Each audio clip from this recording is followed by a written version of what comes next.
life I just wanted someone who would notice me. My whole life I just wanted to be somebody to be. Yeah, I just wanna be great. Yeah, I just wanna be great. Yeah, I just wanna be great. Yeah, yeah, yeah. I just wanna be great. Yeah, I just wanna be great. Yeah, I just wanna be great. Yeah, yeah, yeah.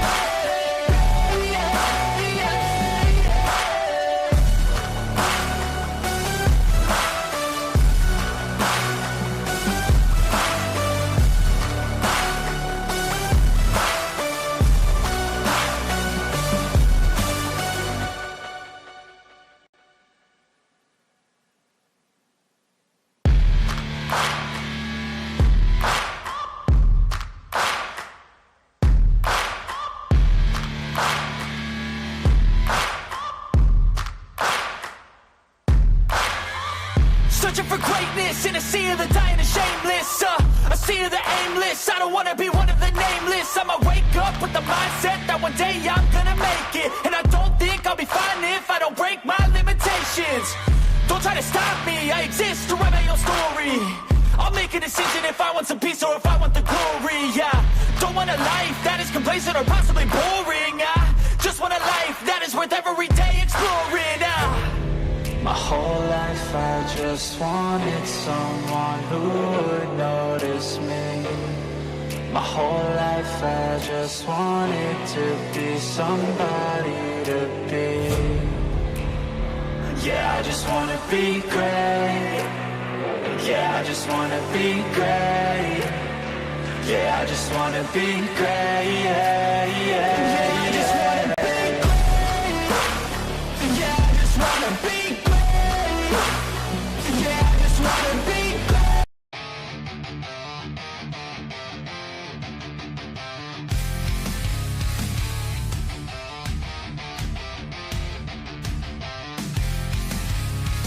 Coffee black like the sins in my mind. Sitting here where the lost souls unwind. Blood stains on the counter never fade. This is where the guilty come to trade. True Crime Cafe, where the secrets spilled. Every cup's a confession, every shot could kill. Underneath the neon lies a dark valley. Dancing with our demons at True Crime Cafe. The barista's got tattoos of broken dreams. Eyes like a crime scene torn at the seams. The jukebox plays a dirge for the damned. In this twilight world where nothing is planned. True Crime Cafe, where the secrets spill. Every cup's a confession and every shot could kill. Underneath the neon lies a dark valley. Dancing with our demons at True Crime Cafe.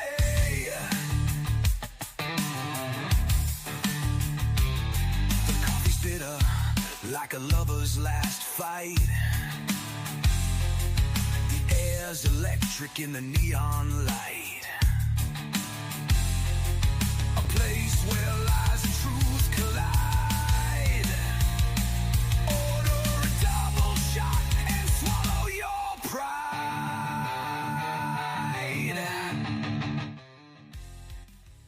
Smoke curls up like whispers from the grave. No redemption here, no soul to save. Each table tells a story etched in sand. The True Crime Cafe where the end. Welcome back, everybody. Welcome back to the cafe. It's great to see you all today again. I hope you're all having a great start to your day. It is hump day, July 9th, guys. Moving right along. Welcome back to the morning show. It's great to see you guys here. Please share this out. Hit that like button. Let everybody know what we're doing in here. Guys, we're having a little, I guess you could call it a special morning show. We're focusing in on a case that I've been on since I found out about it. I keep going back to it, and it's one of them cases that holds on to me real tight, guys. The Flora 4 out of Flora, Indiana, very close to Delphi. And guys, I've done it before where I've talked about the possible connection between Delphi and the Delphi murders and this case in Florida, folks, where 4 very beautiful little girls lost their lives, sadly, in this one. Well, the FBI has been back over there doing something, and some other stuff's going on. So we're going to go back to it and enlighten everybody that doesn't know about it and re-enlighten all the rest of you guys. So thank you for joining us today.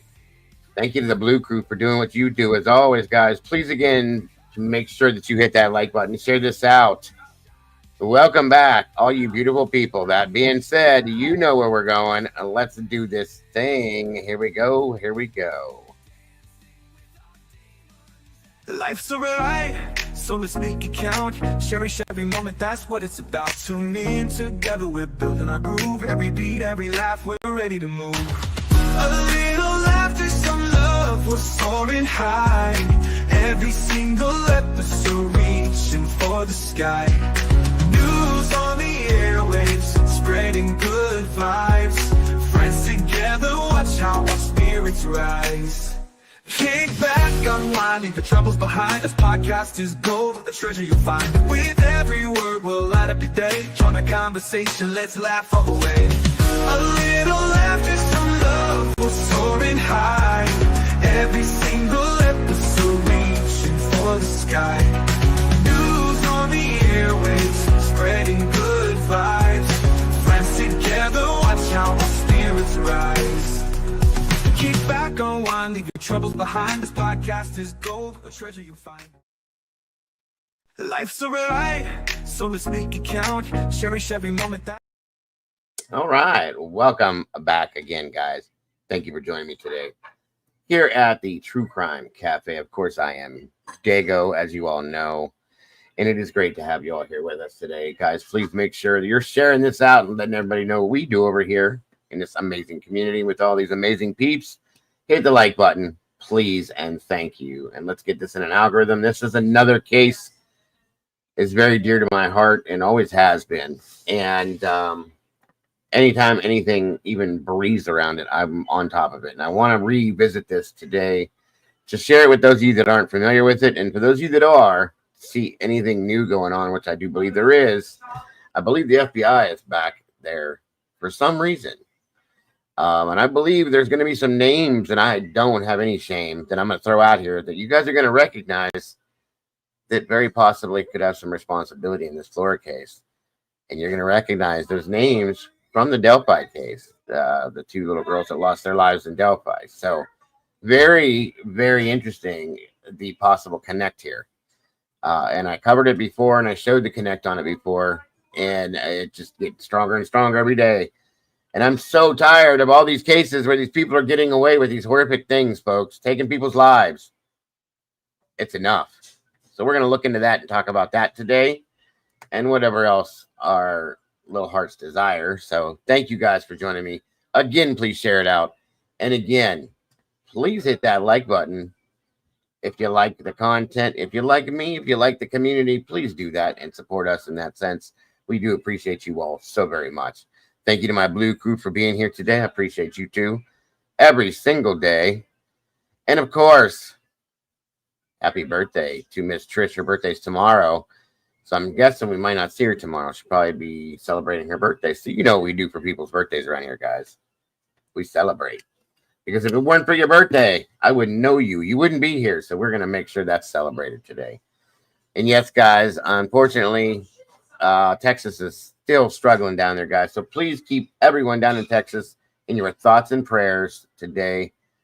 In any way that we can help, that is one of the best. Okay? So thank you so much. You will be home tomorrow. So we'll do it again tomorrow then.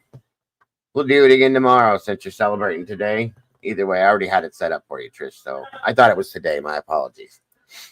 So we'll throw that out. Once we get everybody in here, we're going to celebrate just a real quick happy birthday for Miss Trish Crow. We appreciate you being in this community, Miss Trish, and love you so very much. And hope you have an amazing day today, tomorrow, and the rest of the year. And we can do it again next year. Come on in, guys. Let's see who we got in here today. Looks like, of course, Miss Trish Crow. Mark Schumann, welcome back, brother. Miss Alicia J. Hey. Good to see you, Alicia. Paula Fitzhenry, welcome back to you. Great to see you. Michael Green, Chili Chicken. Good to have you back. Beach Babe, hello and welcome. Thank you for joining us today. Paula Fitzhenry, always love the positivity. The tomboy is flying in on her bird. Yes, that's the new number I saw as well this morning. 300 feared dead in the Kerrville flooding, guys. This is insanely sad. So insanely sad. Miss Elizabeth Wagner, welcome back to you. Great to see you today. Thank you for joining us, Elizabeth. Give me 1 minute, folks. I got to drop something real.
All right. Come on in, guys. Grab a seat, grab your coffee, tea, whatever it may be. Come on in here. Please sit down and have a good old conversation with me, guys, about this craziness going on. I appreciate that so very much. Let me throw Mama Bear a link just in case she has an ability to be here with us. Mama Bear, I feel so bad for Mama Bear. She's packing and moving and started a new job all at one time. So that's why we haven't seen her, folks. That's the only reason why. This Texas thing is blowing my mind, guys. It really is just blowing my mind. Good Lord have mercy. It's so sad and insane. Unbelievable, too. And in a lot of ways, guys, it very much could have been avoided, in my opinion. I don't like it. I don't like it. I don't like how it's unfolding. It's bothering me badly.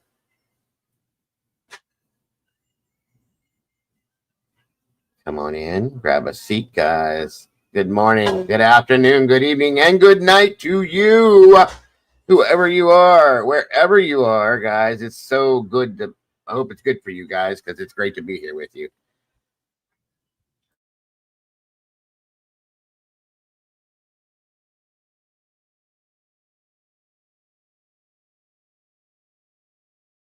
All right. Come on in, guys. Grab a seat. Just wait here just a few minutes. I want to get some people in here.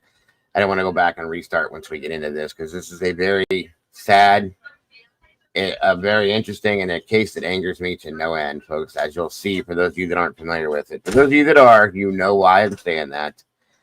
Rowena's in the house. Miss Rowe, good to see you. Thank you so much for that, Mark. Appreciate that very much. Hold on here, guys. As always, thank you to the Blue Crew. Thank you for being here. Here we got Alicia J and the Tomboy in the house. As far as the Blue Crew goes, and of course, always in our hearts and forever, Miss Wisdom Speaks. She's always here with us, guys. Yes, thank you, bro. Prayers for Texas for sure. Please. Alicia will drop the link in here from time to time to help support them in as far as donations or anything like that. We have that link, and we'll drop it on and off throughout the show. Should anybody choose to want to do that, if you can, and if you cannot, please don't feel bad. Your thoughts and prayers mean just as much, and they help just as much. So please keep them all in your thoughts and prayers down there. Speaking of, there it is right there. Thank you so much, Miss Alicia. People are amazing. Thank you, Ro, for the hearts as well. Guys, that's the best link we have right now. And if anybody wants to, like I said, $1, even $1, folks, it all adds up. Anything anybody can do to help with it, please do if you can. And if you can't, like I said, don't feel bad. Don't feel bad at all. Your thoughts and prayers weigh just as much and mean just as much, if not more, guys. So thank you for that. Miss JCJ, what's happening, JC? Good to see you today. Thank you for joining me in here. We appreciate it. I may open up the panel today for this, guys, for a conversation on this as well. Who knows? And if so, you guys know I love having you join me up here. So just trying to wait a little bit of time here to get as many in here as we can before we get moving on this, because I really want everybody to hear this. This case has always bothered me. Always bothered me. One, because of the way it was handled. The fire itself. It was a fire in Florida, Indiana. It's right next to Delphi. I think it's 9 miles from Delphi. And for those of you that are familiar with the Delphi case, you know what went down there. I can tell you it in my certainty level, and here we go. They must have their radar on. That I truly feel that this is linked to the Delphi case. And linked by the people that I think are linked. Yes, JC, Flora 4. Mr. Jesse Schul, good to see you, sir. Thank you for joining us today. We didn't see you yesterday, Jesse. I thought you'd hang around, and then we had a combo about the corruption in Idaho.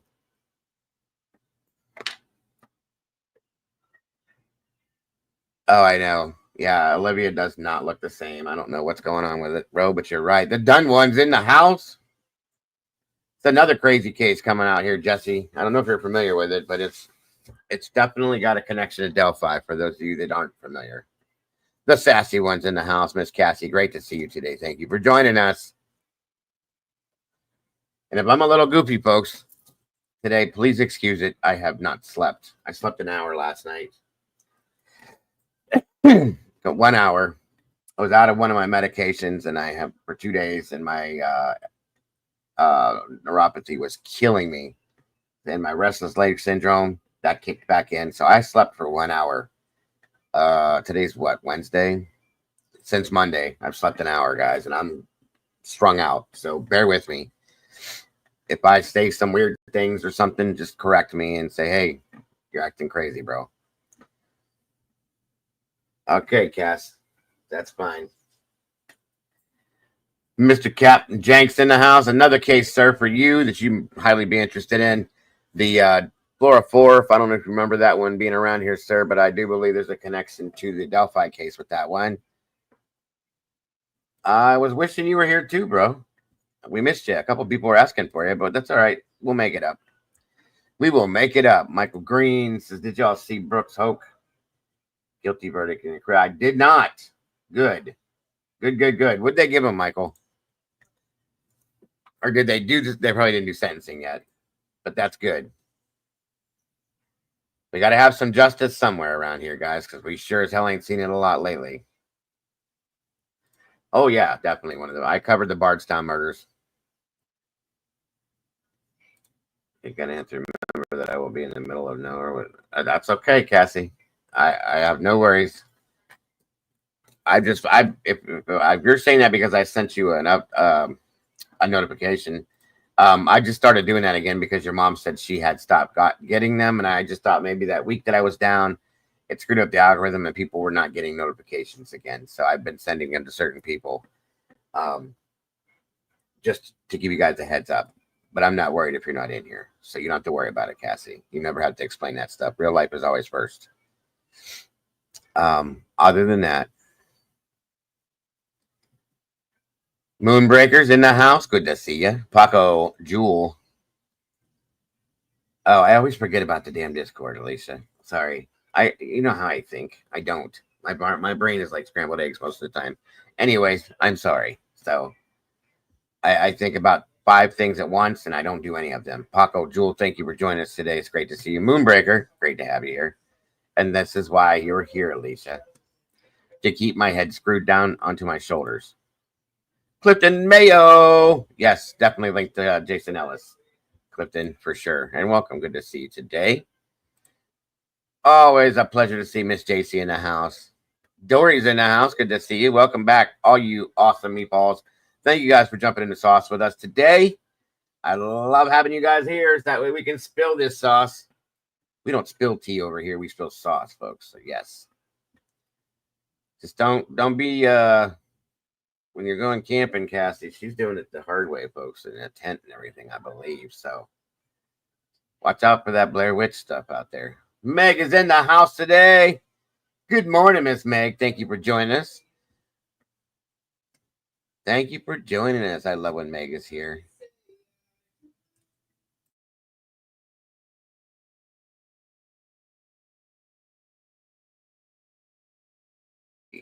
Let's see here. Show you are the Blair Witch stuff. Good Lord. Where's your mother at? Wonderful to see you, Meg. Where's your mama at? Again, for those of you just now popping in, 32 peeps in the house, 21 likes, guys. Hit that like button, please, and thank you. Tonight, we're focusing solely on a case that I covered way back when. It's the Flora 4 out of Flora, Indiana. Very, very close, literally 9 miles from Delphi, Indiana, as you all know, the Delphi case. And Jesus, Alicia. Yes, you are the weirdos. This is true. But I love you guys, so that's what I love about you, is the weirdness, because you're just like me. I'm weird too. And there were the Flora 4 case, for those of you that aren't familiar, just a quick, I'll definitely show it to you, but I'm just going to tell you real quick. 4 beautiful little girls lost their lives. It's been years now. And yeah, they're very close, JC. In fact, as you'll see, the first fire department that responded to this house fire that these little girls died in was Delphi. And Flora's fire department was a block away. You want to talk about corruption? Here it is. And there's some names that were involved in the Delphi case that are going to pop up today, you guys, because I have no worry. They need to be exposed. They were brought up within the Delphi case. They're getting brought up again today. The FBI is back over in Florida checking some things out, and I want to know why. There is absolutely a racial component to this, and it makes some other things make sense, and it's disgusting to me. 4 beautiful little African-American girls lost their life, and I believe because of the fact that they're African-American. That's my opinion. There's 6,800 people that live in the city of Flora. There's 68 African-American people that live in Flora. Think about that for a minute. It's very sad. Very sad. Yes. The what firefighter shit? What are we talking about now? Viv is going nuts on Sherlock. We need a FOIA on. Oh, for the Idaho shit. Yeah, I don't believe there's any link for any of that. I just truly don't. That's my opinion. But anybody has the right to their thoughts, but I don't believe.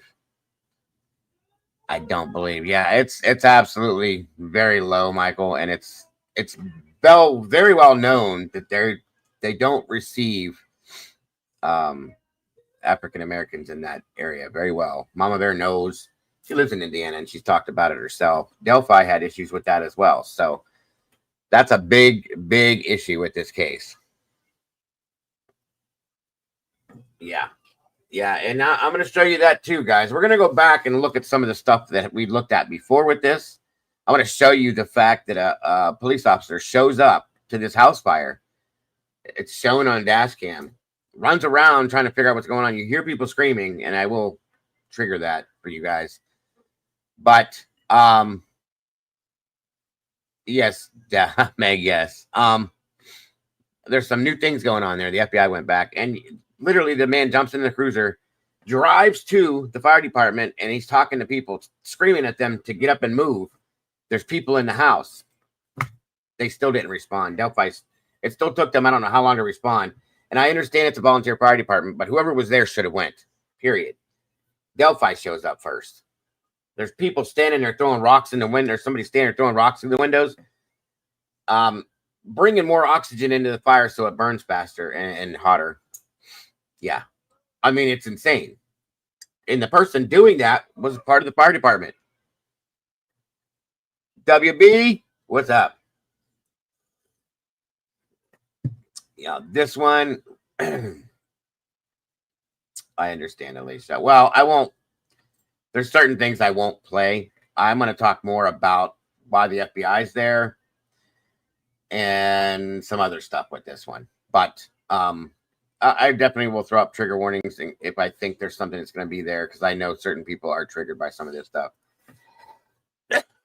But it needs to be seen. It needs to be talked about, because they've gotten away with this for years. And these are, again, important people in high places in the government, the local government, and other people from other communities. It's very disgusting to me. And it's been gotten away with the whole time. The owner of the home is involved, and his partner. The fire department, people from there are involved. People from the Delphi community are involved. And again, I have to claim it that this is all purely alleged and speculation that we talk about, but it's based on factual information that has been put out, folks. So that's the best thing I can say on that one. Sometimes I feel like our government is testing us with some of these cases. Oh God, I know, Meg. And again, I know this isn't Idaho for everybody. I know everybody's all wrapped up in Idaho, okay? But these other cases are just as important, if not more important in some ways, folks. Brian has, said him guilty. And that we'll be dealing with that still too. But we got to look at some of these other cases and put this information out there so the world sees these horrible things that are going on, and put some truth out. And instead of just sitting on this and being all hush hush about it, because they're getting away with it again and again, every day. Every day. It's sick. Yeah, I got you, Meg. I agree with you. This one is horribly bad. Clifton is right. This is evil, pure evil, folks. And it needs justice. These poor little girls, God bless them, they need justice. Their mother deserves justice. And they haven't gotten it. They definitely have not gotten it. I covered it before, and we ran a little bit of a fundraiser. These girls didn't even have headstones, okay, for a little while, and we helped take part in raising some money to go towards that fund to get their headstones finally. They're finally getting that appreciation, that respect that they've deserved the whole time, but they were not beforehand. Their mother did everything she could do. She lost all of her children that night, guys, every single one of them. And it broke my heart in pieces. So we will, as often as I can, bring this up and talk about it until there is some justice that happens in this case. I'm sorry to say. Thomas Oksaka's in the house. Good to see you, brother. Thank you for joining us today. Good morning, mods and everyone in chat. I have meetings all morning, but just wanted to stop by to say hello, show my support for Dago and the family. God bless all of you. Have a blessed day. You as well, my friend, and thank you for that. We appreciate you so much. Nothing new to talk about till something new happens. That's absolutely right, Ro. The 23rd. That's when we'll be able to talk about it again. Unless something pops out of there beforehand. I don't know, but we'll see. But yes, these other cases definitely need some attention. I want to go back here relatively soon to Madeline Soto. And I'm going to start a series here soon on the JFK files, folks. I've had many, many requests on that, and that's something we're going to be running here too soon. Stuart Jones, welcome. For all of you that are interested in the JFK stuff, please make sure you tune in. There's no new docs, Alicia. I was going to ask you because my link's not working. And I know that you're always checking them. I just seen you say that. So now I know that one, Alicia, but it's going to be down the road. I'm just trying to keep up with that one. I will be covering that trial when it happens. So thank you, Alicia. Appreciate that. Let's see here. I think I got everybody. Thank you for those of you that are hanging out, not in chat right now. You're just kind of lurking. We do appreciate you guys so very much. So thank you for that. Yeah, right. I know. Exactly. You can do JFK. You beat me. You can do JFK. You beat me. I beat you. Uh-oh. Oh, you were going to say something? Yeah. Gotcha. Yeah, Diddy makes me sick. That whole thing, man. That's why I never covered it like in depth. I just did the basics on it. That I knew they was going to get off on it. It makes me absolutely sick. So Corey Richards is in. Yes, that is an interesting one. You were right.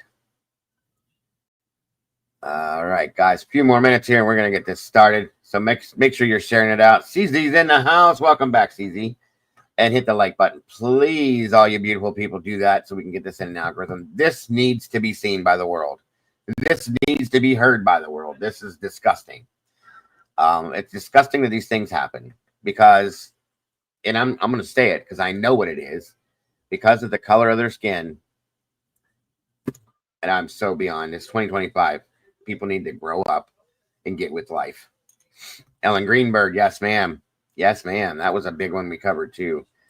Ellen Greenberg's case is that unbelievably crazy that people believe that at all. That she took her own life. There's no way she did that. I proved that during our show and showed that there's no way you can do that. So come on in, Barry Morphew. I think I just saw something on that one, Clifton. All right, guys, just a few more minutes and we'll get moving. Hang on 1 second. I'll be right back, guys. Got to grab my refill on my coffee and we're good to go.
All right.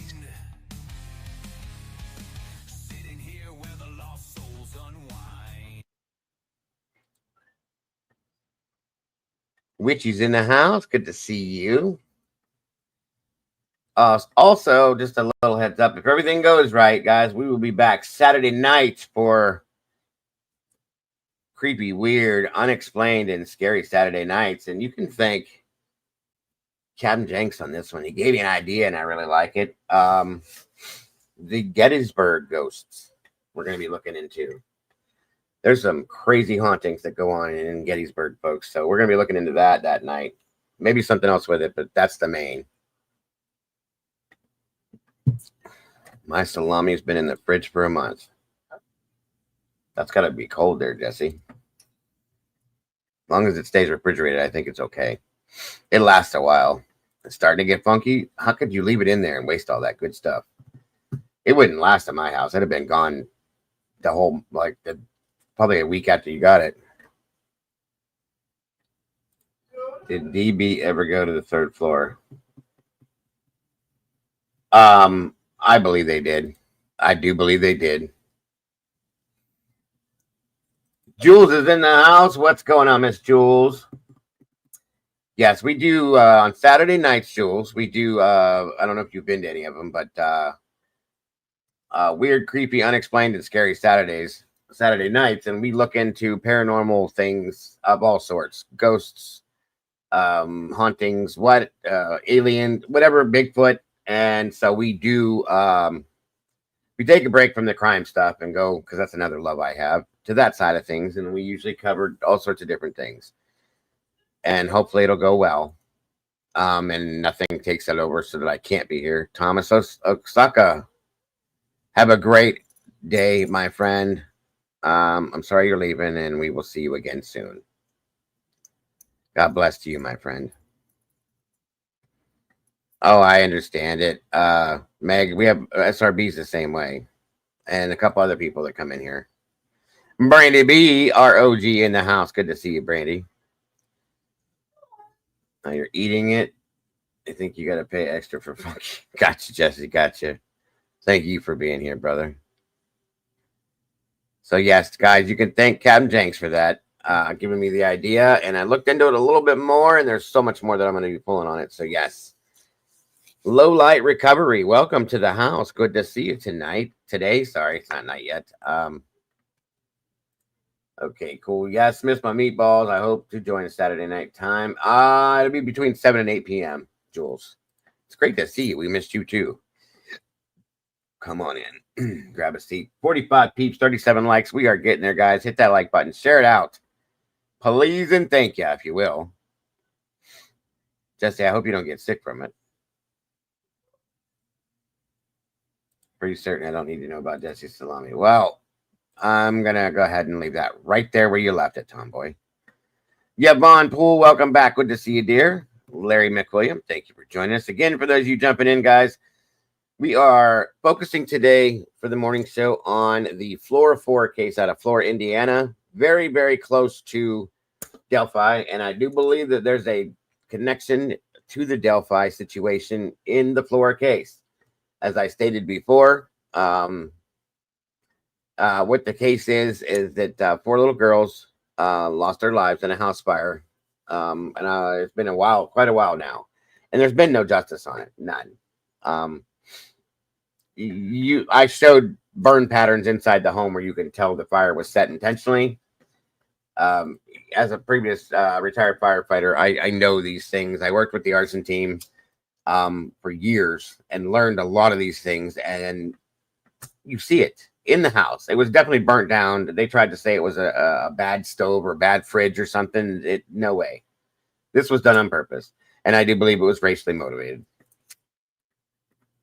There's going to be some names that pop up today that we're going to be throwing out there again that popped up in the Delphi case that just so happened very conveniently to be worked into this case as well. So I appreciate you guys being here and supporting us for this. It's very important this gets seen and heard. You are so welcome, Jules. And like I told everybody else before the rest of you guys got here, if I'm goofy today, excuse me. I've only slept an hour in 2 days because of my neuropathy and stuff. I was out of my medication. So I got that back and we're good to go. But dropping by for a few and to leave my phone. Well, okay. Thank you again for stopping by, SRB.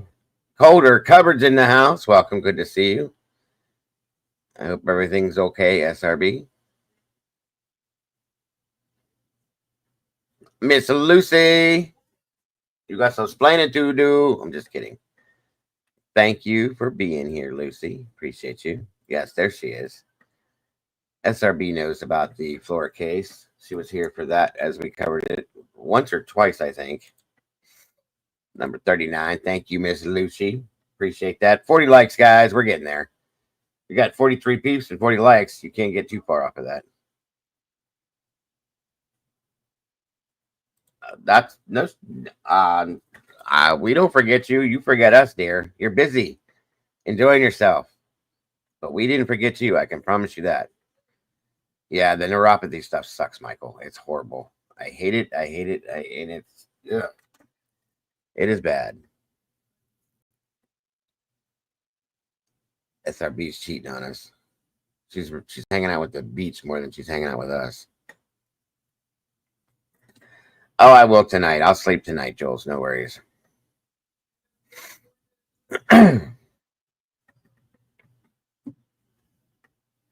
It does. It sucks. I have that. I have neuropathy and restless leg syndrome. And oh my God. As soon as I lay down and I'm still, it goes into full effect.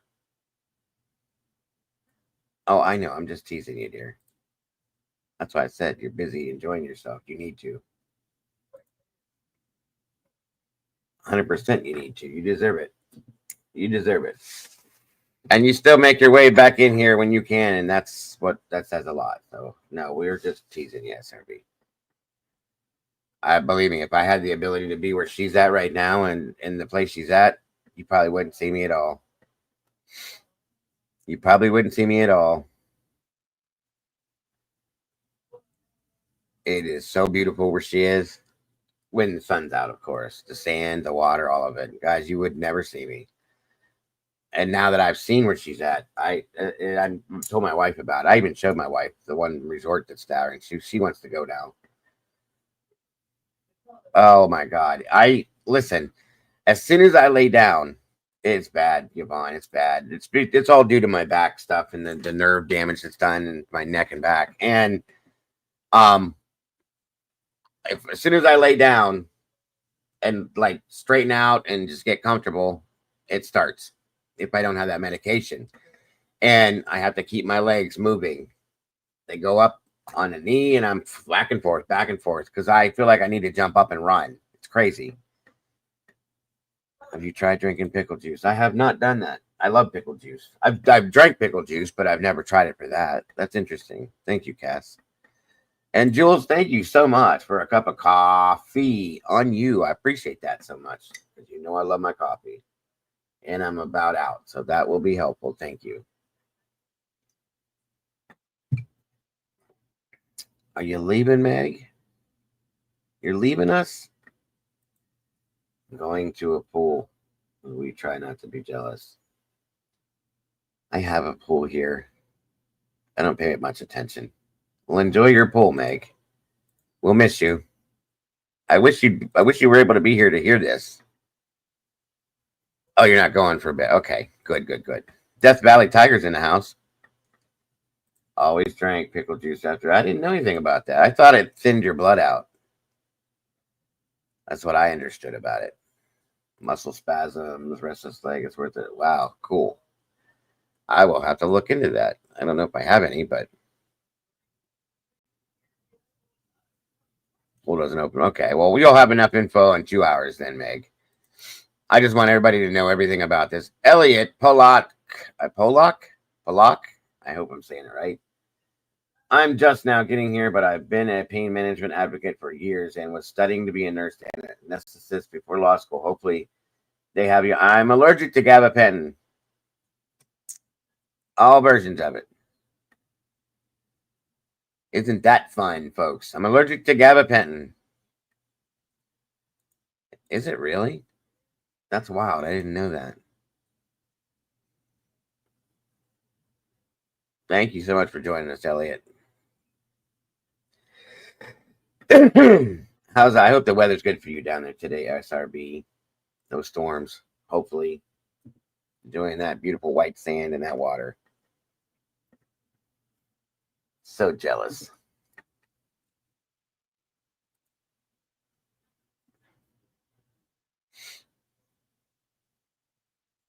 Oh, wow. That sucks, Heather. That sucks. Yeah, I don't take any of that stuff. I take Tylenol and ibuprofen. Because I used to have an addiction to pain meds. I was on it for my back for 12 years. And I got off of it, so I don't take anything. Hello.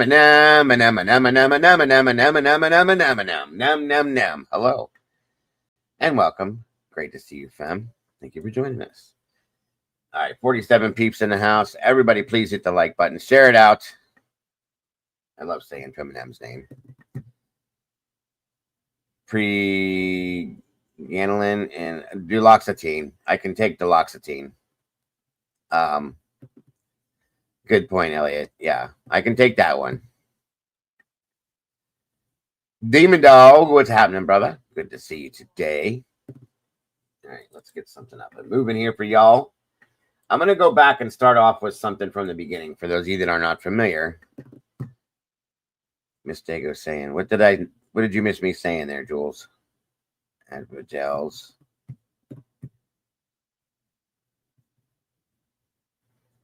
Wow, Elliot. Congratulations. Congratulations, my friend. That is no joke, bro. Great to have you here, Feminem. Yes. Congratulations, brother. I am proud of you. It's no joke. I've been off of mine for 6 years now. I stopped drinking 7 years ago, and I stopped taking pain meds 6 years ago. It's been interesting, folks, but here I am. It's definitely a fight. Let's see here. Show. Critical Minds in the house. Good to see you, Critical. Thank you for joining us. Pickle juice acts as a neuro blocker, stops cramping in 30 seconds. Learned that from my trainer. Really? Oh, yeah. You're right. I do remember this now. That singing little... oh, gotcha. I try to be somewhat entertaining when I can. When I can be. You know what, Trish? You said you're going to be here. You'll be home tomorrow, Trish, so you'll be here tomorrow. So I'll do that for you tomorrow since you'll be here. I don't really like to do it before or after if I don't have to. I like to give it to you on the day. So we'll do it on the day of. So please be here tomorrow.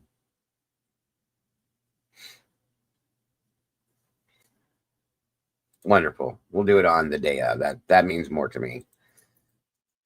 But you guys can all wish Miss Trish a early birthday. Happy birthday.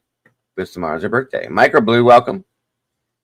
Fermented pickle juice. Bubby's pickles are one of the best. It's got to use good gray salt. Wow. Fermented pickle juice. I never heard of that. Miss Paula. Yes, congratulations, Elliot. Very proud of you, brother. In meaning they just kicked me out a month ago. I was taking it for 10 years. Gotcha. I was on it for 12, so it's hard. I was Percocet. So was that oxycodone?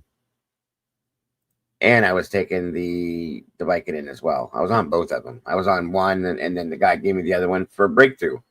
And then put me on tramadol. And that's all he did. They didn't try to fix anything. Just, here, take this. Take this. Fermented kimchi. There you go, Cass. Cheese makes the body release very low-level opiates. It's like microdose. Oh, wow. Really? That's crazy. I never knew that. Thank you, Witchy. And thank you for being here, by the way, if I didn't say hi to you. I love cheese, so. It's expensive, though. Thank you, Jules. I need to get pickled. That's right. Yeah, I was on the Perk 10 325. Well, I started on the 325s for like 6 months. And then took me straight to the 10 325s for a long time. Then threw me up to 15s. There was people that went to that same doctor that were taking Percocet 30s, folks. That's insane to me. Like, that's just too much. And nothing else. Scott's in the house. Good to see you, sir.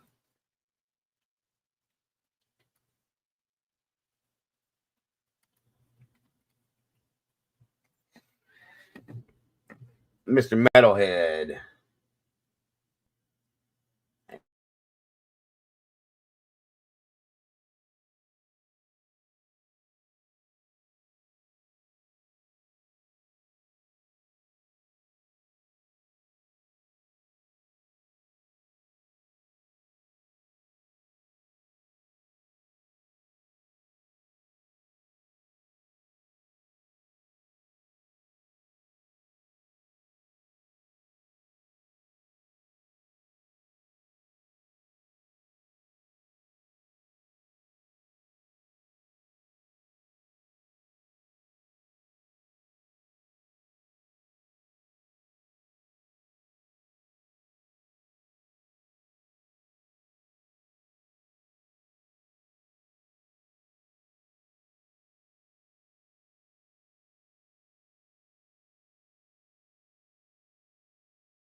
Magnesium. That does make that makes perfect.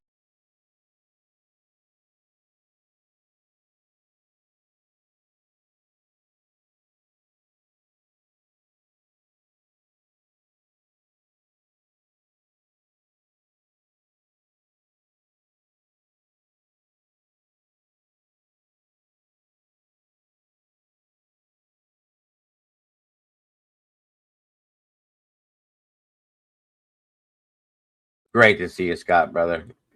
And since you're here, what the hey? Goody Dune. Goody Dune. Perhaps it's time that you finished unveiling your plan. Yes, thank you, number two. Ladies and gentlemen. Scooty Dune. I love you, Scott. I just had to throw that out there. All right. Let's see here. Who else? It's Christina. Hello, dear, and welcome today. Now my mom's back on opiates because she has severe COPD and lung cancer. Jesus. I'm sorry to hear that, Witchy. Treatment for it gave her reactive arthritis in the hands. She's GAMC. They lock us in on that stuff. There's got to be better ways to do it. There really is. All right. Come on, computer. React to me. Let's get this show a moving.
All right, we're gonna go back to the beginning. I'm here. Sorry, guys, I was having problems loading something. Sorry about that. And we're gonna kick it off from 7. This is from 7 years. This happened 9+ years ago. I believe it was actually 10. Anyway, to give you guys a little insight into this that don't have any information on it. Thank you so much for being here, Lucy, and all my blue crew. I love you guys. I appreciate you so very much. Whatever happening, I have no idea. I don't know what happened to him. Hopefully he's happy wherever he's at because he wasn't happy here. So, and this should explain some of it, and I will show you the rest, all the dark and nasty stuff that the people, I should say, the dark and nasty peoples. You'll take a few questions afterwards, not a lot, but you'll be here in just a couple minutes. We'll be ready to go. Any questions before we start? Everybody got their white? Everybody good to go? Okay. Like you said, we're professionals. You're ready to go. Absolutely.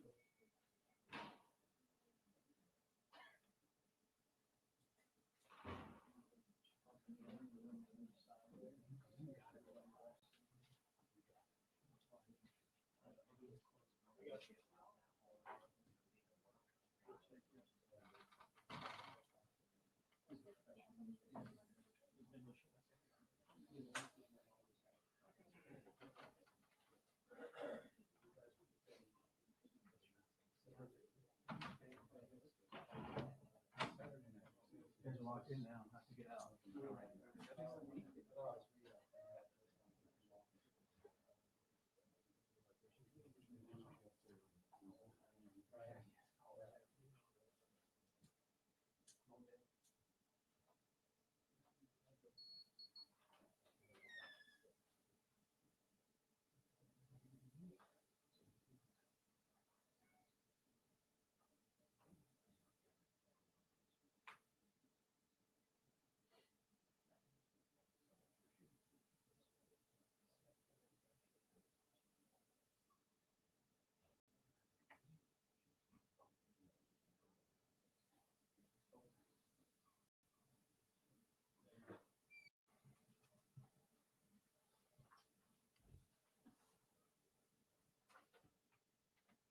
tell me what to do. You ready?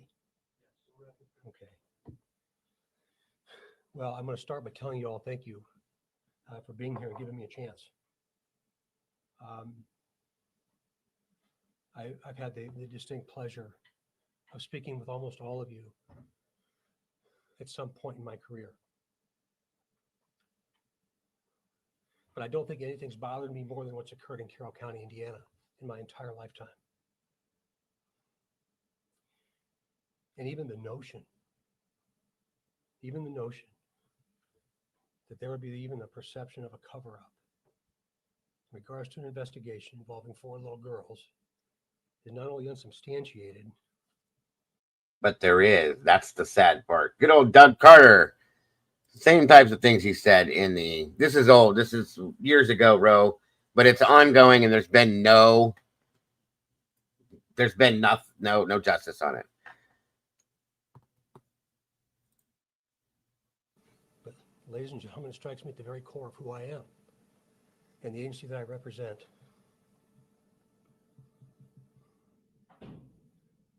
I'd give my life to find out who killed those little girls.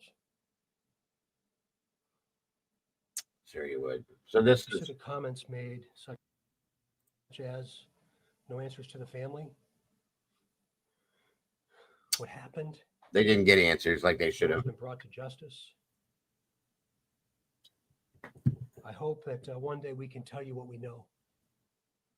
And I hope one day I can look into the eyes of a person that killed 4 little girls and then explain to you what we knew and when. But criticize me all you want to.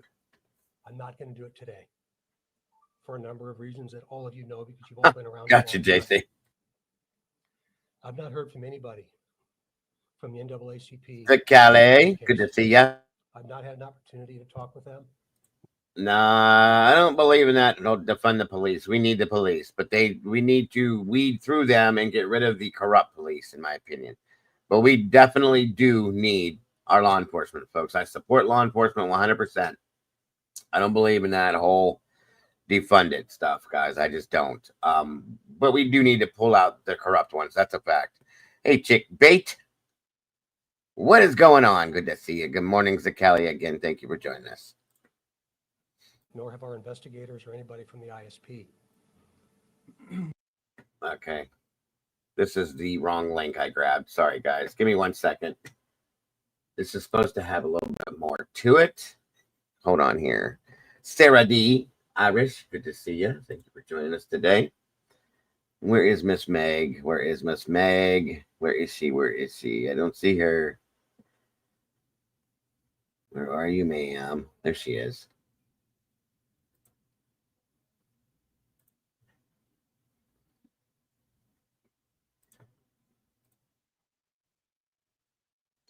There you are. I see ya. I'm here.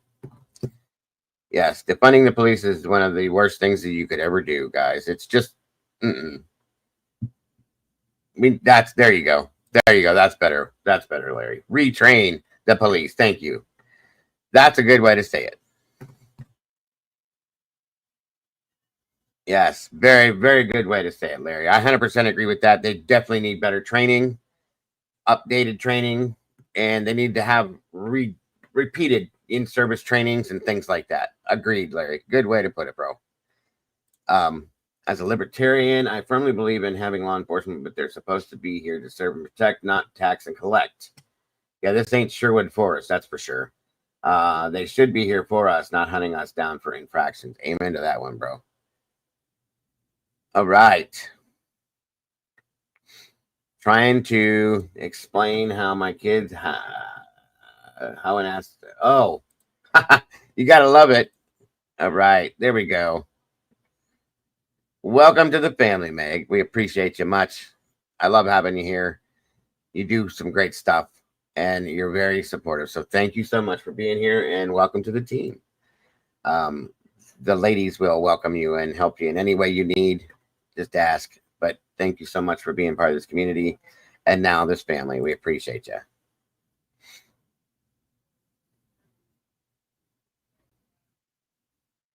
All right. You are so very welcome. Thank you for your support.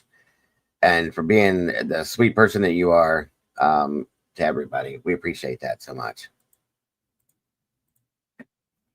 And we'll get you loaded into the, if you want to be, you don't have to go in there. That's always a choice I give, but we'll get you loaded into the Discord should you choose it. If you're not in it. But a lot of, like I said, there's a couple mods that didn't like being in there, so you don't have to be, just because they didn't understand it. So it's up to you. But we'll get you in there right away if you like it. All right. Anyway, like I said, I appreciate you, Meg, and your insight and your input all the time, the support you give the channel, how you treat everybody in here. So I felt it was time. And so thank you so much, and welcome to the family. Okay, cool. Then we'll bring you on into the mod Discord and all that stuff. Then all you got to do truly is to send send Cassie or Brandy can help you out with it, and they'll get you in there. Thank you. Thank you. All right, guys, one more second. I'm having problems loading this for some reason this morning. This is an old video, but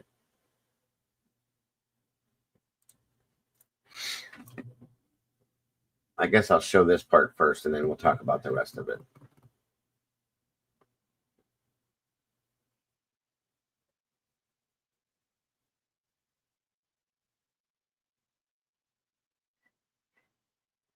Okay.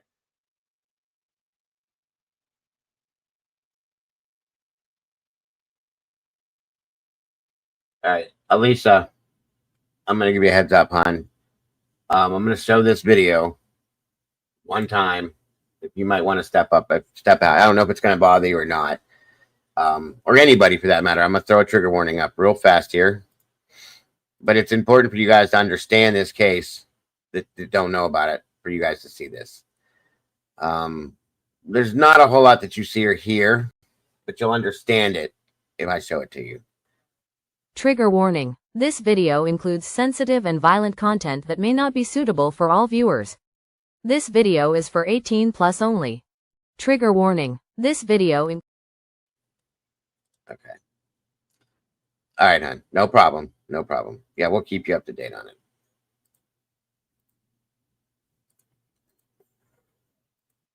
Like I said, there's not a whole lot you see or hear, but it's the idea. Some people can get triggered by the idea of what's going on here.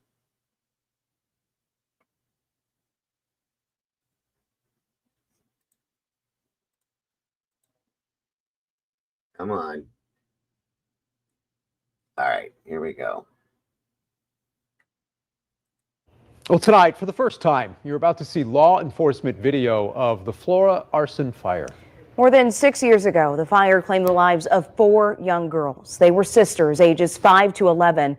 Their names were Kiani Welsh, Carrie L. McDonald, Kiara Phillips, and Kiana Davis. The video that you're about to see will be difficult for some people to watch, but it does provide the clearest picture so far of the valiant but unsuccessful efforts to try and rescue those girls that night. Chief Investigator Steve Brown has our exclusive story. This story centers on Carroll County Sheriff's Deputy Drew Yoder. He suffered serious injuries attempting to reach the 4 girls killed in the Flora fire. We have only ever heard from the deputy once at a brief news conference 6 weeks after the fire. Some nights it brings tears to my eyes. Sometimes I try not to go past there. But I still think of those 4 little girls standing out there, dancing around, smiling at you, waving at you. This is dash cam video of Yoder responding to the fire. You will only see what the camera is pointed at, but Yoder is wearing a microphone, and at times you will hear much more than you see. Right. Flora police officer Josh Dysinger arrives seconds before Yoder. The first voice you'll hear is the girl's mother, Galen Rose. Where is it? You're upstairs? Hot. Yeah. County. Send Cutler Fire as well. Get Cutler Fire in there as well. Yeah. Where are the kids? Upstairs?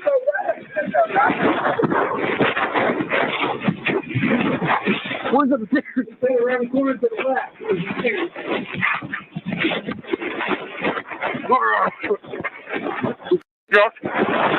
take it out.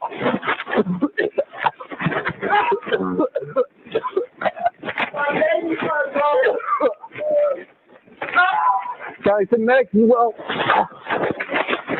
Josh, you good? Josh, you good? I'm good. You good?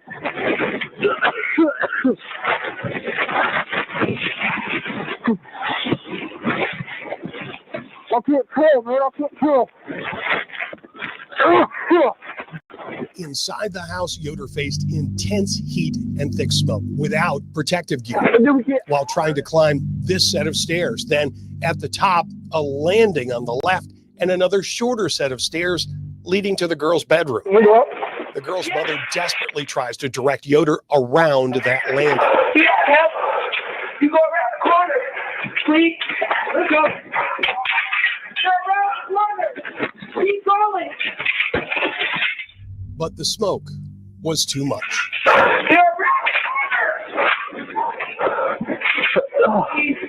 Oh my.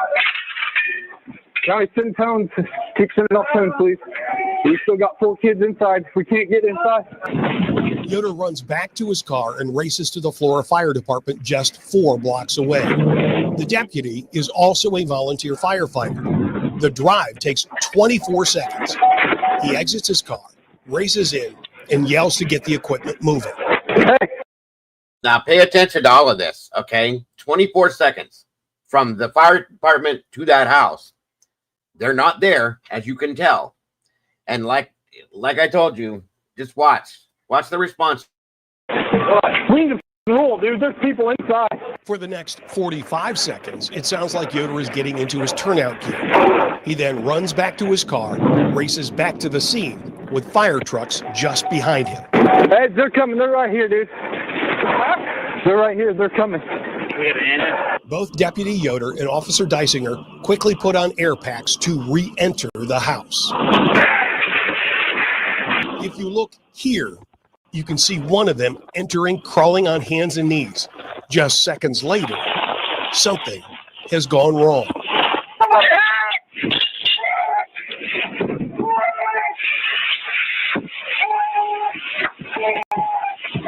At 3:45, an emergency call goes out. Officer down. Other firefighters are now working to rescue Yoder while still trying to reach the 4 girls. And as the fire starts moving more rapidly right to left, from the back of the house to the front door, an alarm sounds, signaling an air pack low on oxygen. Firefighters would reach Yoder and the 4 girls and bring them out. Feverish attempts at CPR were performed on the girls without success. Yoder was rushed to the hospital. At the same time, flames engulfed the entire house. The last thing we see on the video is an advanced life support vehicle pulling up just before 4 a.m. It would be almost 2 months before it was announced the fire was an arson. In the 6+ years since, the investigation has not produced an arrest. Before making our final decision to air the dash cam video, we did show it to Galen Rose at her request. She supports airing the video. It is her hope that it will generate tips from the public that might finally bring this case to a close. That number is 1-800-382-4628. You do not have to give your name to provide information. Steve Brown, Fox 59 Investigates. We hope someone out there knows something about this case. Steve, thank you. You can take a closer look at that video at fox59.com. It's there, edited only for profanity. You can also see all of our coverage on the investigation into the Flora fire on our website as well. Leah?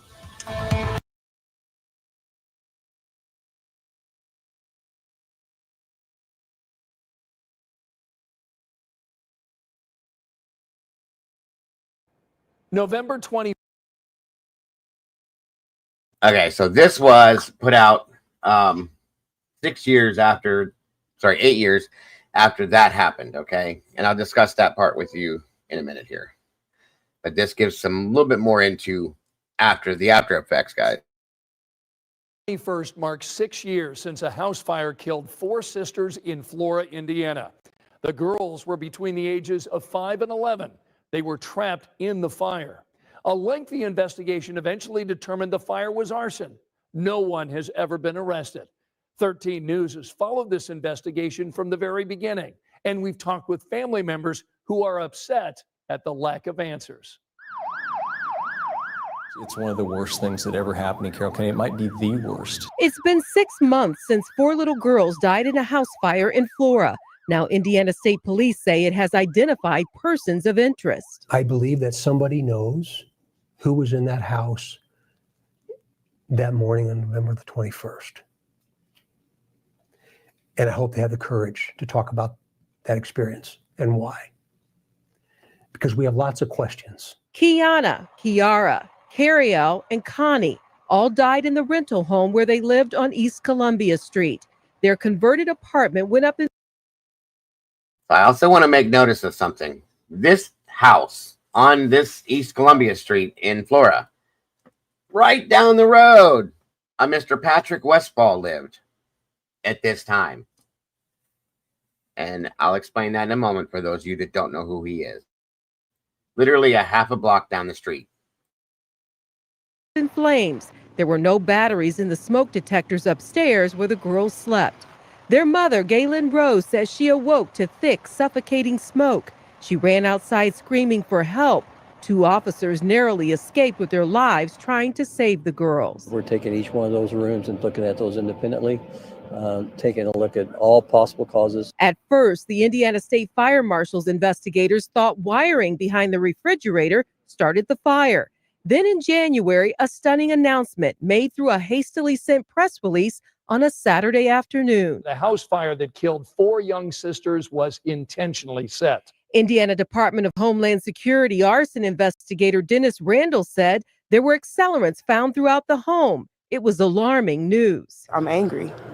They took 4 lives from me. But unlike the killings of 2 teens just a few miles away in Delphi, there was no press conference, no unified stance with state and federal investigators vowing to track down the culprit, and no notification of the arson announcement to the Carroll County prosecutor or key investigators. I want publicity about this case because I want it to be solved. Was ISP aware that that release was going out on Saturday? We were not. The fallout behind the scenes was immediate. Superintendent Carter says the release was premature because ATF had yet to get evidence back from the lab. There has been conversation about what happens has got to be shared with the ISP and with the detectives assigned to this. But 13 Investigates has learned that hasn't happened.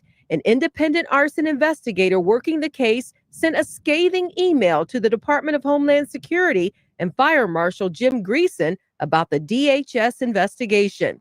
A copy of the email also came to 13 Investigates. The Michigan investigator writes, the press release by the state fire marshal about the conclusions of their investigation are not correct and completely based on speculation and not evidence. We showed the letter. From the way I can tell, JC in the kitchen. To both the prosecutor and the superintendent. I don't know about this, but I'll find out about this. I've never seen this letter before. Prosecutor Ives admits there's been little contact with the state fire marshal's office. State Fire Marshal considers, I believe, part of its task to look into the criminal aspect of a case, but as far as I'm concerned, the lead investigative agency for this case is the Indiana State Police. The state fire marshal refused to sit down to talk about the Flora case. All of this as state police ask for witnesses to come forward on behalf of 4 little girls. We need people to be talking to people and people to be listening to other people and then reporting it appropriately. My only concern about this case is that it's properly investigated. A new investigator was recently assigned to take over the Flora fire investigation. Detective Greg Edwards, who was on the case for the first 6 months, transferred to another ISP position. Now, both ISP and DHS are still questioning witnesses and individuals who might have helpful information. Family members we spoke with say they are still very concerned about how this case is progressing and want to see a stronger presence when it comes to solving the case that claimed the lives of 4 little girls. 1 year fades to 2, but not the memory of 4 little girls. We got 4 spaces at our Thanksgiving table that'll never be filled. A single ribbon outside this burnt, boarded up rental home in Flora, a reminder of where they lived Yeah, their mother was in the house sleeping as well. They tried to put it on her in the beginning, and then they finally cleared her. It definitely was not her. And we'll get into who I believe is involved, JC, for sure. Enjoy yourself, SRB. Hope to see you soon. And died in a fire investigators say was intentionally set. Family members say for far too long, Galen Rose, the mother of Kiana, Kiera, Carrie-Elle, and Kiani, has been the focus. She lived for those girls, and no way in this world would she do anything to hurt them. Now the mother herself, who was questioned about the fire, says her landlord's negligence is to blame for the death of her girls. In a federal lawsuit filed in the Northern District of Indiana, Galen Rose and her attorney say Councilman Joshua Ayers, his business partner Troy Helderman, and their company Birch Tree Holdings violated Indiana law and failed to provide a safe and habitable property, was careless and negligent in their maintenance, and breached the statutory duty of installing, replacing, and repairing smoke detectors at each level. The smoke detector. No, Doug Carter, Meg. He's the supervisor for the Indiana State Police. My apology for that troop that was involved here. Doug Carter. My apologies, dear. Was right by their door, right up the stairs, right there. It was one there. Nothing on it. There was one in the kitchen. The lawsuit says as a result of the failure to equip the property with any... No, sorry. Like I said, there's a lot of people that aren't familiar with this. And I will familiarize each and every one of you to the best ability I can with every detail with this, because it's that important to me. So, functioning smoke detectors, Rose's 4 minor children died from smoke inhalation. Those smoke detectors would have gotten them up. They would have took off, because I know them. They would have come flying down the stairs because it's a noise. Rose also claims she reported malfunctioning electrical outlets in the kitchen and problems with a Whirlpool range more than 2 weeks before the fire. According to the lawsuit, Ayers and/or Helderman acted with gross negligence. The landlords reportedly attempted to repair the outlets and a leaking kitchen ceiling, but were unsuccessful. In addition, there's a product liability claim against Whirlpool, the manufacturer of a Sears Kenmore range taken from the home's kitchen. Rose and her attorney say the range was defective and dangerous, and the deaths of her girls would not have occurred without Whirlpool and/or Sears. Jacqueline Partlow says her niece... there was no father in the picture, guys, for those of you that are asking that. It was just a mother and the 4 girls. Doug Carter is his name. The Indiana State Police supervisor for, I want to say it was Troop 14, maybe. I think I'm wrong. I'll give it to you guys here down the road. Nieces deserve answers. We love our family, and we just want to know what happened to them. I don't want my babies to get lost. I want my babies to get justice. Thousands of miles away from Flora and the home where her 4 little girls died, Galen Rose is breaking a long silence. Because I miss my girls a lot. It's just been a little hard for me, but I just be trying to stay strong. I feel like I've been left in the dark. She's talking by phone about her girls and what her family sees as a disparity in effort to get answers about the murders of 2 Delphi girls and the fire in November 2016. What's up, Scott? What do you got a question about, brother? So, yeah, it's definitely arson. Absolutely 100% arson. It was labeled as arson immediately. They knew it was arson. You can see the accelerant trailing the trails, and I'll show you inside the house where the trails are from the accelerant. It absolutely was 100% arson, bro. Sorry, I should have said that in the beginning.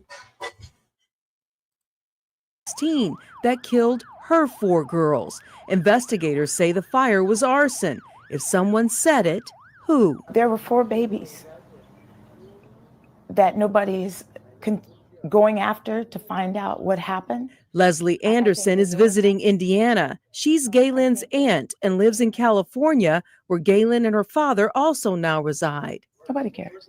not in Carroll County, Tiffany. Thank not you in for the that state of info. Indiana. I'm appalled that Welcome, the Miss state of Sandy. Indiana has not done more. Hard words from a family who claims state police investigators are less responsive to the plight of their girls than the murders of the Delphi girls.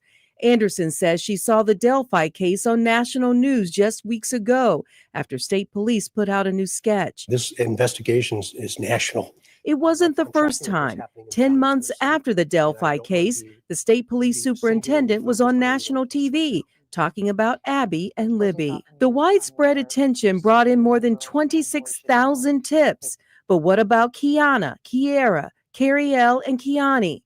Galen's father says there are no updates, privately or publicly. The family says state police simply showed up on the 2-year anniversary of the fire.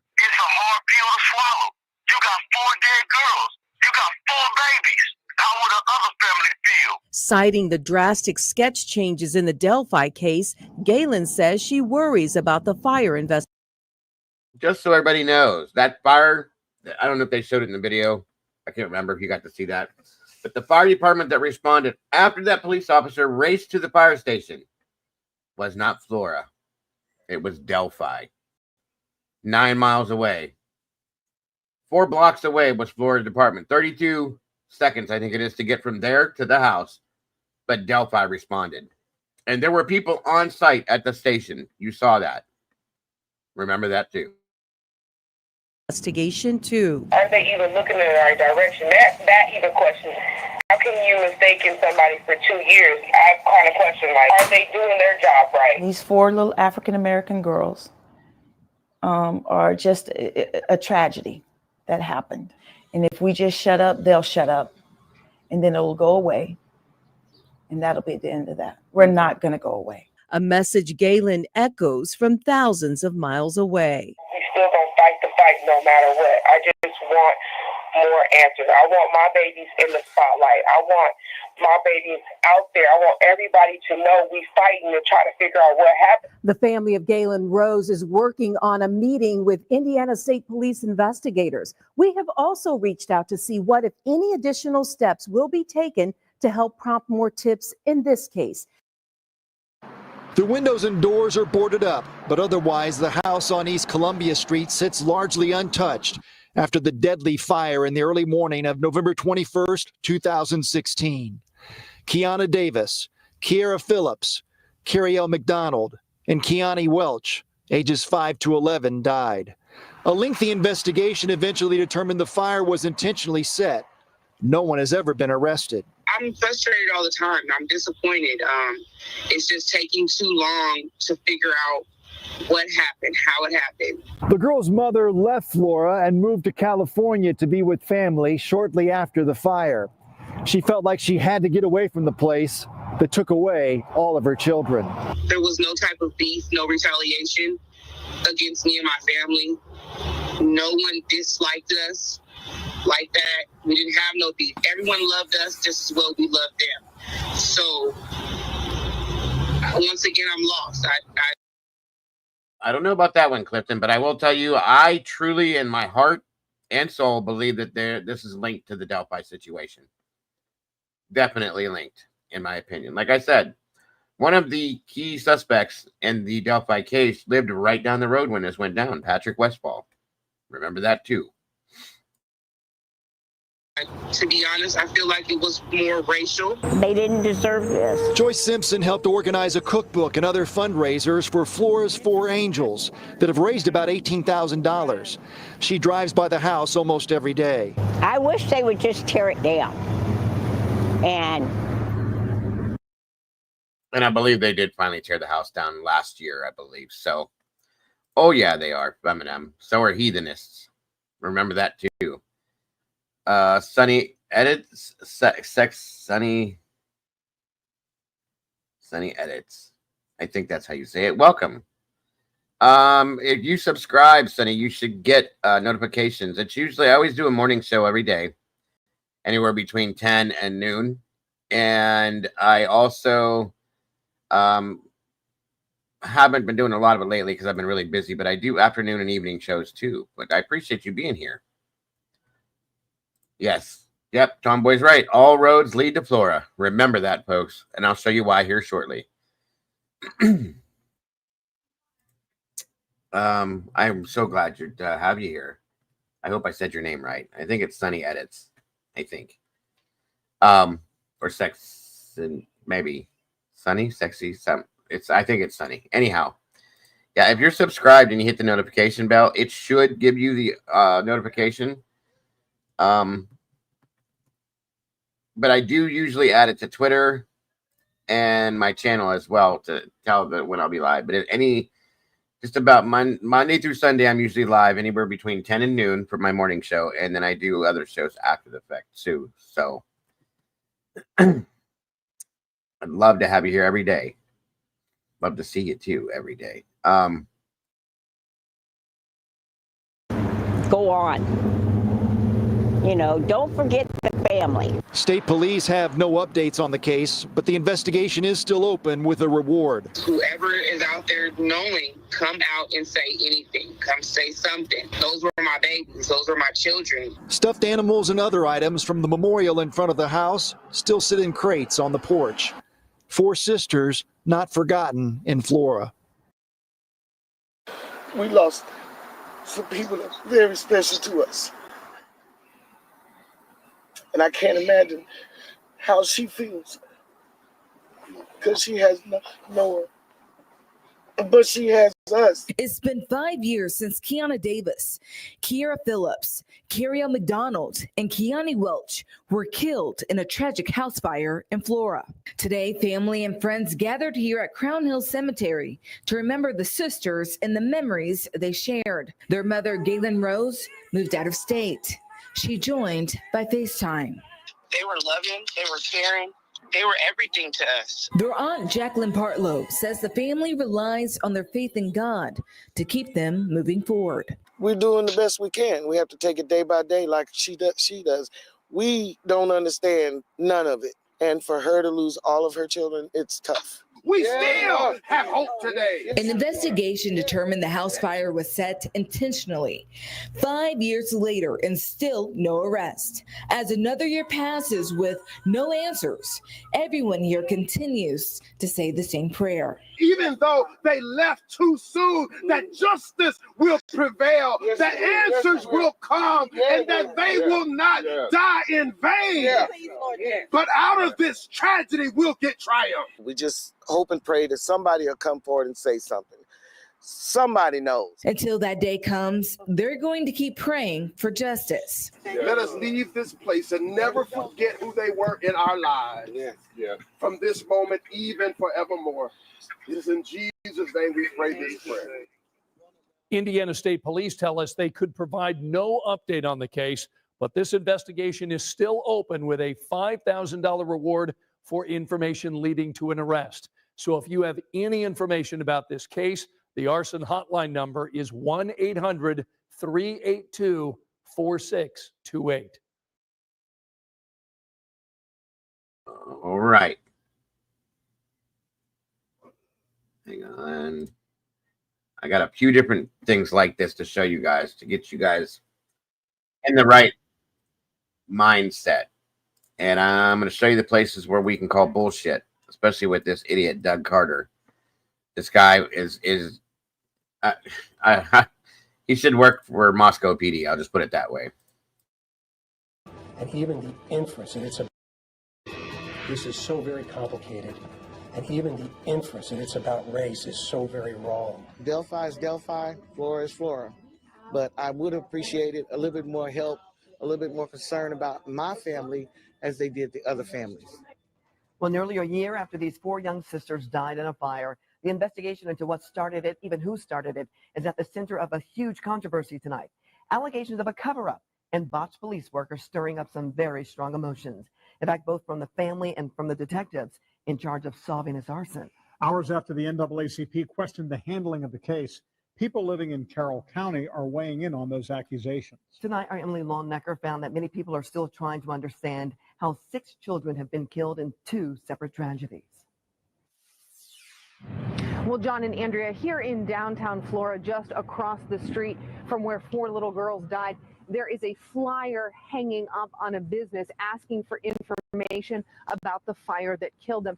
And on the same business window, there's also a flyer here. Take a look to the teens murdered in Delphi. Both cases remain unsolved, and both cases say the folks here in Flora still keep them up at night. You know, I think this is hard. I mean, it's really hard to sit and think, you know, 4 girls died here. Even harder for people living in. And that's why we're back in here today, Tippy, because the FBI is in Florida this week, folks. Very interesting. In Flora, to think that 11 months later, investigators still don't have any answers about who started the fire that killed those sisters. I think it's a shame that these girls aren't getting the justice that they deserve. Every single day I think of them, many times. Every time she steps outside of her house and sees the boarded up windows on the house next door, Lisa Boyd is reminded of those 4 sisters, Kiana, Kiara, Kiriel, and Kiani. How can somebody do that to 4 little girls?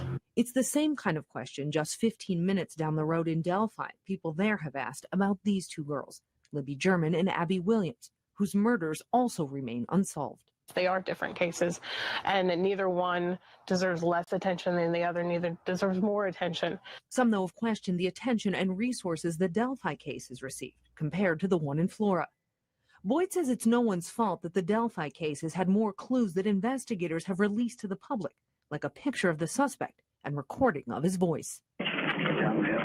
We don't have that here. We don't have somebody's face. We don't have a voice. Boyd doesn't think the 2 cases should be compared, saying parents in both lost children they love. I don't like to think it's Florida versus Delphi and anything other than football around here. I think we've all come together to help one another. I will say very sadly that, I don't want to take anything away from Delphi. Don't get me wrong. But because of the Delphi case, this case did not get as much attention, and we know why. Okay, it's very sad, but it's true. That's why I put that out when I did, like I did, because I knew they weren't getting the attention they deserved as compared to what Delphi was getting. So they both deserved the same amount of attention, in my opinion, and it's the same amount of care, but they didn't get it, and it disgusts me. So. And to do the best we can in these awful, awful circumstances. Neither town is used to something like this. And we spoke on the phone tonight to the mom of these beautiful 4 little girls, and she tells us that she just wishes investigators would tell her something. Galen Rose says every time she breathes, she wishes she could have her babies back. John, Andrea. Such a heartbreaking story. Emily, thank you. And as we said, the NAACP got involved in the case and the family's call for answers. In fact, leaders of the organization believe the case has been bungled, and they also say police are not updating family members. Nobody's been brought to justice. Nobody is talking to the family to even update them on the status of the investigation. But it smells of a cover-up, because how are you going to go and have an investigation for almost a year and it doesn't appear that we're any further along on this? The NAACP is now promising to push state and local officials for more information and more attention. And tonight, their claims have the man in charge of the Indiana State Police defending his agency and commitment to solving this arson case. The superintendent, Doug Carter, was emotional in his response, saying that he would give his life to find out who killed these girls. The sticky note is of those 4 little girls, to include Abby and Libby, and Connie, and Kiriel, and Kiara, and Kiana. Sticky note's been on my desk for months. No worries, Meg. You don't have to explain that. You do what you got to do. I have the exact same one at home. It's the last thing I see every single day. He denied any sort of cover-up and is encouraging the NAACP to continue spreading awareness. And if you know anything about the fire that killed these 4 girls, you can call this tip line. The number is on your screen right now. We've also posted it for you at WTHR.com. There's a reward of up to $9,000 for information leading to an arrest. Yeah. Yes, that's Doug Carter, folks. He's a joke. Complete joke. He retired now, from my understanding. After the Delphi situation was quote unquote done, he retired. He's a mess, and he's absolutely not he does not do his job, and he's a joke. So, again, my opinion. Nobody has to agree with me, but yes, never should have wore that badge, in my opinion.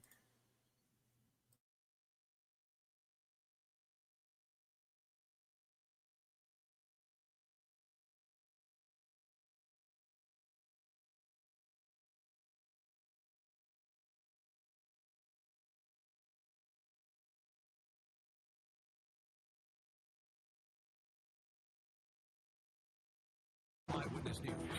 Investigates 13 investigates. A single Indiana county has been rocked by 2 major murder cases this year. One of Yes, those are 2 other names, Liggett and Lesenby. Both a mess, as well as the fire chief and assistant fire chief for Flora. You'll see. Involving the 2 girls killed in Delphi, and the other 4 sisters trapped inside a burning home in Flora.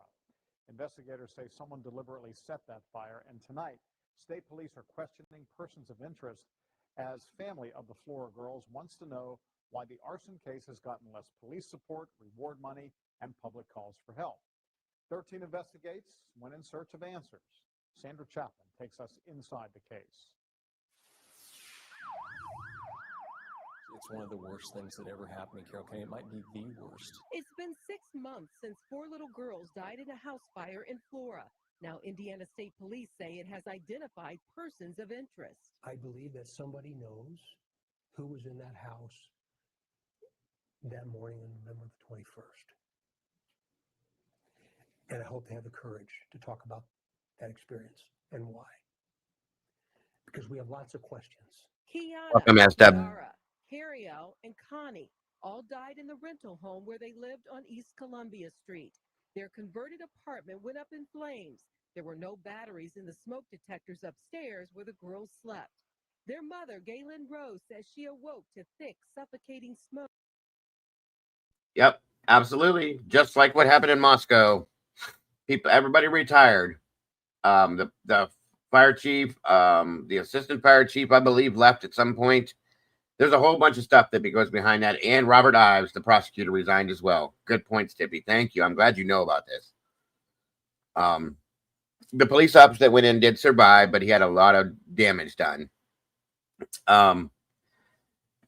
was a hero, in my opinion, but others said the opposite of that for different reasons. So we'll talk about that later, too. She ran outside screaming for help. 2 officers narrowly escaped with their lives trying to save the girls. We're taking each one of those rooms and looking at those independently, taking a look at all possible causes. At first, the Indiana State Fire Marshal's investigators thought wiring behind the refrigerator started the fire. Then in January, a stunning announcement made through a hastily sent press release on a Saturday afternoon. The house fire that killed 4 young sisters was intentionally set. Indiana Department of Homeland Security arson investigator Dennis Randall said there were accelerants found throughout the She tried to. It was just way too hot, Tippy. She couldn't. Yeah, this is the fire chief here. home. It was alarming news. I'm angry. They took 4 lives from me. But unlike the killings of 2 teens just a few miles away in Delphi, there was no press conference, no unified stance with state and federal investigators vowing to track down the culprit, and no notification of the arson. How sad is that? Those girls didn't even get a press conference, you guys. They couldn't even give them a press conference. That makes me sick. And again, I'm not trying to say that Delphi shouldn't have. They should have gotten equal amounts of exposure. Because we know Delphi did. These 4 girls didn't. An announcement to the Carroll County prosecutor or key investigators. I want publicity about this case because I want it to be solved. Was ISP aware that that release was going out on Saturday? We were not. The fallout behind the scenes was immediate. Superintendent Carter says the release was premature because ATF had yet to get evidence back from the lab. There has been conversation about what happens has got to be shared with the ISP and with the detectives assigned to this. But 13 You're a piece of shit. This guy makes me want to vomit every time I see him. Investigates has learned that hasn't happened. An independent arson investigator working the case sent a scathing email to the Department of Homeland Security and Fire Marshal Jim Greason about the DHS investigation. Yes, Yvonne. A copy of the email also came to 13 Investigates. The Michigan investigator writes, the press release by the state fire marshal about the conclusions of their investigation are not correct and completely based on speculation and not evidence. We showed the letters to both the prosecutor and the superintendent. I don't know about this, but I'll find out about this. I've never seen this letter before. Prosecutor Ives admits there's been little contact with the state fire marshal's They both just lied right there. Absolutely lied through their teeth. office. State Fire Marshal considers, I believe, part of its task to look into the criminal aspect of a case, but as far as I'm concerned, the lead investigative agency for this case is the Indiana State Police. The state fire marshal refused to sit down to talk about the Flora case. All of this as state police asked for witnesses to come forward on behalf of 4 little girls. We need people to be talking to people and people to be listening to other people and then reporting it appropriately. My only concern about this case is that it's properly investigated. A new investigator was recently assigned to take over the Flora fire investigation. Detective Greg Edwards, who was on the case for the first 6 months, transferred to another ISP position. Now, both ISP and DHS are still questioning witnesses and individuals who might have helpful information. Very good point, Members we spoke with say they are still very concerned about how this case is progressing and want to see a stronger presence when it comes to solving the case that claimed the lives of 4 little girls. I'm Sandra Chapman with 13 Investigates.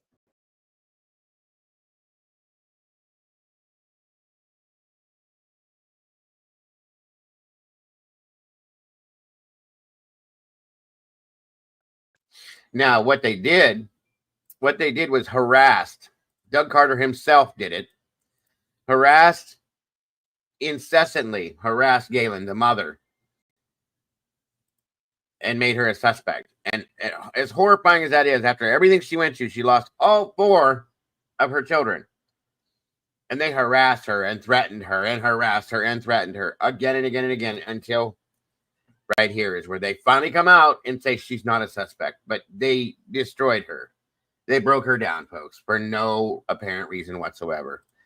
And like Tomboy said, don't forget the polygraphist ISP trooper Stephanie Thompson, who passed along with her daughter under another suspicious house fire. Yes, I was going to get to that. Thank you for keeping me on my toes. I appreciate that.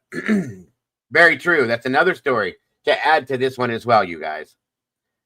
This area is crazy with Delphi and this part of Indiana.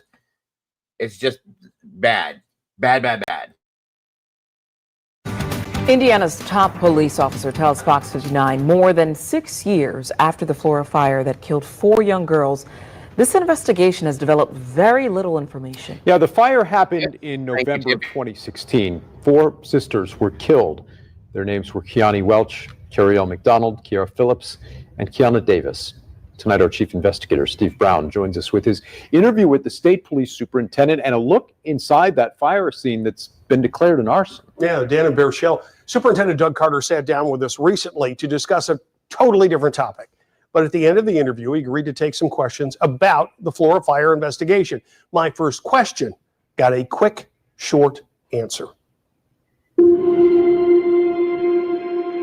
Is Galen Rose considered a suspect in this case? She is not. That's the first time we've heard that. I worked hard for my baby. Rose is the mother of the 4 girls killed in the November 2016 blaze. She has been the subject of persistent rumors in Flora that she may have had a hand in the fire.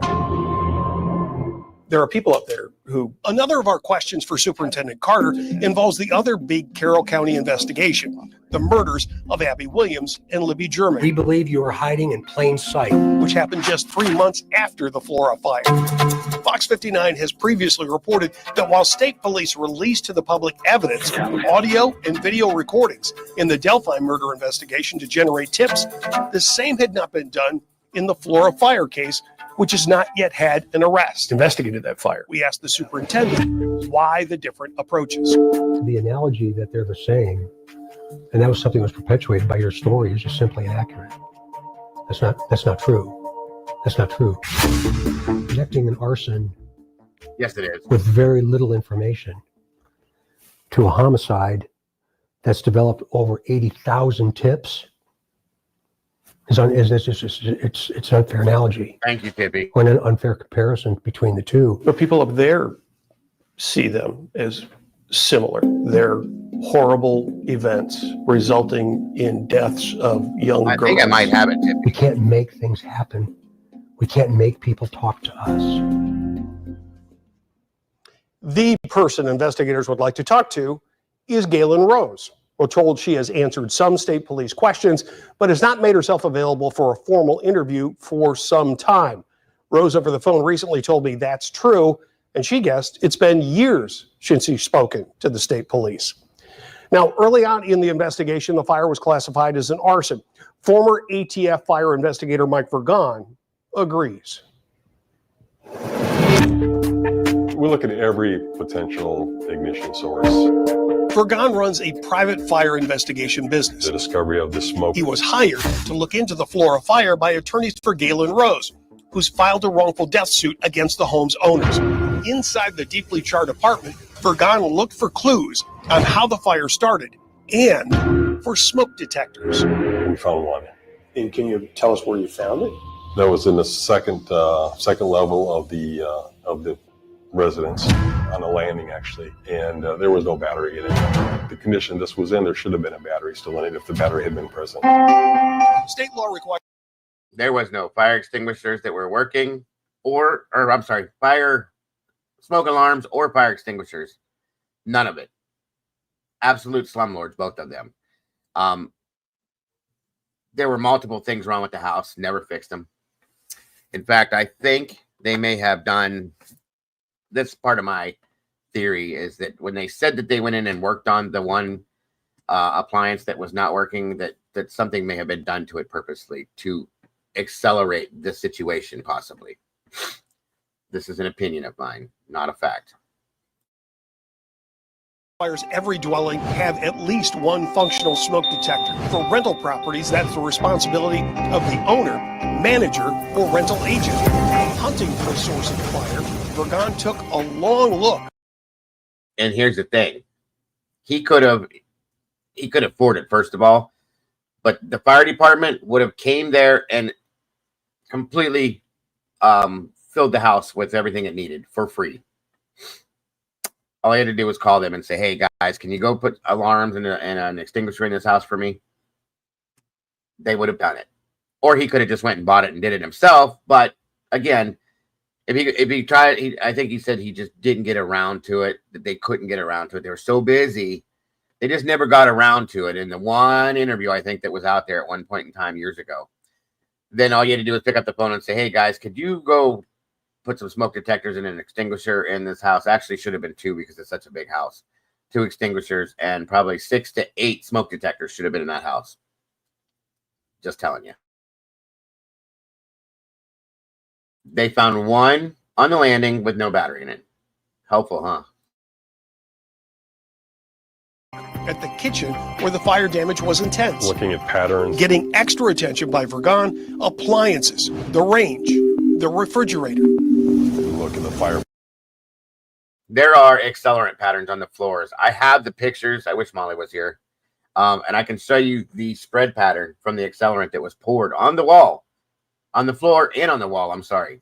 100%. You can see it clear as day. Clear as day. Patterns. And I can show you, you can see, like I said, if I have the pictures, this is what he's talking about now. But you can see the burn patterns where it's like, it looks like charred, very black and very like charcoal crispy with flaking.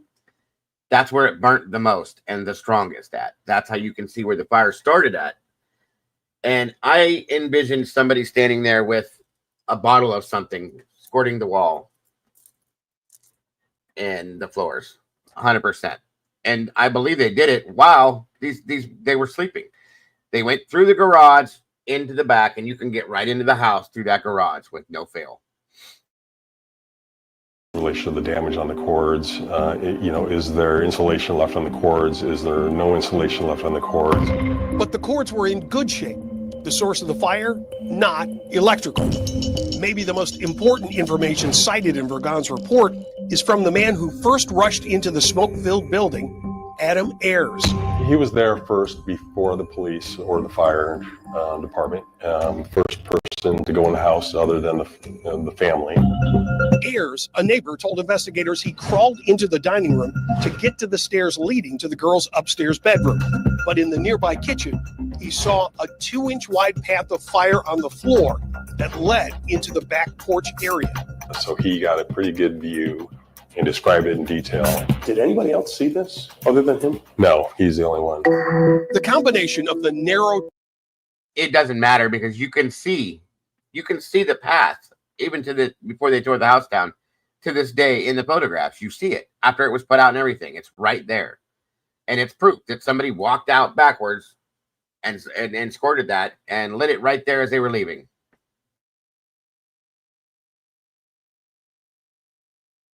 Trail of flame and burn patterns found in and near the back. Right there. This is what I was going to show you. See how these are like this? Do you see what I'm talking about? Oh, yeah, Clifton, it's definitely an arson. Oh, Cap, yes, definitely an arson. Yeah, it was in the middle of the night, JC. It was very late. So you see these streaks here? 100%. You can see that they look like spilled patterns, okay? There it is, right there. Back porch were critical in Vergon's conclusion.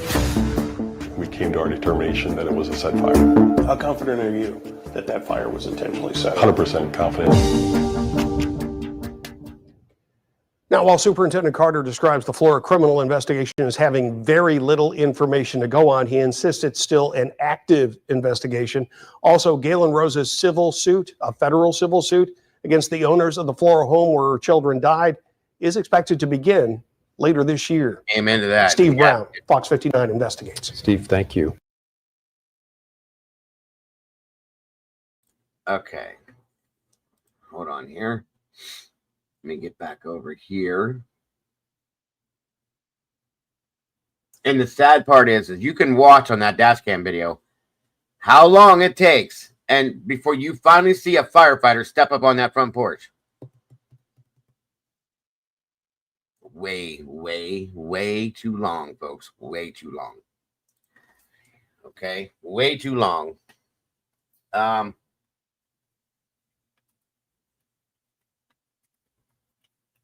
Give me 1 second here.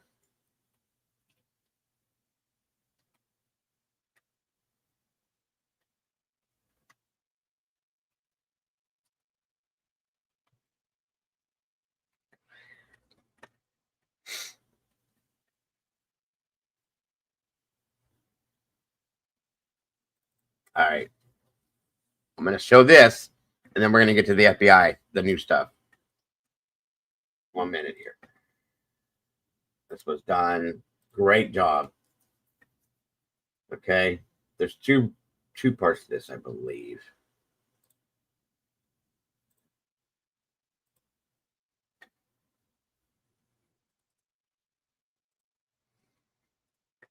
One minute.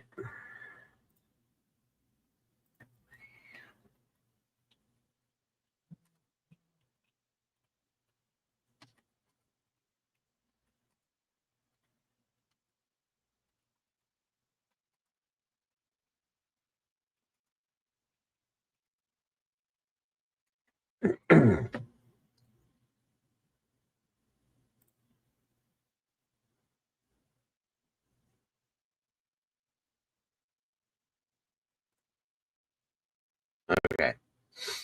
All right. So we're going to go, hold on here. Yeah. All right. This was put out via True Crime Design. And I put her link in the chat. Please go over, subscribe, hit the notification bell, and like the videos that they put out. She did a great job with this, in my opinion. Here we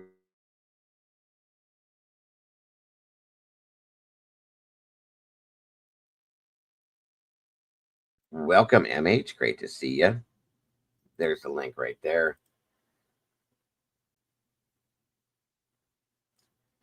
Yes, absolutely. Delphi was the first fire company on scene. The other department, where there were people in-house at the other department sitting there, they came after. Pretty sad, isn't it? And definitely questionable. It made me disgusted as a firefighter. This case is unlike any that I've seen in almost a 40-year career. So there are so many different tentacles to this. It's very complex.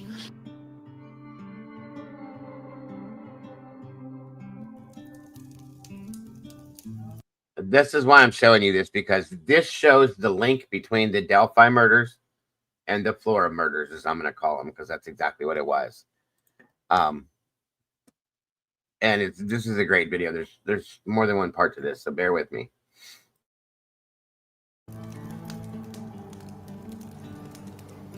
But I don't think anything's bothered me more than what's occurred in Carroll County, Indiana, in my entire lifetime.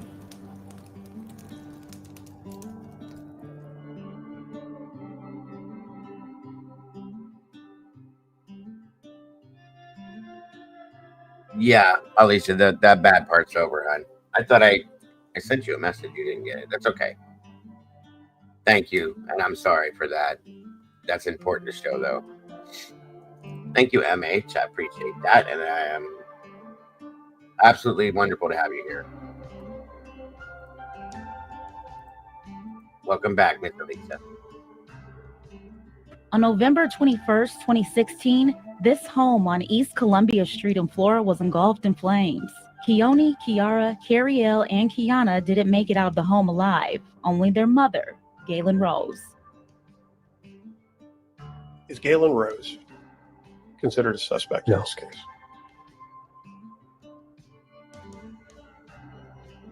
State Fire Marshal's office ruled the fire was intentionally set. This announcement was followed by several officials involved in this ongoing investigation resigning. Now, Indiana State Police First Sergeant Jerry Holman says ISP is the lead investigative agency in this case.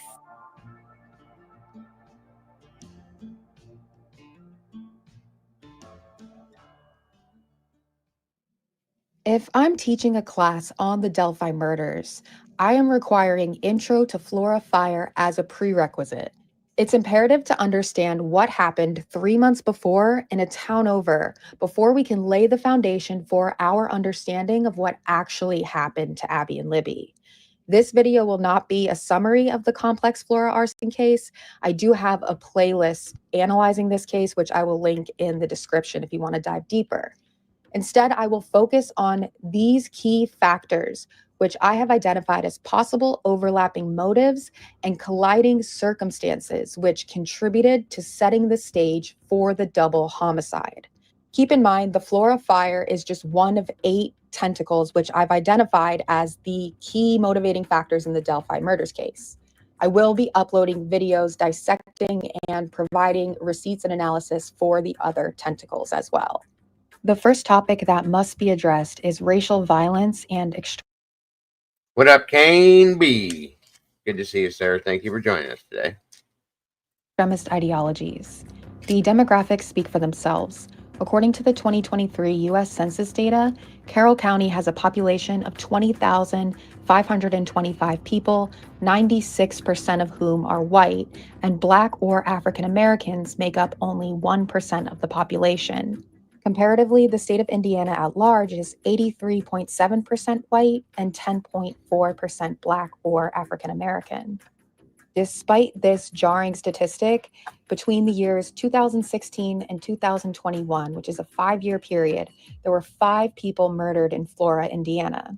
All of the homicide victims were Black, which is a statistical anomaly that warrants further investigation, in my personal opinion. Moreover, Carroll County and specifically Flora have a rich history of racial tension and persecution, which includes public lynchings. This sentiment of the population at large is no better illustrated, in my opinion, than the way these tragic events were responded to. Yeah, can you imagine that, you guys? 1%. 1%. And they are not welcome. They are not welcome at all. The damn shame. 2025. Let's get with the times, folks. Oh yeah, it's definitely fishy. People don't want to live. People that are. It's been stated in other interviews and people that I spoke with on this,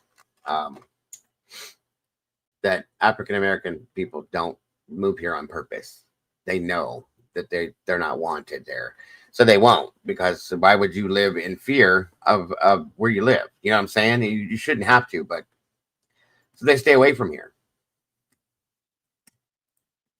To by the public and law enforcement, with the Delphi case getting significantly more attention, empathy, and donations.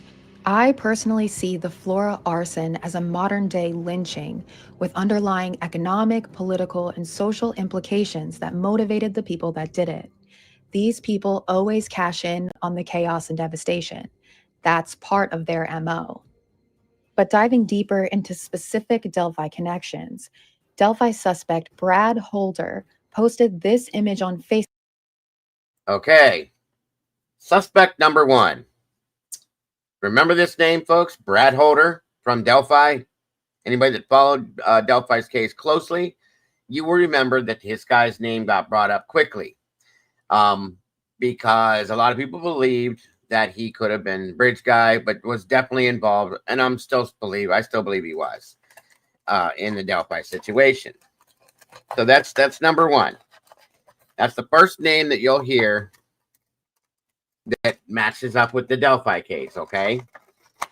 And there's a few others that you'll find out here in a minute. Just want to give you guys the heads up.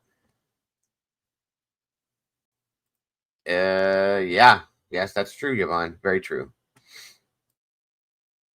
Facebook on November 20th, 2016. The day before the fire that occurred around 3 a.m. on the 21st. In the post, Holder describes attending a blot, which is the Norse word for sacrifice. Jaeger Tyerson was Patrick Westfall's alias on Facebook, indicating that it was Westfall's residence where the blot took place. And remember what I told you about where he lived, okay? Literally right down the road. So where was Patrick Westfall living in November 2016? Well, according to public records, he had addresses in both Delphi and Flora. The Delphi house at 404 Union Street is a larger duplex with a small yard, while the address in Flora has a bit more space for something like a bonfire pictured here. When looking at the aerial imagery of the Flora address associated with Westfall, an interesting change on the property occurs between 2017 and 2018. The detached garage at this address seems to have disappeared while Westfall was living there. 218 South Division Street is 9 houses down from Galen's Rental, which stood on the corner of East Columbia and South Division Street. Did you hear that? Let me play that back for you one more time. Who have disappeared while... Oh, in the IP address that they traced came back to Indiana. Matt. What's up, Twiz? Yeah, this is Patrick Westfall. There were 4 little girls that passed away, Twiz, in a house fire that was purposely set. And some of the people that were involved in the Delphi case are involved in this as well. They're 9 miles apart from each other, the 2 areas, Delphi and Flora. Thanks for joining us, brother. Was Ron Logan ever investigated as an Odinist? He was investigated, Scott, as an Odinist. I don't know, but he was definitely investigated and arrested for another charge, but he was looked into, and that's who I believe was the bridge guy, in my opinion, just so you guys know. Yeah, this is an old one, Twiz, I covered before, and there still is no answer to. But the FBI is recently come back this week, and it's about time because it's been years, bro. Yeah, that's me too, 100% with Alicia on that. Yeah, he did. He confessed to it. His girlfriend said he did it. Everybody else, the police thought he did it, and then all of a sudden he didn't. Richard Allen did. Missed me with that bullshit. Truly missed me with it. Oh no, you're good, Scott. You're good. The name is, it's the Flora 4 case, Twiz, in Flora, Indiana, right next door to Delphi, Indiana. Like I think it's 9 miles, they said. But yeah, the case is listed under the Flora 4. Westfall was living there. 218 South Division Street is 9 houses down from Galen's rental. Literally 9 houses down on the same road, folks. That's where he lived at that time. Pretty wild, huh?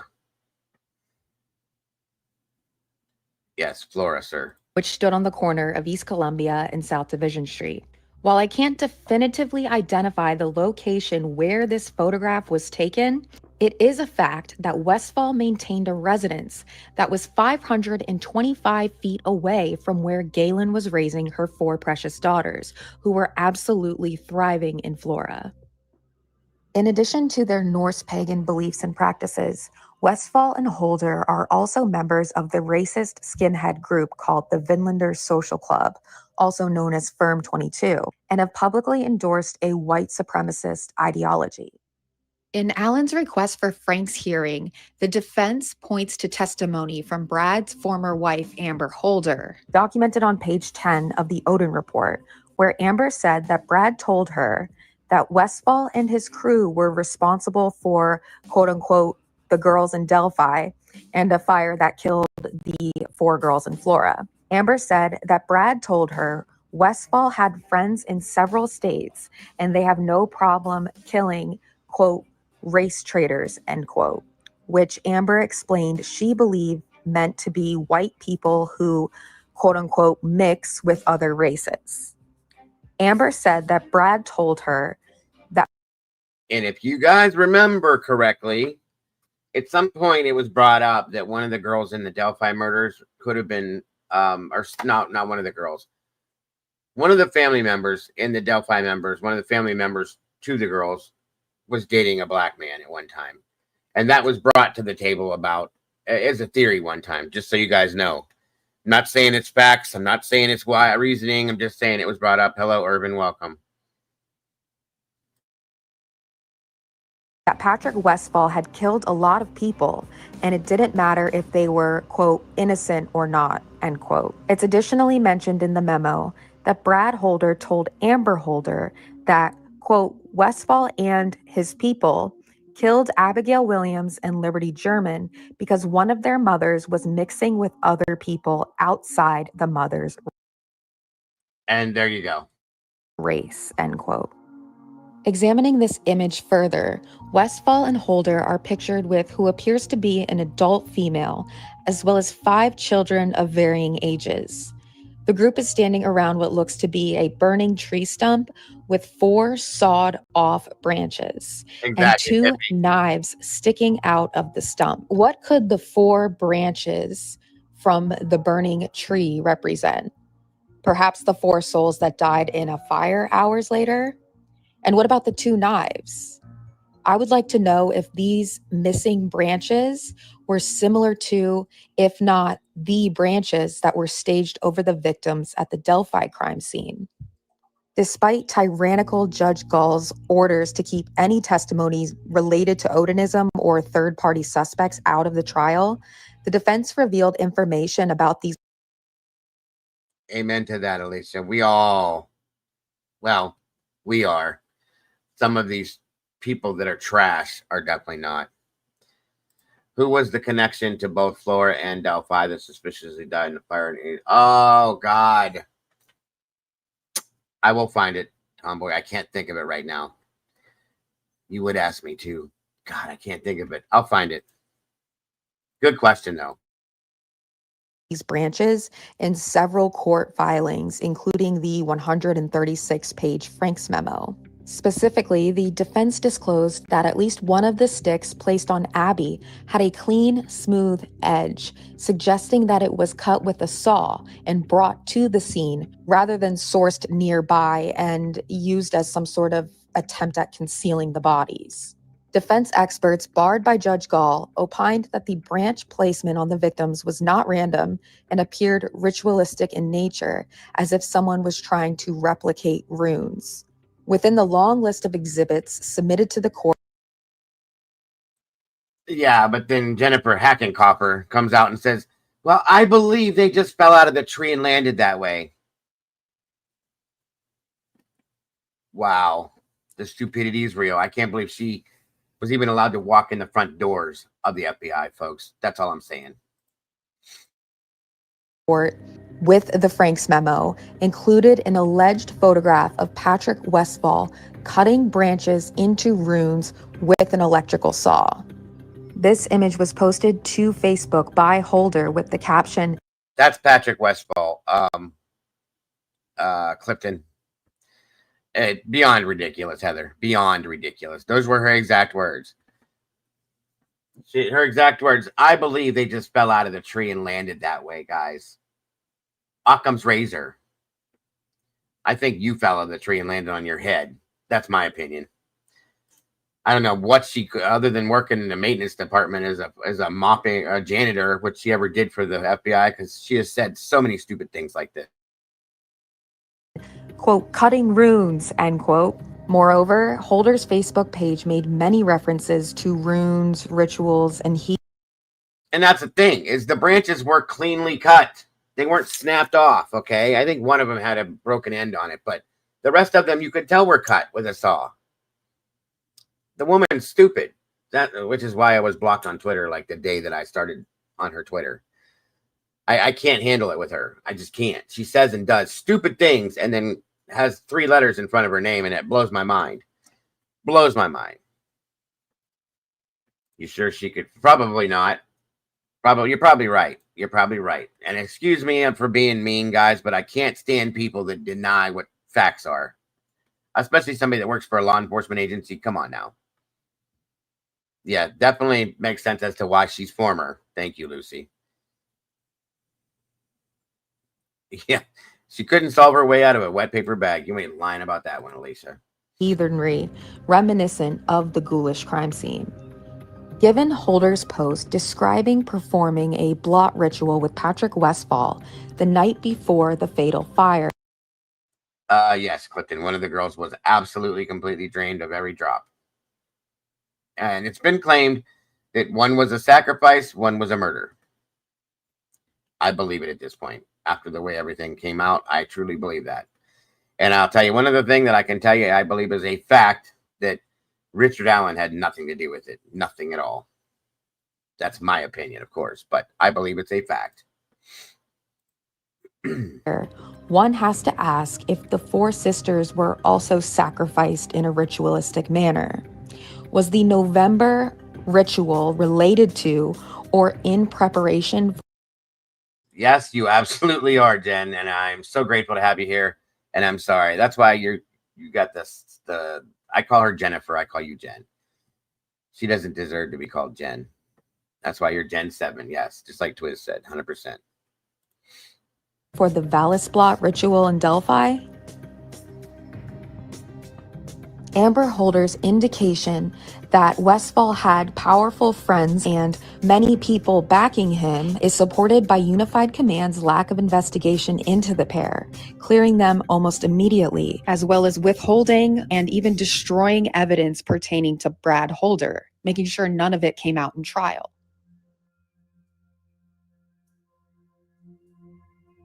Brad Holder is a loud and proud Freemason. He even has a tattoo of a large Masonic square and compass on his chest. I suspect Jerry Holman is also a Mason, as he is frequently seen throwing these square and compass. This is another law enforcement official that has involvement in this, Jerry Holman. If you remember that name from Delphi, there he is, and he does do that all the time. Many pictures you find him doing that. That's kind of wild. I never caught that before. Interesting. Tricky Nick, yes. Tricky Nick, Mr. Prosecutor, Jerry Holman, Doug Carter, all these names, the same names, folks. Think about it. Well, shitty tattoo on a shitty person. This is pure white trash that they're showing here, just so you know. Compass hand signal at Delphi press conferences specifically. Most damning, however, is the Really? fact that Nick McClelland is a master mason, and there is evidence to indicate that This is Tricky Nick. This is who they're talking about. McClelland and Holder even belong to the same lodge, Tipton Lodge number 33 in Logansport, as both were featured on the lodge's Facebook page. If you don't know by now, Masons take an oath to do everything in their power to protect their fellow Masons. And I suspect that is why Brad Holder was never treated as a suspect from the beginning of the investigation to... And he knew it. He knew it.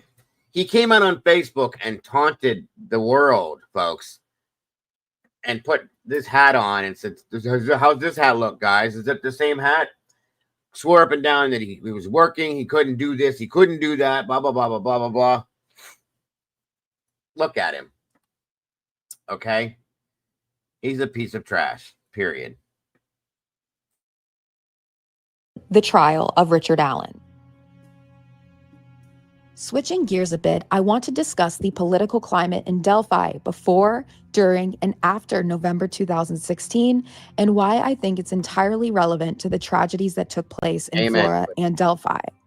This is actually the very first motive I ever zeroed in on when I started looking into these cases on a deeper level, because of a pattern I noticed with some of the few powerful local figures monetizing and even politicizing these events that resulted in the deaths of young girls. I believe the series of events I will summarize here paints a compelling picture for one of the underlying political motivations for the fire, and I'm interested in finding out if you agree.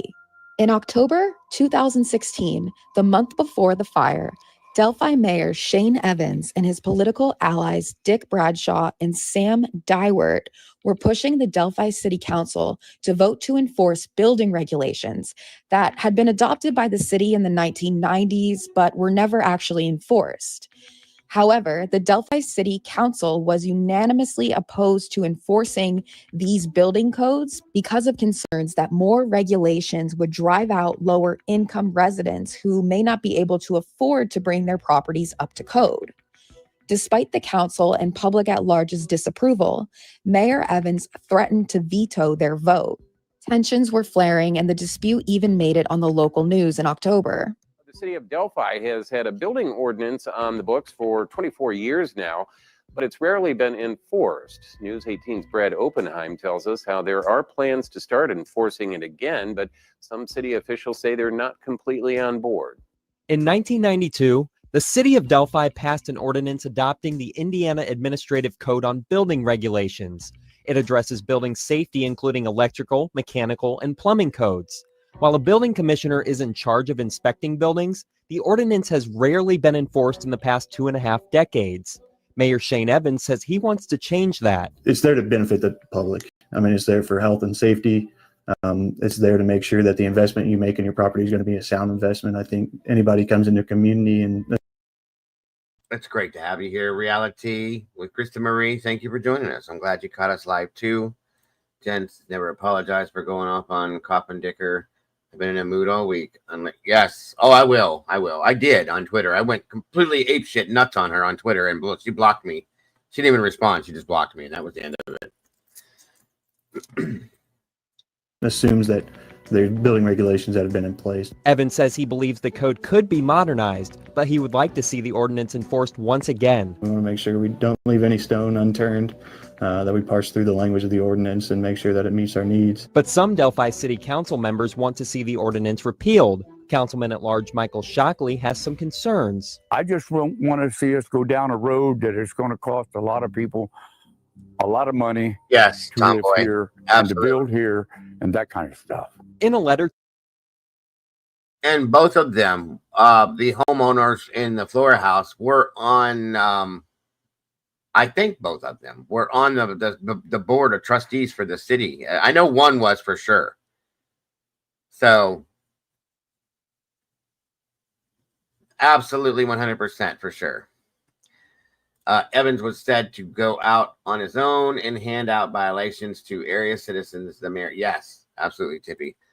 Am I accepting guests? Yeah, here shortly I will be, Krista. Especially if you have any information on this or anything you want to voice about this, for sure. I will be dropping a link here shortly. To the city council, Evans said if an ordinance is passed to repeal the original building ordinance, he will veto it. Faith that city council and I will be able to sit down and Me too, at reach least. some middle ground on this. Evans says the topic will be up for discussion at the next city council meeting on November. One city councilman in particular, Dale Seward, actively opposed Evans' building code agenda and was not quiet about it. And I agree that we need minimum standards with different aspects and different things we do. But you can't sit here and tell me that more government regulation translates. No, I'm sorry I keep pausing this. There's reasons, though. I would, if you guys are interested in this case, I would recommend you take some notes. I definitely want you guys to remember names because we're going to hear other things about these names. So. Translates into prosperity for any city or any town. On November 2nd, Seward expressed his general disapproval with Evans and the Board of Works in an opinion piece in the Carroll County Comment, compellingly entitled Hiding in Plain Sight. Seward complains of the lack of transparency between the Board of Works and the City Council as well as the public at large. He even writes that Delphi residents should contact Mayor Evans and express their displeasure with this form of government. They should do it now. This culture of concealment should be stopped immediately. To the killer, who may be in this room, we believe you are hiding in plain sight. It's clear that in early November, Councilman Seward felt there was something nefarious going on with the Delphi Board of Works meetings, and it's quite possible that his intuition was on point.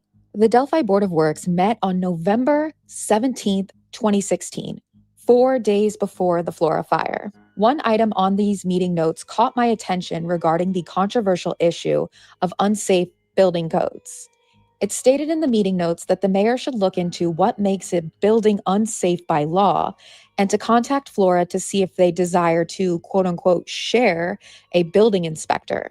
I believe that this is code for something much more sinister. If the mayor were to hypothetically contact Flora to discuss unsafe building codes, specifically regarding fire safety and electrical codes concerning multifamily dwellings, he would likely contact Flora Town President Josh Ayers, who also happens to be Galen's landlord and owner of True Value hardware stores in Delphi and Flora.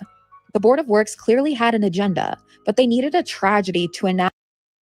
So this, for those of you that don't understand, this Josh Ayers was the homeowner to the house that burnt down, as well as, like I just said,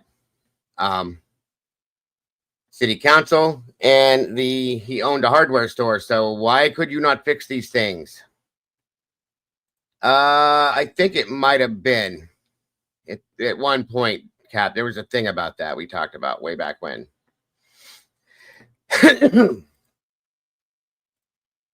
Act the levels of control that they desired. It should also be noted that one of the Board of Works members, Sam Dywert, owned an insurance company in Delphi called Dywert Insurance. I speculate that increased regulations and inspections required by these stringent codes would be profitable for his business. I also suspect a long-term goal for targeting quote-unquote unsafe multifamily dwellings is to continue the gentrification of Delphi by targeting these older duplex-style buildings. Galen Rose's rental at 103 East Columbia was the perfect house to make an example of, as it was a balloon-style wooden frame dwelling with 2 separate units, and it had a myriad of plumbing and electrical issues. If only they could get someone, perhaps a local criminal with extreme racist beliefs, to start the fire, the Board of Works could use the tragedy to enhance their political agenda, and Ayers can cash in on the insurance policy, which he did. It seems like a foolproof plan, as long as the fire was ruled unintentional. In fact, the Board of Works members didn't waste any time politicizing Yes, that's another point I want to make too, that he did have insurance up on this, of course, and cashed in on it and didn't even think about dropping a dime of it to Galen to help her with anything. Not even a cent. Not one damn red penny. The girls' deaths, as evidenced by a letter sent out by Dywert. I'm sorry, that's it. I was reading something, Cap. I didn't answer you correctly, but yes. Birch Tree Holdings, LLC. Thank you, Tippy. The same day of the fatal fire. He callously writes that although the cause of the fire is undetermined at this point, this event underscores the risks involved for multifamily dwellings, especially those in converted single-family homes.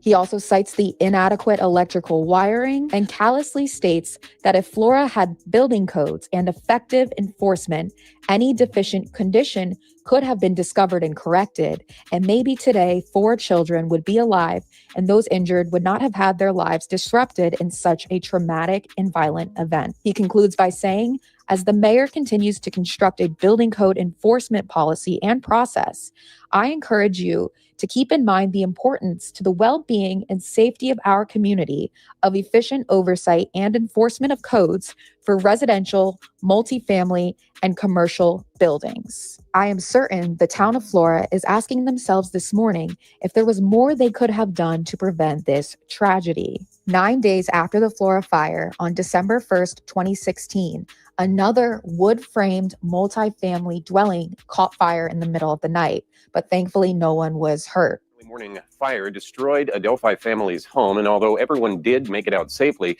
the Delphi fire chief says it's a reminder of the importance of smoke detectors. News 18's Samantha Tiki joins us now with a look at why the family is so lucky to be alive. Sam?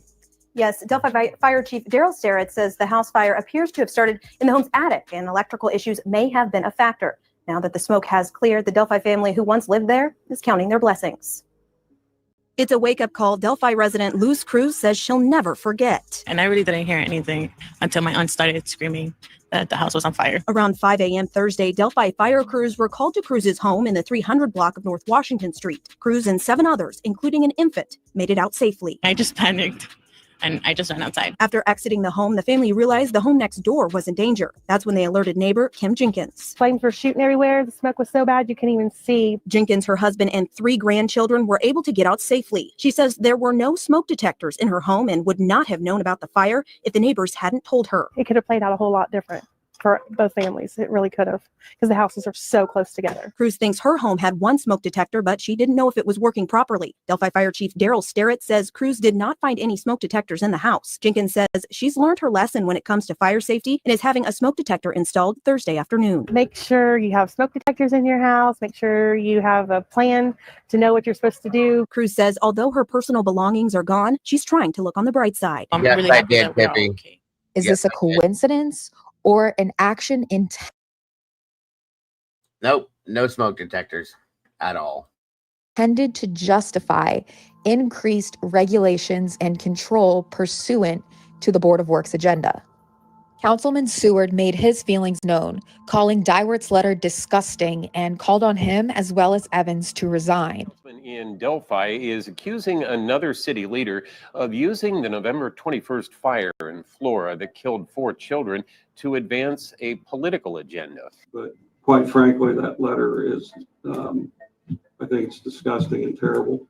Councilman Dale. Once again, folks, as you have seen time after time after time after time, money and politics, period. Every time. Seward says this letter was nothing more than a political stunt. Mr. Dywert should resign. And if you knew about it beforehand, you should resign too, because that thing is terrible. Sam Dywert's letter says the fire underscored the risks involved for multifamily dwellings and suggests the Flora home was unsafe. He says proper enforcement could have saved the 4 young lives lost. The problem is, though, is it's the homeowner's responsibility. It's part of the rental package. When you have a home that you rent, it's supposed to have, depending on the size of the house, fire extinguishers and or smoke detectors. A lot of people don't think about it because they just don't until something happens. That's when you think about it. So lost in the fire. Ultimately, the letter encourages the council to support a new building code enforcement policy that Mayor Shane Evans has been working on since July. I've communicated very clear to the city council about my support of code enforcement, to appointing an administrative arm of the city to where they can issue permits. And I think that contractors should be licensed, and they need to get permits, and they need to make sure that they have bonds and insurance, just like Lafayette did. But whether the building code enforcement policy needs to be changed wasn't exactly the reason Seward says he spoke up at the meeting. He's basically taking 4 people's deaths and a mother who was in the hospital at the time and 2 of our emergency personnel from the county, and he's basically politicizing it. But that's not how Dywart sees it, and neither did Councilman Brian Garrison. People are dying. And I believe what he's trying to say is why we're him hauling around. It's liable to happen to us. Mayor Evans doesn't want to get involved in the argument, but says the city is moving forward with discussions of enforcement and possibly amending the current building code ordinance. so was I, Cap. Admittedly, So was Dywart and Evans have a point regarding fire safety and code compliance. As Dale Seward acknowledged, it is certainly best practice for a city or town to comply with codified standards and regulations, especially for rental properties where landlords can be unmotivated to maintain adequate living standards for their tenants, who are ultimately the ones who suffer from a lack of code enforcement. Had the cause of the fire been ruled as a result of an electrical or occupancy issue, and then the Board of Works used the incident to promote the necessity of code enforcement, it'd be a different story. And honestly, I would agree with this sentiment. Isn't that the point of these kinds of regulations? To avoid preventable fatalities and ensure the safety of residents? But that's not what happened here. This was murder, misrepresented to promote a predetermined agenda. It is not the truth that the Flora fire could have been prevented by building code enforcement. Unsurprisingly, no correction, acknowledgement, or apology was ever issued by Dywart or Evans. These circumstances, including the timing of the ongoing political dispute over building codes, which conveniently contemplate fire safety and electrical issues, and specifically target multi-unit converted single-family homes, all characteristics embodied by the Columbia Street house, the monetary conflicts of interest, the immediate politicization in the aftermath of the tragedy prior to an origin and cause determination, and a bizarrely similar fire occurring in Delphi just 9 days later. These circumstances, when viewed in their totality, are extremely suspicious and make me think back to that November 17th Board of Works meeting where Evans is tasked with defining an unsafe building according to state law and contacting Flora for collaboration. The urgency of this agenda is also a factor. As Evans notes, he wants to review and work on this before the end of the first quarter in 2017. Was this a carefully calculated but sloppily executed plan, or just coincidental circumstances? You tell me. Who set that fire? Now, listen, I don't believe that anybody set it intentionally to kill those 4 little. Now, this is where this man sits here and truly and wholeheartedly lies through his teeth. Doug Carter is a liar. He knows it was absolute, every bit of it. He knows the whole thing was intentional. He knows it was racially motivated. He knows the people that could be involved and sits and lies. Little girls. I don't believe that. I hope I'm not proven wrong. I think it was a consequence of a bad choice. And again, I hope somebody will talk to us one day. What would you say to the person who did this if they're watching this tonight? What I want to say is I don't think you intended to do what you did. I don't think that they intended. I don't think you intended to do what you did. That's just so beyond stupid to me. God. And this guy is the top dog. What a joke. Intended to kill 4 little girls. I don't. That's me. That's my own opinion. I don't believe they intended to do that. I believe they intended to send some type of a message. And I don't know what the message was. Thus far, I think I've laid the groundwork for my claims that this crime was racially or ideologically motivated, or at least intended to be perceived that way, with additional political and economic implications that overlap with the Delphi murders. In November 2016, the state fire marshal's office said the cause of the fire was undetermined. However, in January 2017, investigators at the Indiana Department of Homeland Security said the fire had been set intentionally. We are investigating it as an Fire arson. investigators believe someone intentionally set this fire has just added to the devastation. After the peer review was conducted by Indianapolis Fire Department, the IDHS confirmed the official ruling that the fire was intentionally set. This happened on January 28, 2017. This is a very important date. At this point in time, anyone and everyone involved was suddenly on the hook for, at minimum, 4 counts of homicide. Some noteworthy anomalies took place in the 2.5-week period between the official arson ruling and the double homicide in the woods. According to Delphi City Council meeting notes from February 6, 2017, it was discovered on January 29th, the day after the arson ruling, that $18,000 in unauthorized transactions had been defrauded from the city's finances. All but $400 had been returned to the account, and it could be unrelated, but it's suspicious nonetheless, especially when considering who had access to the city's finances at this time. In the days to follow, leading into early February, various private and federal investigators came forward to cast doubt on the integrity of investigator Dennis Randall's origin and cause findings, which would lead to his subsequent resignation. I imagine that the conspirators began to feel uneasy at this moment in time, likely doubting, for the first time, the scope of their political influence over this investigation. Is it a coincidence that 2.5 weeks after this landmark finding, 2 teens are murdered in a shocking and grisly manner just a town over, an event that totally eclipsed the Flora fire in the news, the public consciousness, and even the investigative resources and attention of Indiana State Police? If one motivation for committing the Delphi homicides was to distract and disrupt the Flora investigation, then mission accomplished. But then there's also this nagging fact that Libby's grandma, Becky Patty, appraised the Flora house just 2 months before it went up in flames. Now, I'm willing to concede small town coincidences. Not every overlapping connection is nefarious or suggests a grand conspiracy. I'm sure there are a limited number of accredited appraisers in rural Indiana. Fine. But that doesn't answer my lingering questions about this appraisal or stop me from speculating if Libby had uncovered privileged information regarding the fire, which leads me to my final topic, insurance fraud. The property on East Columbia Street was appraised on September 10th, 2016 by Becky Patty per her own admission.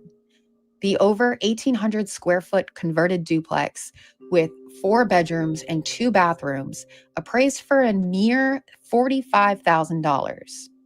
For reference, similar or even smaller properties on the same block are, for the most part, valued in the $100,000 range.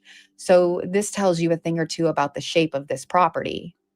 But why was the appraisal ordered in the first place?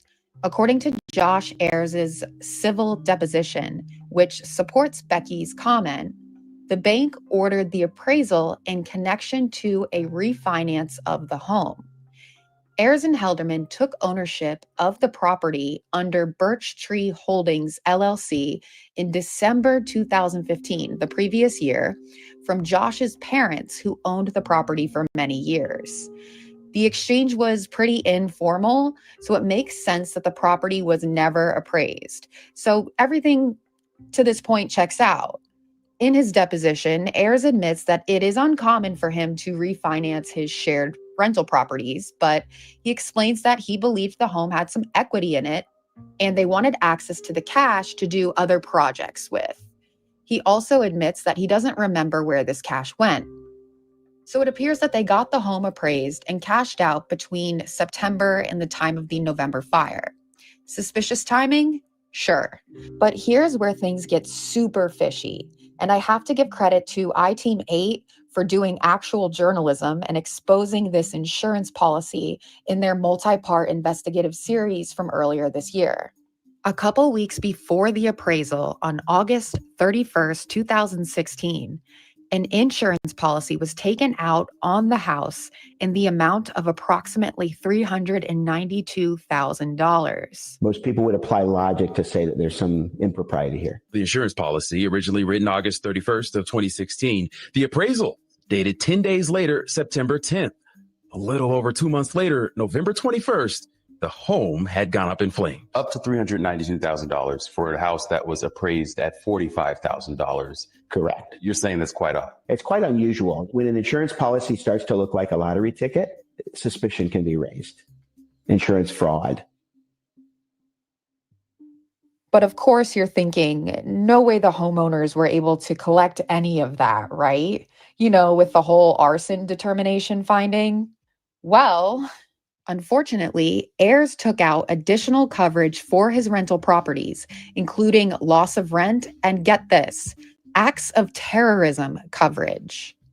This additional policy insured 103 East Columbia for an amount of $105,000 and was taken out in mid-October 2016, 1 month before the house was set on fire. From the sparse documentation I could get my hands on, it appears a property damage claim was paid to Birch Tree Holdings. While the amount paid is unknown, coverage included the $105,000 for the structure, $2,500 in personal property, and $10,500 in loss of rent. Ayers also testified in his deposition that he did receive money after the fire as a result of his insurance policy. Simply put, the house was worth more incinerated than functioning as a rental property. When reviewing the testimony from the civil lawsuit, it's clear that the condition of the property was abysmal. The testimony from the tenant who rented a unit in the property prior to Galen stated that the house had electrical and plumbing issues, specifically a water leak out of the kitchen light fixture, as well as multiple power outages resulting from the circuit breakers popping. Galen Rose made similar complaints, including non-functioning electrical outlets, lack of smoke detectors, and non-locking doors prior to the fire. And who gets the call for all these issues? Josh Ayers, who owns multiple businesses in town and probably doesn't have a lot of spare time to deal with these issues. Galen rented the unit for $500 month to month. So double that for the unit upstairs. The property was only bringing in around $1,000 per month in rent. One has to wonder if Ayers was getting tired of his new title as landlord, which appears to include a lot of hassle and responsibilities for a comparatively small monthly income. But how would he get out of this predicament? It's against the law in Indiana for a landlord to kick out a tenant without due cause. But a devastating fire would end all current lease agreements, get this property off their hands, and result in a six-figure payout for the owners. And Ayers and Helderman would know this because it's happened to them before, just 3 years prior.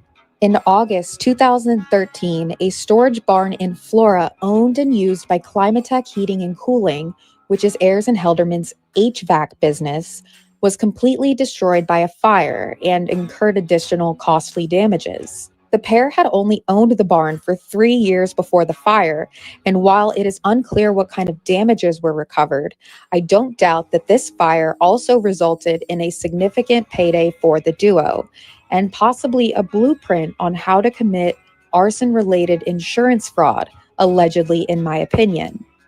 Even the family business, Ayers Hardware, which has been in operation since 1901, has a history of destructive fires that only seem to result in positive outcomes for the business. The first in February 1923, when a fire destroyed most of their merchandise and severely damaged the interior of the building, and another in 1976, which damaged the upper storeroom.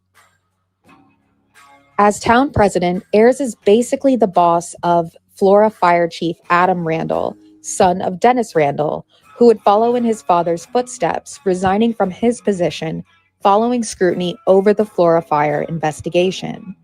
Adam Randall had also resigned as Flora's fire chief. Adam Randall's boss, before his resignation, had been Josh Ayers, the president of the Flora Town Council and the owner and landlord of the home where Rose lived. Did potential conflicts of interest get in the way of the investigation? Did small town politics play a role? It's not difficult to see how small-town politics can be leveraged into favorable outcomes for the long-standing Flora Town president, who comes from a large and influential family and presently owns multiple businesses in the community. The fact that Josh Ayers never even spoke to Galen after the fire, but had no issue collecting hundreds of thousands of dollars in blood money is appalling.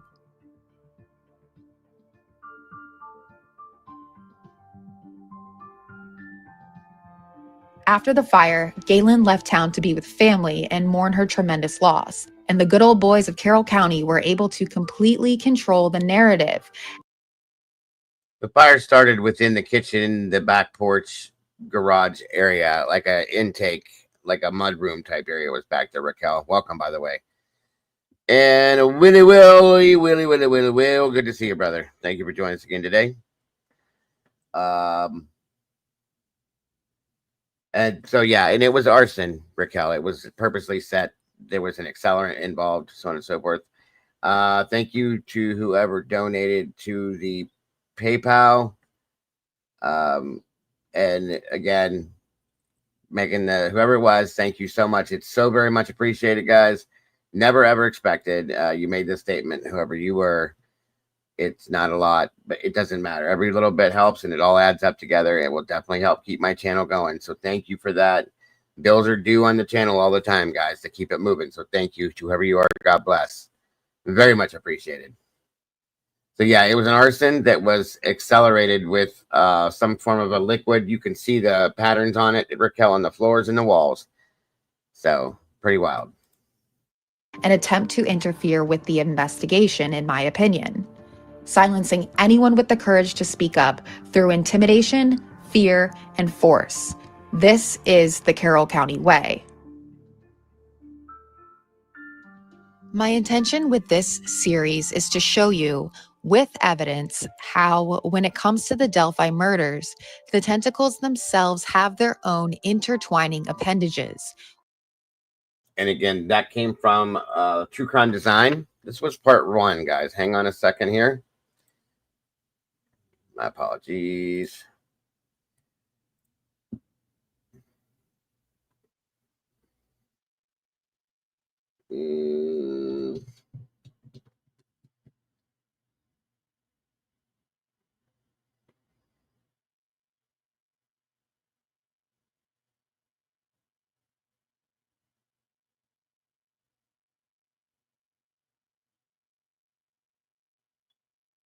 Hold on, you guys.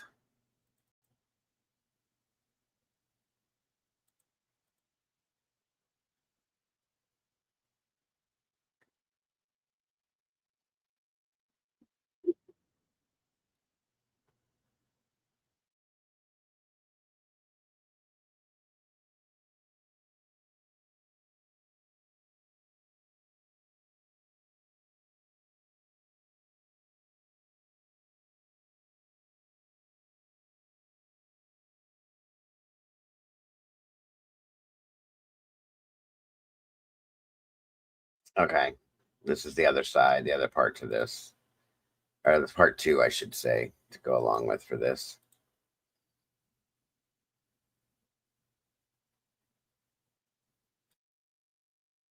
Who has been arrested, the creator of this profile, Keegan Klein.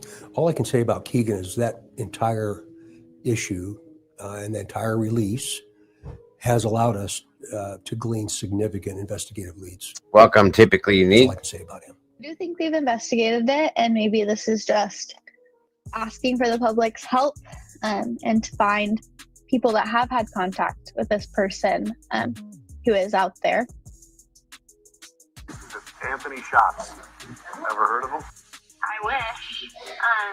New information to us as of last night, before everybody else, but still new information. Do you think it's possible that your sister and Abby were communicating with this account? I think that the account is definitely important and that we have to keep sharing it and putting it out there because for whatever reason, law enforcement thinks it's important. Why do you think investigators are putting so much focus on you right now? I have not a clue. Because I think it's because they said I was the last It person does to talk sound to like like her, a twist. is what they've told me.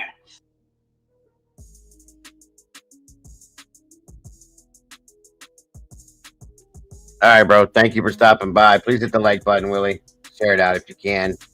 Be careful out there, bro. Interacting with Libby and Abby To some degree, and we don't know exactly what that interaction is. I do know that Libby's sister, Kelsey, did get in touch with that fake profile while the girls were missing. You did communicate with the Anthony Schatz account, according to documents now, like the same day she was missing, right?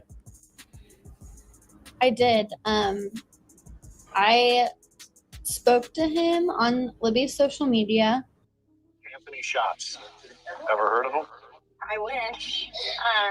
New information to us. So there was an account, it was active from 2016 and 2017, Anthony_shots on Instagram as well as other social media platforms.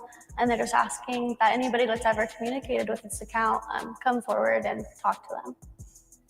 I remember that name. I know I talked to that person that night. And I didn't tell anyone because I didn't think it was important. I wish. And to find people that have had contact with this person.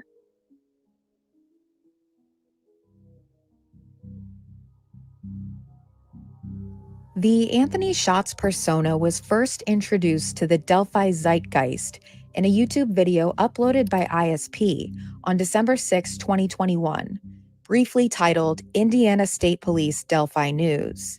This strange announcement took us all by shock, adding a whole new dimension that spoke to the original epithet attached to the case, which was the Snapchat murders, before being rebranded, so to speak, as the Delphi murders.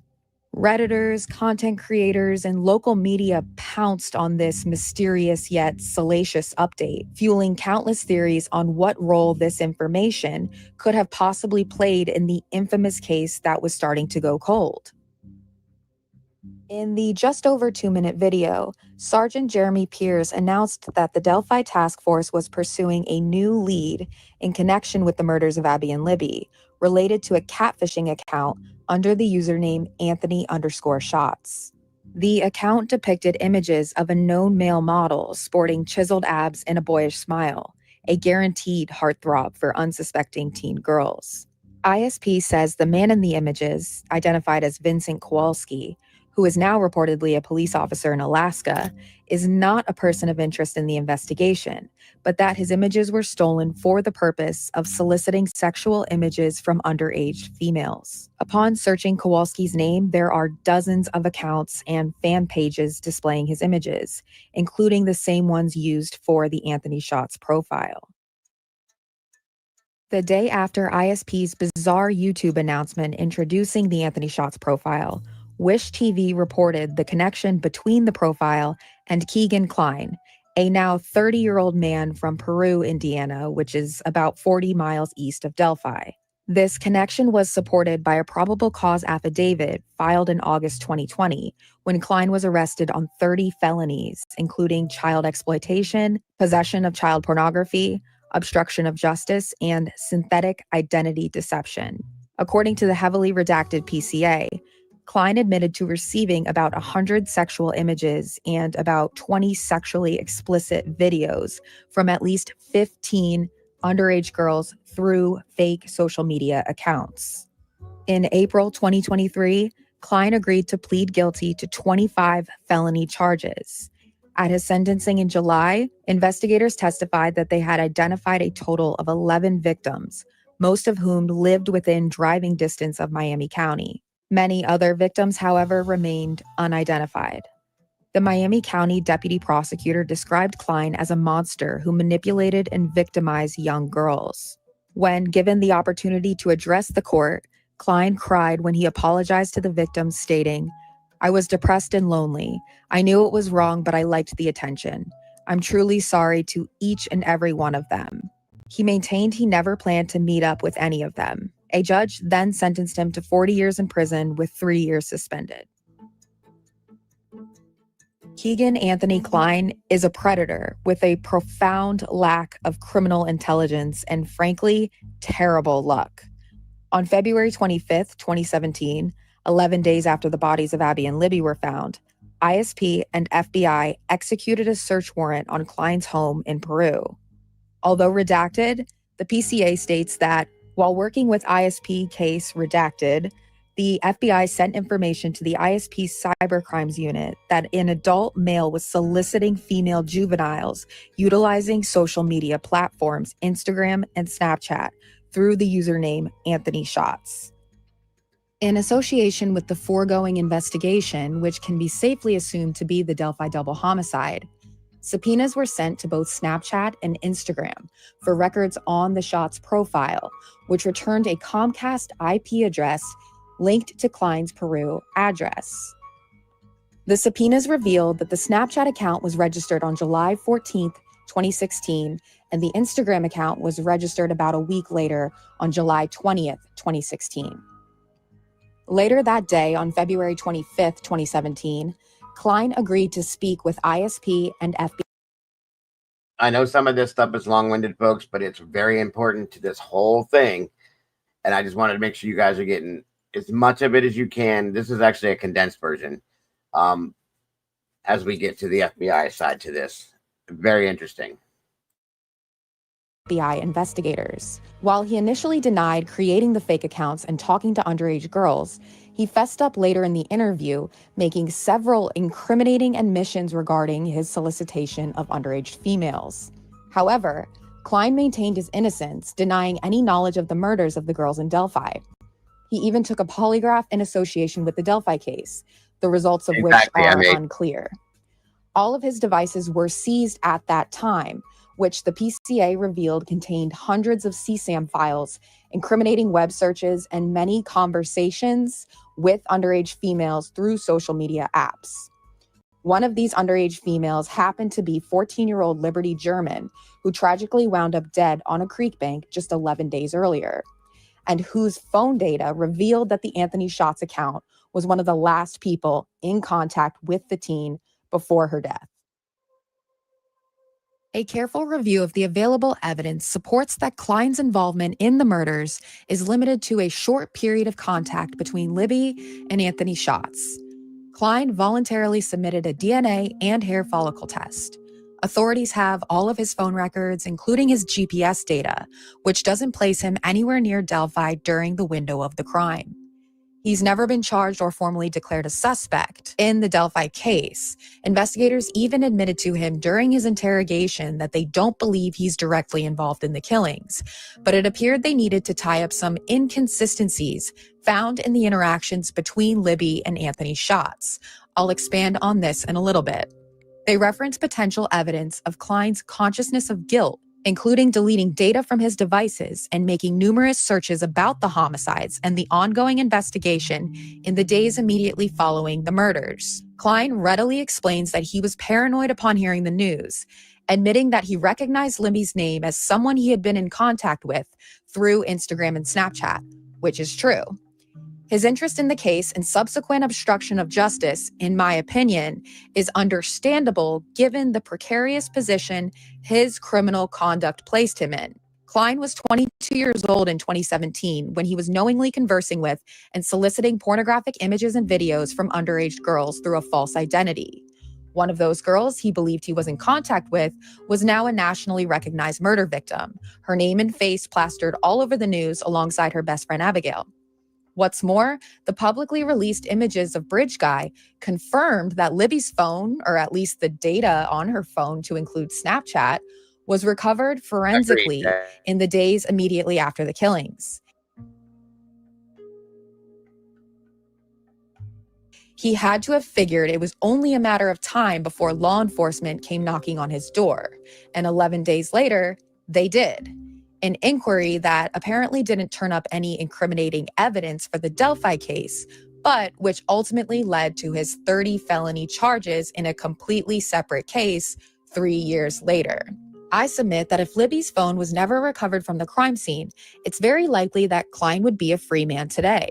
He most likely wouldn't be spending the next 43 years in the custody of Indiana Department of Corrections, and he wouldn't be nationally recognized as a child predator or worse, possible murderer, his name and face forever associated with the highest profile murders in the state of Indiana's history. Let that sink in. You don't have to feel sorry for a convicted child predator to acknowledge the misfortune that these murders brought upon Keegan Anthony Klein. The extent of contact Klein as Anthony Schatz had with who he believed to be Libby is unclear, but from what I can gather through the transcripts, contact began in early February 2017 in the days and weeks leading up to the murder. It's stated that Libby added Klein on Instagram, and he vaguely remembers talking to her and a friend at a sleepover, but he says he blocked Libby because he felt she was annoying. Welcome, and Summer. investigators seem to agree with this, but suggest that photos were exchanged, which Klein maintains he can't recall. The transcript also vaguely mentions money being exchanged between Libby and the Anthony Schatz profile. Was Libby, or someone pretending to be her, exchanging images for money? You may be wondering why I'm bringing all of this up now, and decided to dedicate a whole tentacle to this seemingly resolved portion of the case. Hasn't this all been litigated and discussed to death online? It has, but I submit to you that the public missed key takeaways from the unveiling of this portion of the investigation. I will show you what I mean by this through logical deductions I have made by examining the available evidence uncovered by the dovetailed investigations. Doug Carter described the Anthony Schatz disclosure as dynamic and strategic, resulting in significant investigative leads. And I will show you what I speculate he may have meant by this. Aside from the PCA, most of the information we know about Klein, his predatory catfishing scheme, and potential connection to the Delphi case, comes from 2 sets of transcripts, both which were released to the public by Murder Sheet in March of 2022. This is an important marker in the case. The first is Klein's heavily redacted 194-page transcript of his interrogation with ISP upon his arrest in 2020. And the second is a 25-page transcript of a media interview between Klein and HLN's Barbara McDonald a couple days after the December 2021 ISP announcement and Wish TV's reporting revealing Klein's identity as the Anthony Schatz account owner. The interrogation is a tough read due to a lot of redactions, but there are several key bits of information and admissions that I was able to pull. The Barbara McDonald interview is unredacted and contains one key question that puts my prime suspect directly in the hot seat, forcing her to backtrack on her lies, specifically her insistence that she did not know anything about or have any contact with the Anthony Schatz profile.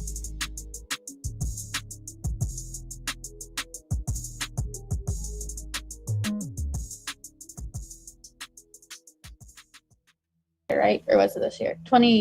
It was I think it was December 2021.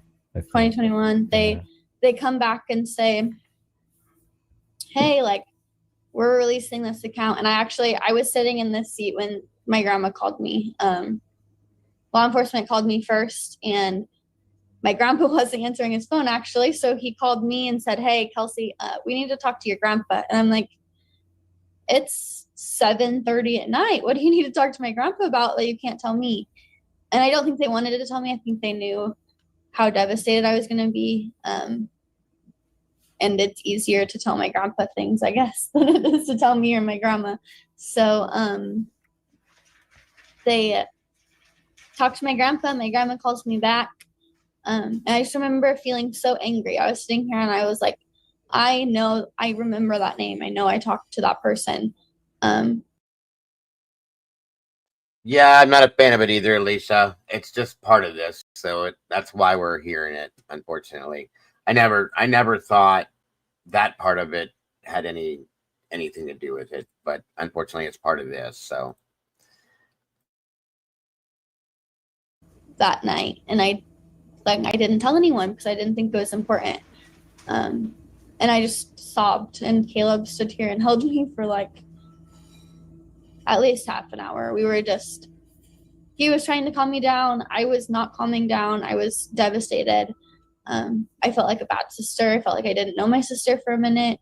That's really what spiraled me into like this bad mental health crisis in my brain, where I had to stop and take a step back. That's probably a good idea. That was really hard for me. Kelsey's reaction to the release of the Anthony Shots information was extreme. Her entire demeanor observably shifted when the public was informed about Anthony Shots. She became visibly nervous whenever the topic was brought up. I mean, we haven't seen a rash like that since her first TV appearance sitting next to Doug Carter on Dr. Phil. Kelsey significantly decreased the amount of media interviews and public statements she made after this information went public. Despite the Anthony Shots announcement being the first development in her sister's unsolved murder case in over 2 years, signifying progress in the investigation, Kelsey described her devastation at the release of this information, even stating that it caused her to spiral into a mental health crisis. She says she even became angry at Libby, the victim who lost her life at such a young age, telling the media that she would write angry letters to Libby and would visit her gravestone to yell at her. Yeah, you're not going to convince me this girl isn't disturbed. And also, I think I saw you in a video one time, you were a little bit upset with Libby even, like, because she didn't tell you about this or something like that. Yeah, I think I'm still angry with her. I feel like, and that's valid. I'm allowed to be angry with my sister. Yeah. And people keep telling me I'm not, and I don't think they understand. Like, me and Libby told each other everything. I thought we told each other everything. And so finding out that something this big was kept from me, from like the person I told everything to and the person that I thought told everything to me, and like we shared everything. And so to find out that I didn't know about this and that she felt like she couldn't trust me with something, I think really hurt me. And I think a lot of times when that happens in friendships, like for example with Bree, if something happens and she didn't tell me about it, then we would talk about it and we would have a conversation and we wouldn't be angry with each other forever. But my sister's gone. I can't have that conversation with her. And so I have to get through that anger on my own without having that conversation. And a lot of that is going to therapy and telling my therapist, like, right now I'm really angry. Like, I wish I could see my sister right now. And I think I would scream at her. I think I would yell at her. I would also hug her and tell her I love her and how she was the best sister ever. But there are also times when, like, man, like, I wish that I could just scream at her and tell her how dumb she was. I believe Kelsey when she says she is angry. But it's not because Libby didn't tell her about Anthony's shots. That's just her excuse to justify and deflect her anger back onto the scapegoat. The real reason for her scorn is born out of fear of losing control of the narrative and ultimately her freedom. From December 7th, 2021 until March 2022, Kelsey lied in at least 4 separate filmed media interviews when she misrepresented her knowledge of the account to the public, only to change her tune after the release of Barbara McDonald's interview, where Barbara asked Keegan if he remembered communicating with Kelsey German on the night of February 13th. Now, if Kelsey had just kept her mouth shut, I wouldn't be able to clock this as a lie. I'm not sure where Barbara McDonald got this information, and there wasn't any supporting evidence to support the claim. But Miss Kelsey couldn't help herself, running to Facebook to conduct damage control after the transcript's release, which essentially corroborated Barbara's claim. Those of us who have been keen to her deception sat back and watched her spin an entirely new tangled web of lies, making sure to archive everything in hopes of someday holding her accountable. She posted this comment on Facebook after some followers of the case brought the issue to her attention. She wrote, "I'm not sure why people are so upset about it. I've said many times there are things I am still remembering to this day, and as I remember them, law enforcement is made aware immediately. I contacted several people that I found Libby had been in contact with the evening of February 13th as we were sitting in the police station. I was trying to get as much information as I could to figure out where the girls were. Anthony Schatz ended up being one of the accounts I messaged. Law enforcement has the details of that conversation, but just know that the short discussion I had with the account threw up no red flags and gave no indication that the account knew anything of Libby and Abby's whereabouts. It was a 5-minute conversation.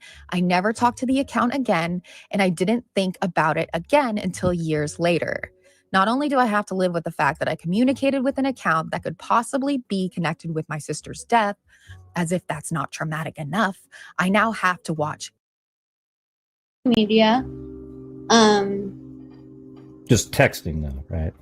Just texting. And the deduce that the unnamed friend in question is Bree Wilbur, Kelsey's bestie and maid of honor, and the sister of Kelsey's boyfriend at the time, Chase Wilbur. The three of them are also each other's alibis.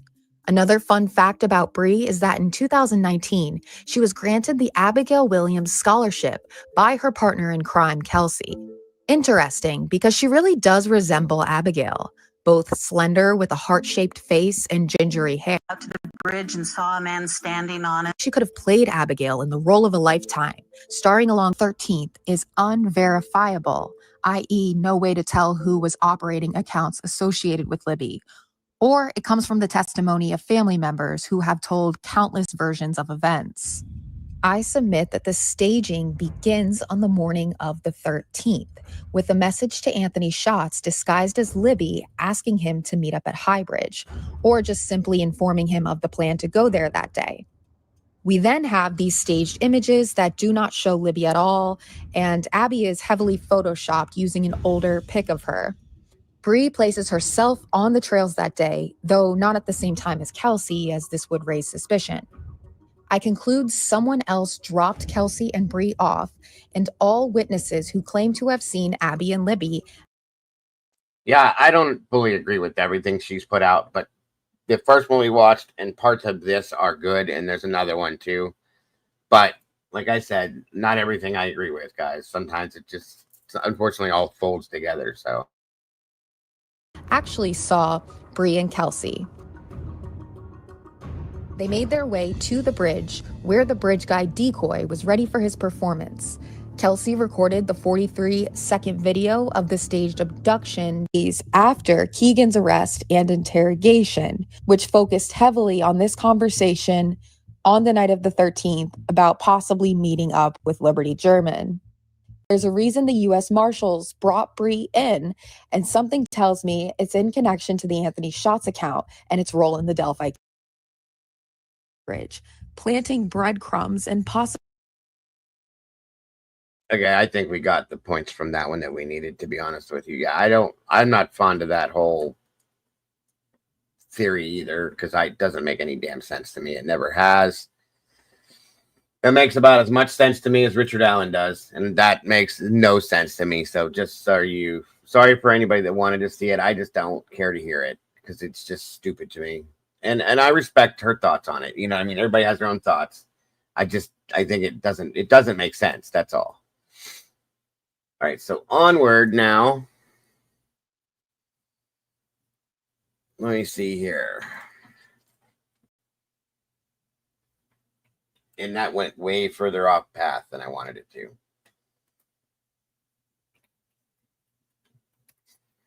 Okay, so hold on here.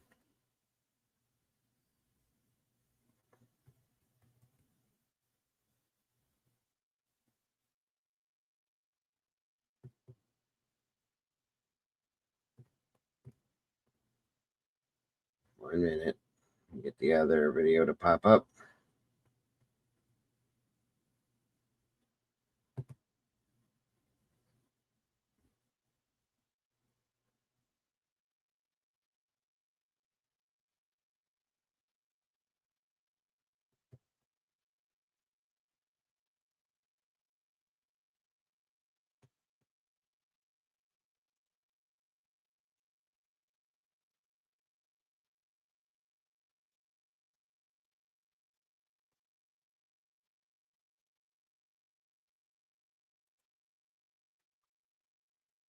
Hold on, y'all.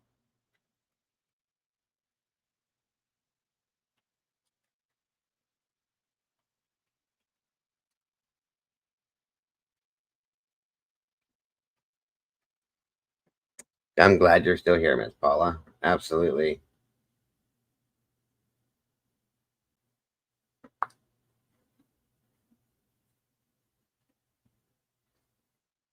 One minute.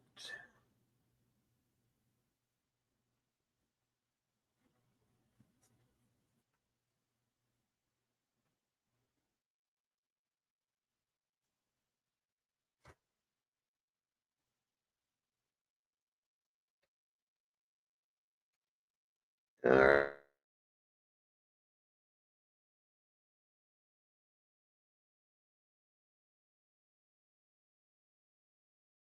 And we're going to go with this next and then the new updates.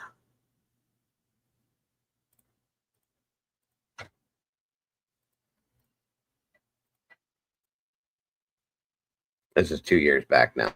Indiana State Police telling Fox 59 more than 6 years after the deadly Flora fire, the investigation has developed very little information. The fire happened in November of 2016 and killed 4 sisters. Their names were Keani Welch, Carol McDonald, Kiara Phillips, and Kiana Davis. And now Fox 59's chief investigator Steve Brown live here this morning breaking down this interview with ISPS superintendent. And again, so many rumors surrounding this case. It's probably the case we get asked about the most and why it's still unsolved. Yeah, you almost from the beginning, rumors about that have been pretty persistent up in Flora that Galen Rose had some hand in, some role in that fire that killed her 4 daughters. The state police superintendent told me that's not true. In our interview just a few days ago, Superintendent Carter told me that Rose was not a suspect. But Carter expressed frustration that his investigators on the case have not been able to speak with Rose for some time. The superintendent also said something very interesting. Listen closely here while he pushed back on often made comparisons about the Delphi murder case and the Flora fire investigation. Connecting an arson with very little information to a homicide that's developed over 80,000 tips it's an unfair analogy or an unfair comparison between the two. Again, Carter indicates that there's very little information to go on in the Flora investigation. That's his assessment. Now, that's more than 6.5 years after the fatal fire. There is something of a disconnect between the investigation and Galen Rose, the mother of those 4 girls. Carter says his investigators very much want to talk to her and haven't for some time. He didn't put a time frame onto it. Subsequent to that, I had a phone conversation with Galen Rose, and she estimated she couldn't put a particular date onto it. It's been years since she's talked to someone from the state police. And it's typical in these kinds of investigations that investigators come back to key witnesses and ask more questions as more information develops. So again, there is something of a disconnect there. And again, the state police superintendent is saying there's very little information here 6.5 years in. And that's the thing that's so frustrating, or people don't understand that. What do you think here is, I know you have a lot of work to do, and I think you were just given a bunch of information too. So I have a stack of explain a little bit about where we stand now and what steps are maybe being taken to find the person that did this. Well, we still get told that this is an active investigation, that state police are working on this when new information comes in. It seems like there's little information coming in at the time. But I will tell you that there is going to be more information kind of coming forward into public eye later this year, because Galen Rose has filed a federal civil lawsuit against the owners of the home that she had rented where her daughters died. And the discovery process of that will mean that there's a whole bunch more information that will be available to the public probably for the first time. So while there's limited information, the state police have been, generally speaking, tight-lipped. In 2 previous requests on 2 previous stories I did about the Flora fire, the state police declined abilities to be able to talk on camera or, put me in touch with investigators to, try and find out what's new with this particular case. We're only getting dribs and drabs now. There's going to be a much more information that comes out when that trial starts and expected to be later. And I know it was very surprising when you were on another story, and then all of a sudden, Carter said, no, she's not a suspect. It's like, to hear it put that way at that time, it was just very distinct. Yeah, Finally I to mean, hear that. to his credit, Yeah. We had questions about Flora. We've been trying to talk to him about this particular story, and he and his department has said no thank you twice. So I sat in front of him and said, hey, got these questions. Do you want to answer them? And he said, okay. So I told him I just had 3. Thank you, Krista. I Fired away with my appreciate 3 and the follow-ups on that. And, that piece of information I think is really important right off the top about Galen Rose not being a suspect, because I'm pretty sure you've heard them. Yes. I've heard them, perhaps everybody in the newsroom, that there is some level of suspicion that she was a suspect or somehow had a hand in that fire. So at least, the state police is on record saying that's not the case. Steve Brown, thank you. You're welcome. Chief investigator for a reason. For all of our coverage on the Flora fire and the investigation into it, fox59.com/links. Okay. Yeah, no, that pissed me off when they tried to blame. Yeah, it blew my mind. You'll look for any out you can have to try to not do your job or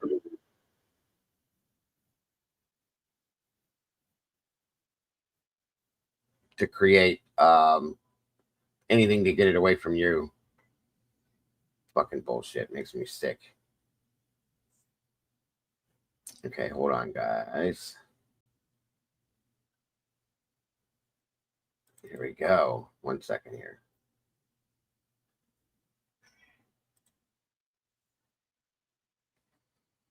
Like I said, 2016, guys, and it's 2025. Come on. It's been way too long. Way too long. Thank you, Krista. I appreciate that very much. Very much. That makes my day. The appreciation means everything to me. It really does. And we are coming up on 9 years since 4 young sisters died in a house fire in Flora. That's up in Carroll County. A fire investigator says that somebody set it on purpose. And in all that time, there have been no arrests. Frustrating for this family and really for the entire small town of just 2,000 people. So today, the FBI started a new approach to find the arsonist. Our Samantha Johnson was there. Special agents with the FBI and Indiana State Police detectives are now going door to door in Flora to find out what happened on this now empty lot November 21st, 2016. It's part of what they're calling elevated collective efforts to re-engage with the public and find out what happened here all those years ago. I always cry. I try not to come here a lot. I think about them a lot. Kathy Clendenning is a family friend. She knew the 4 little girls, Kiana Davis, Kiara Phillips, Carrielle McDonald, and Keone Welch. They died after detectives say someone set their home on fire that night. No one has ever been charged for their deaths. I just want people to know they mattered. And that's why the FBI says even people who have been interviewed before will be interviewed again starting Monday. The Boots on the Ground team has investigators who are new to this case and who are looking at every aspect of the arson investigation with fresh eyes, something Clendenning says could finally find answers. I have a lot of hope that someone will come forward with that little small tip that's going to solve this. That's what I have today, is a lot of hope. In Carroll County, Samantha Johnson, 13 News. Those 4 little girls there. You can submit tips right now on the phone and online, and you can stay anonymous. So we have linked that information on our website. The Indiana State Fire Marshal is still offering a $5,000 reward leading to an arrest in this case.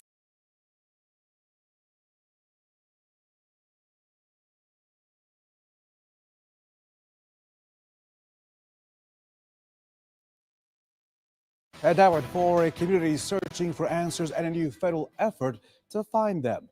It's been almost 9 years since 4 young girls lost their lives in a tragic house fire in Flora in Carroll County. The 4 sisters, Kiani, Kiriel, Kiara, and Kiana, were trapped inside the home that was set on fire back in November of the year 2016. The girls' mother and first responders were unable to get them out of that home. Despite an ongoing push for answers, no suspects have ever been named in this case. Thanks for joining us for this half hour. I'm It's funny though, because if you remember, at some point, Doug Carter said that they had persons of interest, and then all of a sudden, poof, they were gone. That's interesting to me. Gotta love how that works, don't you? Rafael Sanchez, Aaliyah Blackburn will join us on the news at 5. Tonight, FBI agents have returned to Flora, revisiting the case and going door to door in hopes of getting answers. Fox 59's Eric Graves talked to some of the same neighbors that the FBI investigators did to them as well. The town of Flora is buzzing Monday. The FBI is back here once again, knocking on doors and asking anyone if they know anything about a fire that killed 4 little girls in 2016 at the corner of Division and Columbia Street, right here behind me. It's a knock on the door not many in Flora expected. Who did you just get a visit from? The FBI. The news came out early Monday. I knew there's going to be around because I heard it on Fox 59 this morning. FBI agents in Flora knocking on doors and asking people about the 2016 fire that killed 4 young girls. The FBI wants to know what neighbors remember and if they know anything about who could have started the fire. This is video of the flames from dash cam video obtained exclusively by Fox 59 and CBS 4. 11-year-old Kiana Davis, 9-year-old Kiara Phillips, 7-year-old Carrie L. McDonald, and 5-year-old Keone Welch died in the fire. Months later, law enforcement deemed it an arson. Monday, we walked the streets too, talking to neighbors after they got done talking to the FBI. They wanted to just know if I heard anything, knew anybody that might know something. Matt Parsley spoke to 2 agents. Here they are talking on his porch. He lives just down the street from where the fire happened. The home where the girls died is now just an empty lot. It was torn down in 2023. The only thing I saw was the emergency lights down there, and I didn't know what happened until I stopped and got gas that morning. Kathy Clendenning says she's close friends with the girl's aunt. She still remembers the big smiles on each of their faces. Sometimes I just think about the times that you would go past and you see the girls out there waving at the traffic. The FBI, along with the Indiana State Police, declined interviews, instead saying the FBI is now elevating efforts and have investigators who are new to the case and looking over evidence with fresh eyes. Clendenning is hoping this could mean a break coming soon. I feel like they may know something and they just need that one person in this community to speak out. In small towns like Flora, they say everyone knows everyone. Folks also think someone in Flora knows who set that fire. Oh, there's no doubt. Somebody has to. The state fire marshal's office is still offering a $5,000 reward to anyone who can help track down the people or person who started this fire. In Flora, Eric Graves, Fox 59 News. Now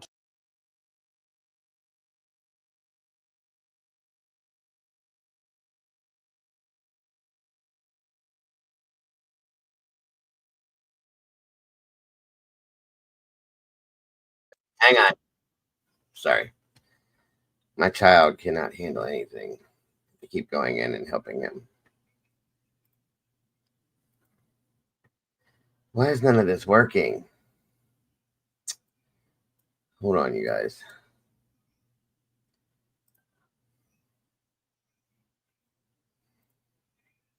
Open Sesame.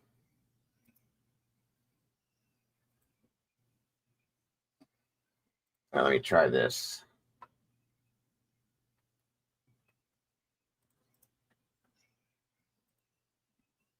Hopefully this will work.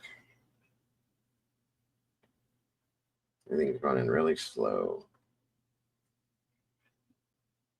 Nope, it's not working either.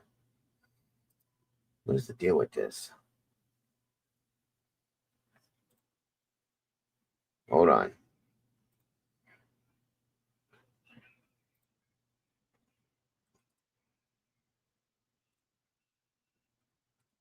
Maybe this will work. I'll be damned. It's not working. Oh, I'm just going to have to bring it over here then. Sorry, you guys.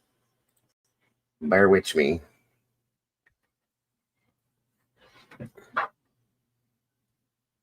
No problem, Krista. Probably hard to find someone now. We don't want another Richard out, right? Well, just saying. I think they know who did it. To be honest with you, Twiz, I feel like I know who. Well, Patrick Westfall is one of the main names that I feel is responsible in some senses. So, hold on here.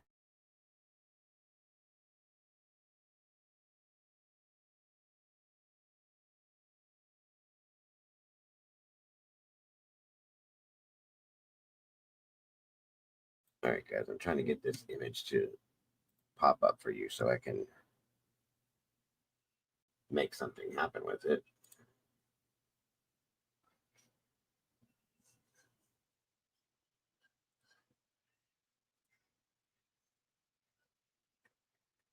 Let's see what happens here.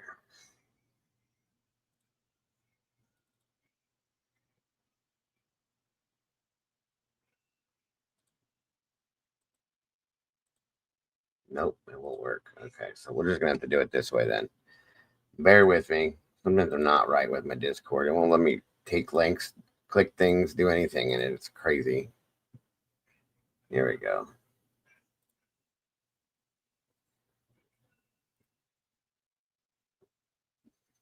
So this says here, guys, this was part of the video we just watched, right? And it says from a day ago from the criminal network, it says FBI. The FBI hasn't responded to me, so here it is. Brad Holder and Patrick Westfall are responsible for the Flora fire. However, the girls died because of negligence on the part of Officer Yoder and Dillinger.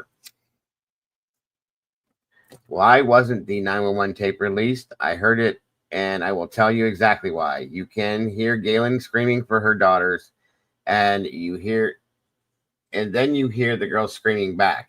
They didn't die that day. When Yoder entered with the wrong equipment, it became time to save Yoder as the girls died.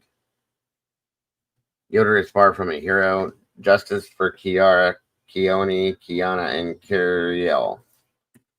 Praying that they get justice. So that was something new that was released. Never saw that before today. So, all right. Now, the next one I was going to show you guys, which I should have played probably before this FBI one, but I'm just trying to keep it in order, but that's just me. I'm OCD about weird stuff like that. Show. Hold on a minute here. I need to figure out what's going on with my Discord that it won't allow me to pull links anymore.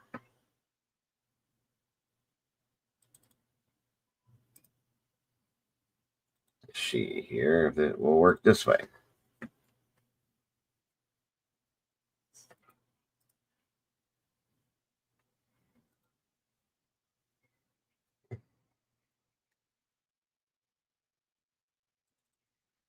Yep. Okay, so now this goes to show you. Oops, where'd you go? This goes to show you about the specific resignations that went through, people quitting their jobs, running away from this. Okay. I don't believe we've seen this yet. That took the lives of 4 girls and the chase for answers we've been following. Tonight is our final. Now, this is part of the cloud investigation that they had in regards to this. This was released last year, okay? So they've been ongoing with this in the background from the beginning. Certain parties have. Others tried to hide it, tried to run from it, every bit of it. So this is kind of important to understand certain things too.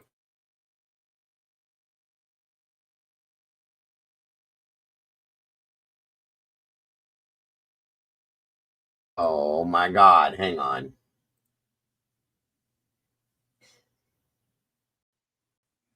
We're going to turn now to I-Team 8's investigation into the Flora fire that took the lives of 4 girls and the chase for answers we've been following. Tonight is our final installment. There are new reactions and newly uncovered details that paint a picture of the arson case, those involved, and the investigation, all of it in ways that have never been reported before. My story has not changed.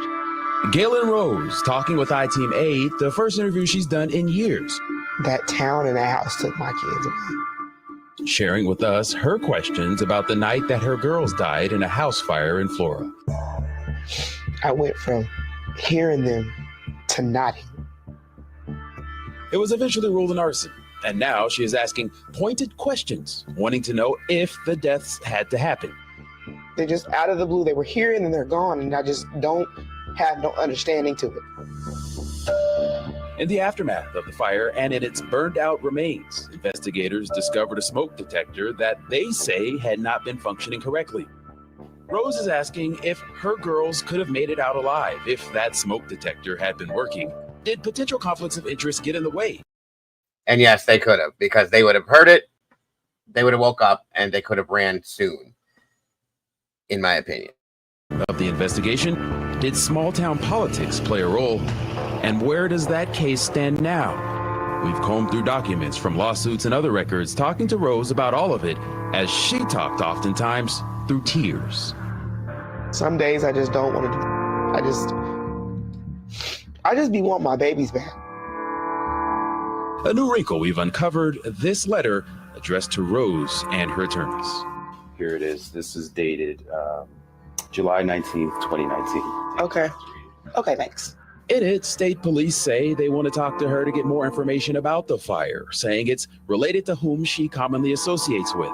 There's also a promise of immunity from criminal prosecution offered by Carroll County's prosecutor related to Rose's alleged illegal drug activity. That activity, Rose admits, had been smoking marijuana from time. You see how they're trying to lay this on her? Still, even a year ago, they were trying to put this on her and take all of the attention off of all the people that are actually involved in this. It's disgusting.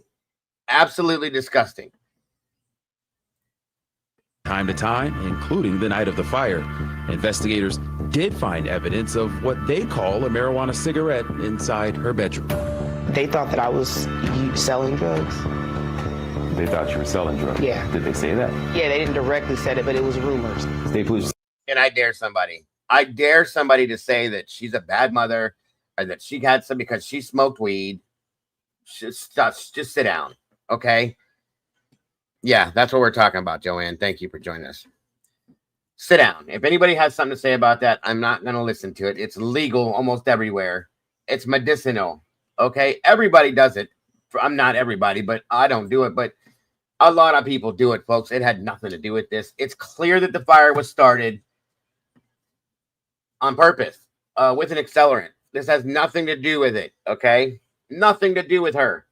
They're trying to find anything they can do to point the fingers away from them, period. Up to a year ago, they're still harassing her in this, okay? And the people she knew would not have killed her children. There's no two ways about that. That's a fact. Saying you come talk to us, it'll help the investigation. People might look at that and think you're hiding something. I'm not hiding. Do we have it, Tomboy?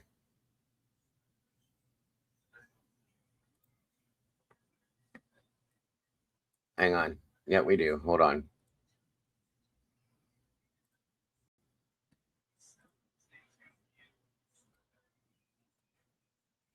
All right.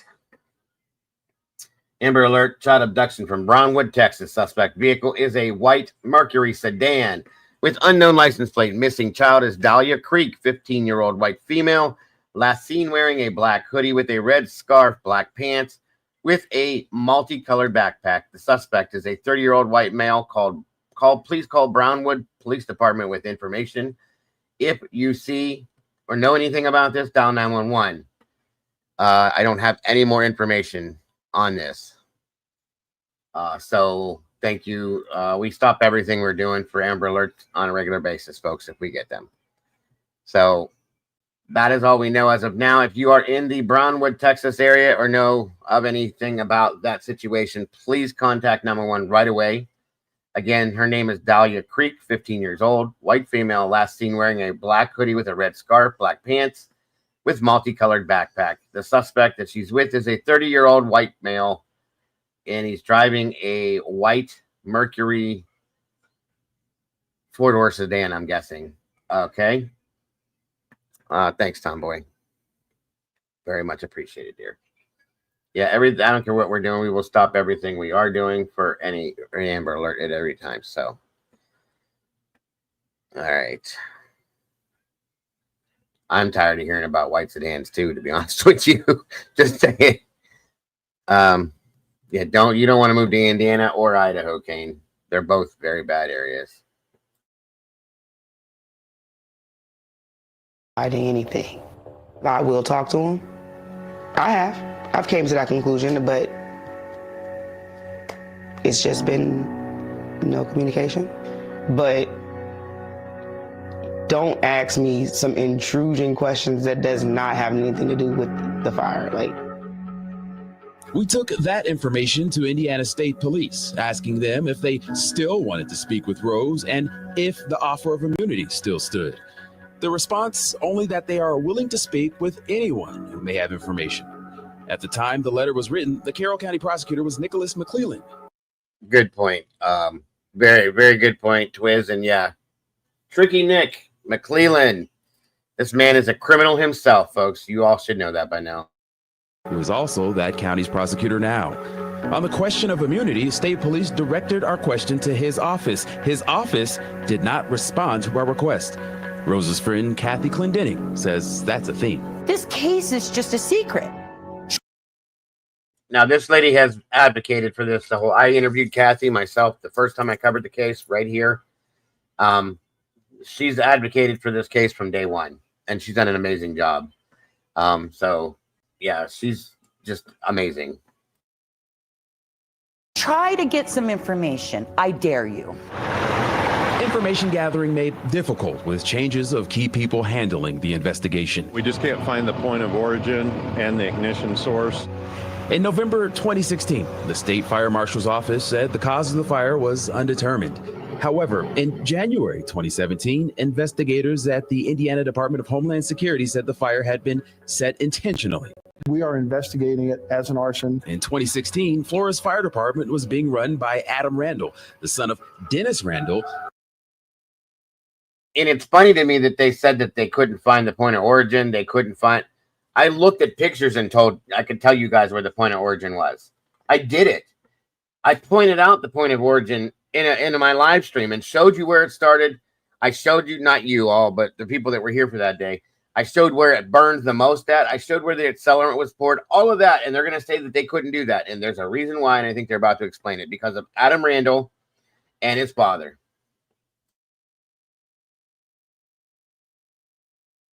A key fire investigator at the state fire marshal's office. Within a year of the fire, a new state police detective had taken over the police investigation.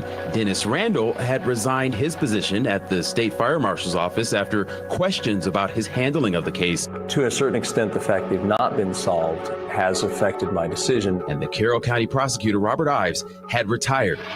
Adam Randall had also resigned as Flora's fire chief. Adam Randall's boss, before his resignation, had been Josh Ayers, the president of the Flora Town Council and the owner and landlord of the home where Rose lived. The town's current fire chief declined to talk with us when contacted. Do you believe the investigation began the right way, and do you believe it's still being conducted the right way? Just to give you a little more insight, Adam Randall also gained a bad alcohol problem after this. Became very withdrawn from his family, had some personal episodes, for lack of better terms, made some threats against himself. Okay. All of that happened after this fire and his involvement. I'm just going to leave that there and you guys figure it out from that point. I don't believe the investigation started the right way. I don't think they investigated it properly. The private investigator hired by Rose and another hired by attorneys for the landlord offer differing opinions as to whether Rose had enough time to get herself and her girls to safety had a smoke alarm inside been working. Rose's investigator concludes there had been enough time. A defense investigator concludes there wasn't.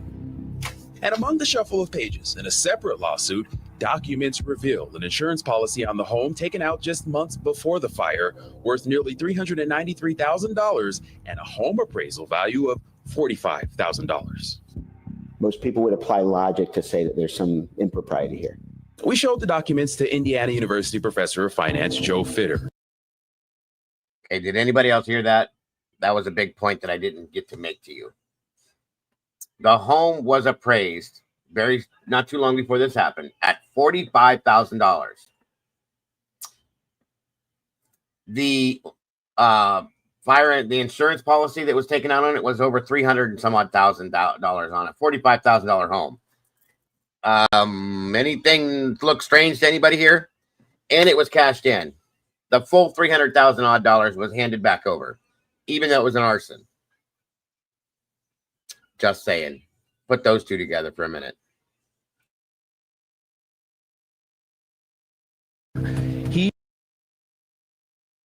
Yeah, Becky Patty is the one that did the appraisal on the house, by the way. The grandmother to one of the Delphi girls. I don't know that has anything important to do with anything. They all live in that area, but I'm just giving you a heads up on that. He immediately pointed out the dates on each document.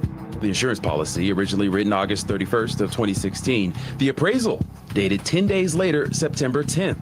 A little over 2 months later, November 21st, the home had gone up in flames. The policy was actually written before the appraisal was conducted. A lot of times when policies are initially written, the policy for $300 some odd thousand written 10 days before the appraisal for $45,000 is done.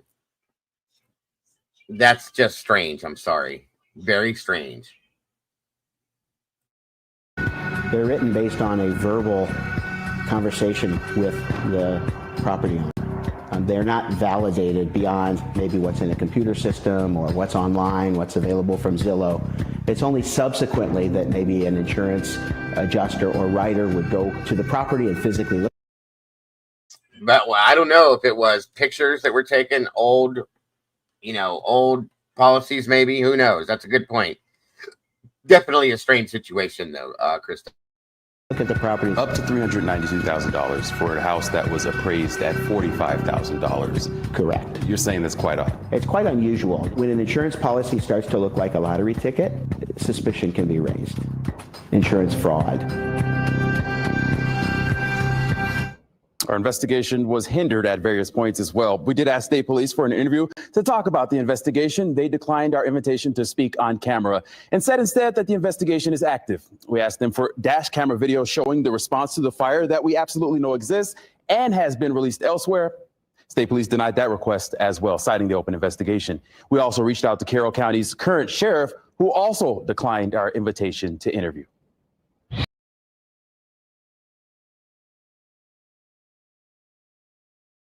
It's already out there. Too late. Too late. Let's see here. Also, oh, wait a minute. Hang on, Sloopy. Hang on. Sloopy, hang on. Hang on, Sloopy. Sloopy, hang on. Hold on, guys. I'm sorry. That should make you angry, MH. It made me beyond angry. I was pissed. Watching the actions of the fire department, for one, and then the reaction of the locality to it, number two, was another huge problem for me. What was I doing? Okay, hang on here. So, all right. Let's see. We got some time to go here. And I'm going to go ahead and pin a link for anybody who wants to join me to hop up here and express your views, feelings, thoughts, theories, opinions, whatever. Do it. Let's hear your voice.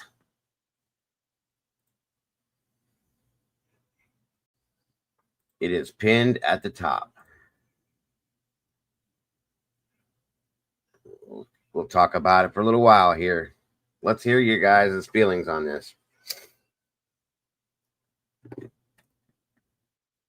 A whole bunch of people, The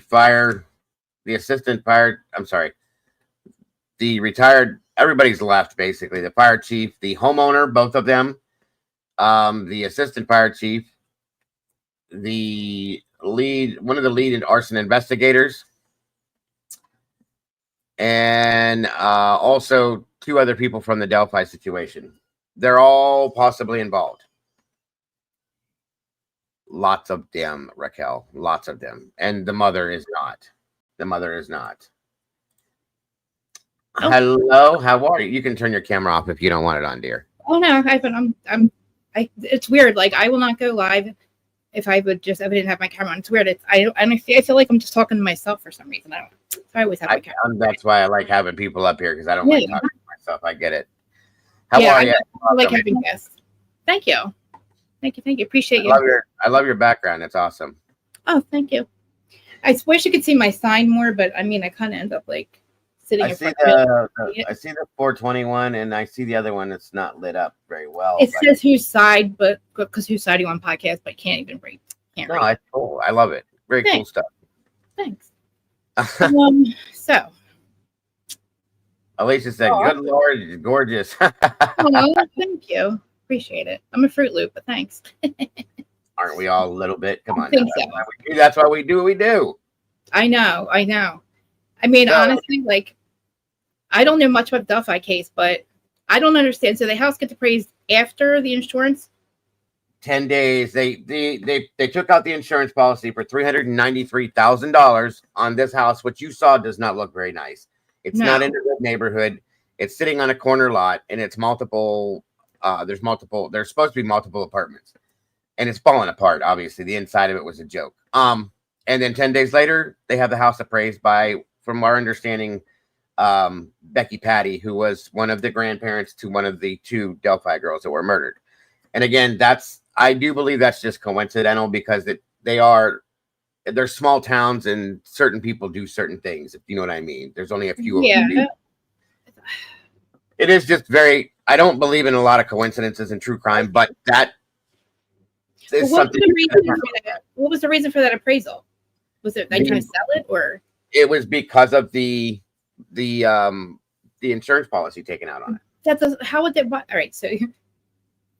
right, so then it comes back at $45,000. Then what do? Cancel the insurance on the people? Call the people, be like, hey, we got a problem here. Like, it should be, yeah. And then you hear this other gentleman say, "Well, it happens all the time," but it doesn't. Because I looked it up. It doesn't. It doesn't. No, not that. Yeah, these special little towns, they do all these weird things all the time that we shouldn't do. Just like Moscow, Idaho. Okay. They do what they want to do, how they want to do it, when they want to do it, with who they want to do it with, and don't expect anybody to question it. Well, listen, I did mortgages for a long time, and like the appraisal is the biggest part of everything. Like the appraisal has to come back at a certain amount. Like I don't even know how you even. Well, listen, I know that lives are worth more than homes, so like people get insurance on their spouses and all. Agreed. But at home, I think they had to have appraised for a reason. So then they get it, and it goes catches fire. Is that what happens before? And then days after they had the appraisal and the insurance policy was put into effect, the house is burnt to the ground. And it's a coincidence that this lady's related to those 2. That's the coincidence that I will slightly accept as a coincidence. I'll just tell you right now, okay? Slightly. Now,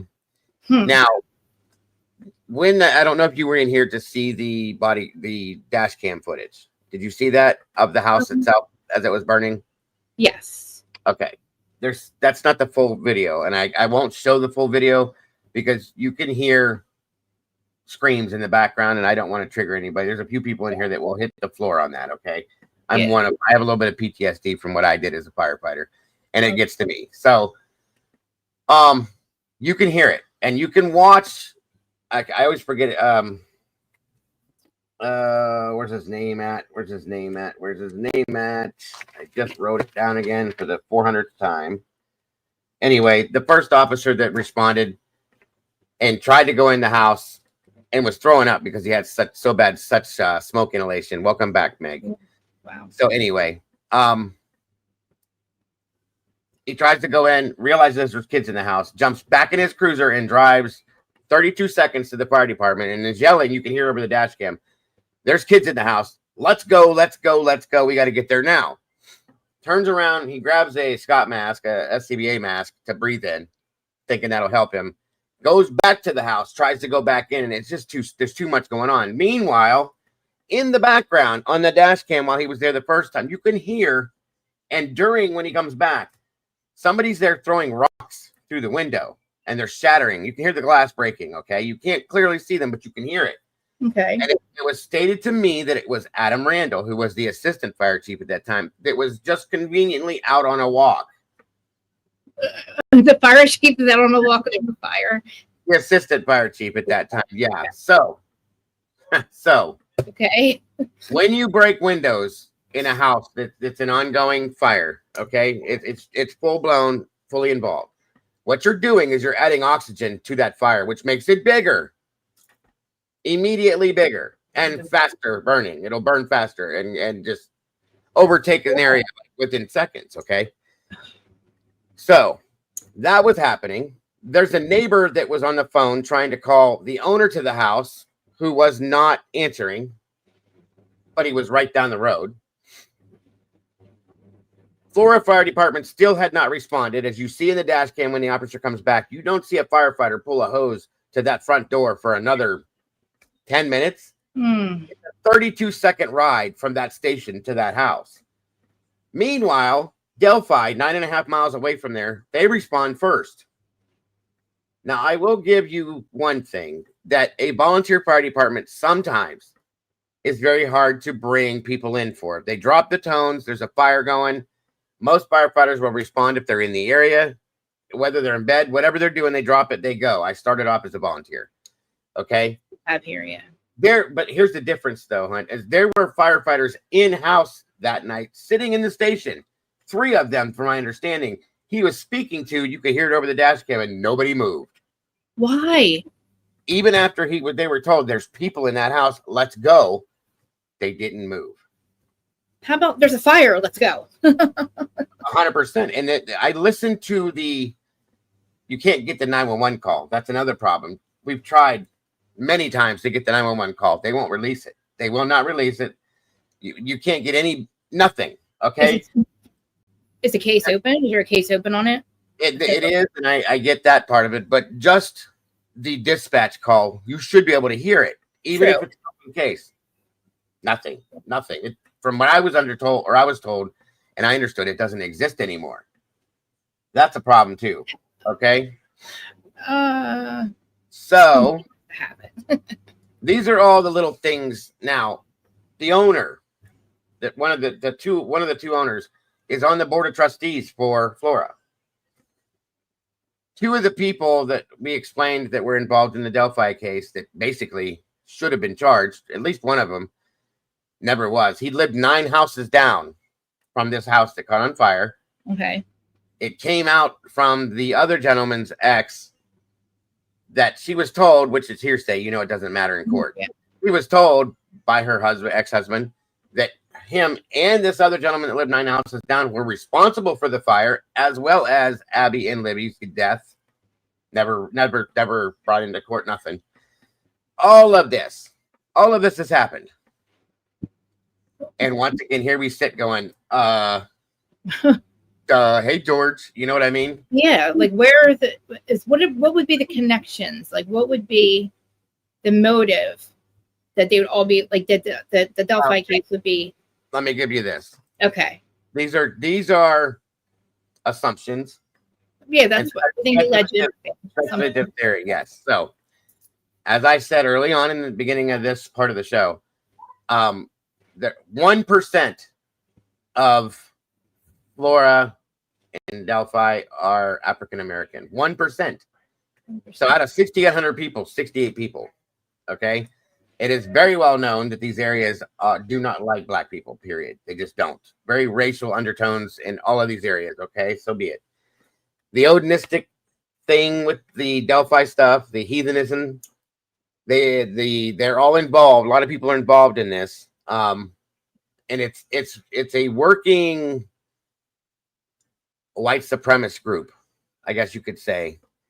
Again, the one gentleman's 9 houses down. Keep that in the back of your mind. That is involved in this group that they've done these things with. So this family moves in that doesn't know this area, that doesn't understand. They You moved don't move. You don't move into Flora. Okay. She didn't know. She didn't know. She moves her 4 daughters in. They live on that, they're right out there in the open. The little girls played outside, so on and so forth, whatever. And this has had from the very beginning absolutely a racial undertone to me. They move in, they're living there for a period of time, and then this all takes place. So I guess 1 + 1 is 2, 3 and 3 is 6. Is it still? Yeah, it's still going, but there's not been one arrest. Everybody has, as you saw, quite a few people that are involved in this have resigned their positions and moved far, far away. I think Adam Randall is in like Florida somewhere now. The other arson investigator died. Give me 1 second. Yeah. That's crazy. It seems like they're like other crimes to cover up other crimes. Like they're committing crimes to cover up other crimes. But this seems like a money grab and and also could be a murder, guys. But you guys are the true crime professionals. You guys make my little reality TV thing so unimportant. Talk about such unimportant stuff. I literally in the last couple of weeks I couldn't wait to get off my lives and literally I look for true crime stuff. I'm just like, we're such losers, guys. And then we secretly in my members' lives we talk about true crime. That's what we do. I'm like, sorry about that. That was the boss lady making sure I did my wifely duties before she got home. I was talking to your chat. Yeah. Oh no, please do. So, and anybody else that wants to join us, please. The link is pinned. I would love to hear your guys' feelings. I like vocal. Typing is fine, but I love to hear vocals on things because there's a lot more emotion in vocal conversation than there is in typing, folks. So yes. So thank you, Feminine. I agree. Scandal is very, very important. Extremely important. Yeah. I'm glad you guys even know about Scandal. Oh, absolutely. I can't Who anyway. put Twiz in the corner? What'd you do, Twiz? And be nice to Meg. She's a mod now. You don't want to make her mad. Not that she would do anything, but still. So anyway, what do you? I mean, with what you know, you said you don't know a whole lot about the Delphi. Is Richard Allen the guy on the tracks that they have in the video? Like, you see some guy walking in a video. So he just happened to be. We think he just happens to be walking down the tracks one day. In the Delphi case, yeah. They're trying to claim that it's Richard Allen, which I don't at all. First off, the guy on the tracks in the video is way too tall to be Richard Allen. He's little. Okay. Oh, okay. So his name's not even Richard Allen. Well, the guy in the video or whatever. But the guy that's in the video, I believe, and this is my opinion, is Ron Logan. Okay. That's who I think is in the video and who is involved in the Delphi case. He's dead now. He died from COVID. Or that C word anyway. I got hit last time I said it. But he was arrested. He was looked at. He was very much thought to be the person that was responsible, and then they let him go. Okay. Don't ask me. I don't understand it because it sounds like him on the audio and it looks like him to me in the video. It definitely does not look like Richard Allen and for sure don't sound like him. So I don't understand that whole point. But those names that were brought up, Patrick Westfall and Brad Holder, as well as a few other people in the background, are very much were involved in one of these people. His name was Elvis Fields. Asked a question to somebody and said, "What if I were to spit on the girls, the victims? Would it come back to me?" Who asks a question like that unless you've done something like that? You know what I mean? Spit on them? Spit on them. Yeah. That's it. In that reference. I'm not 100% sure. Right. Right. But it's very close to what I just said. Yeah. And none of these people were brought in. The judge in that case denied a third-party defense, did not allow his attorneys to have free will with what they were doing for him, denied 75% of the evidence to the jury, and basically blackmailed his attorneys to quit, to recuse themselves until it was taken to the Supreme Court, and then they were allowed to come back. something's wrong with her altogether. Like she's completely involved somewhere down the road in the Delphi case. Who's Richard Allen? Who's Richard Allen? Just a random. Richard Allen is the man that was accused and convicted of the Delphi He's murder. not the guy in the video that they showed. Oh my gosh, I thought that. They swear it is him. They swear it's him.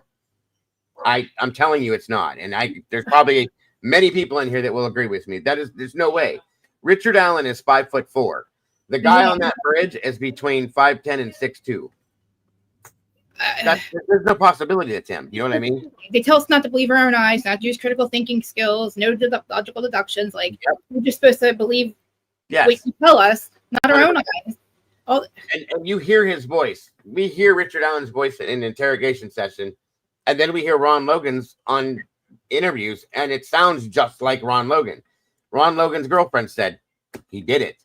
Many other people claim, and he lied to the police when he gave his alibi. It was a complete lie. It happened on his property. It's all bullshit. Every bit of the case is bullshit. Yeah.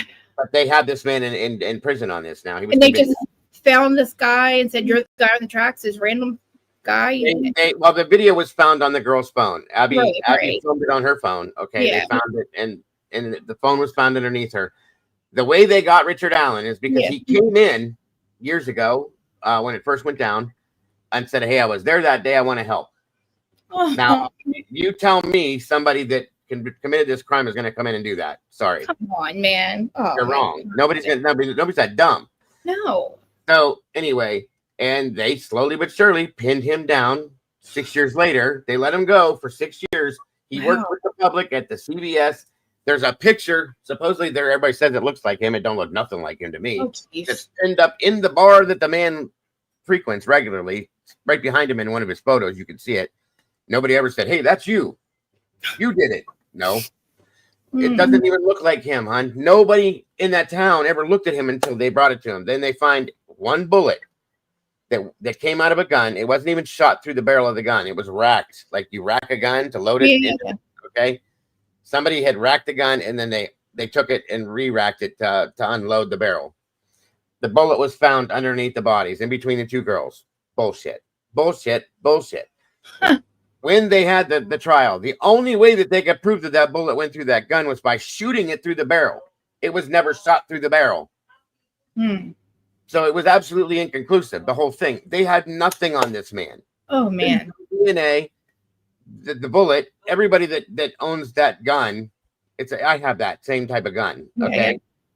So it's not an abnormal gun, but there's nothing else that they had to convict Richard Allen. Nothing. Seems like they're committing crimes to cover up other crimes. Like 100%. It's like a money grab. This insurance one seems like a money grab, and I feel like, it was an easy, maybe an easy money grab for somebody, but I feel like, and also because they're so racially motivated in that town, they don't care. They're not. Nobody's going to care enough to pay attention to it. You see what I'm saying? Right. So now, not to mention the Delphi thing, because you said you didn't know about it. The other side to it was that it was brought out by Richard Allen himself that he heard that it was related to Odinism, which is a religion. Okay. Yeah. The Odinism, I'm going to get to that too, Tomboy. The Odinism side to this, you're welcome to join us too, Tomboy, if you ever want to say anything you want to add, because I know you know a lot, is not true Odinism. People that practice Odinism do not do the things that were done here, okay? This has been turned into something dark, dirty, and nasty, and it's called heathenism.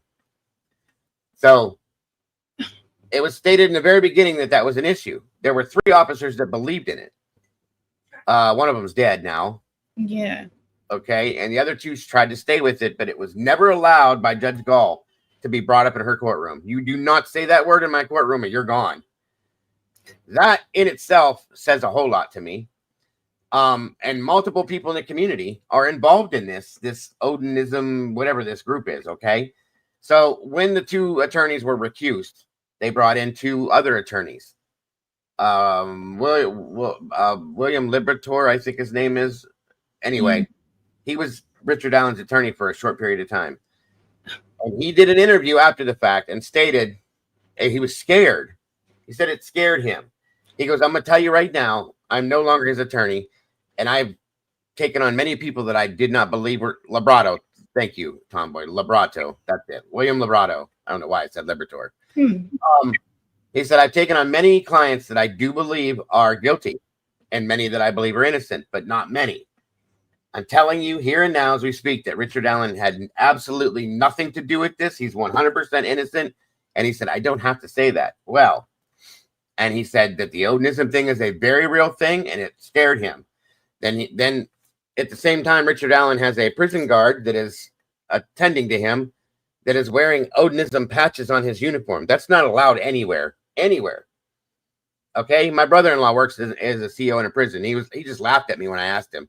He goes, "Where you can't do that. You're not supposed to have facial hair to a certain extreme. You're not supposed to have tattoos that are visible. You're not supposed to do any of these things, earrings, none of that stuff. You cannot do it." Yeah.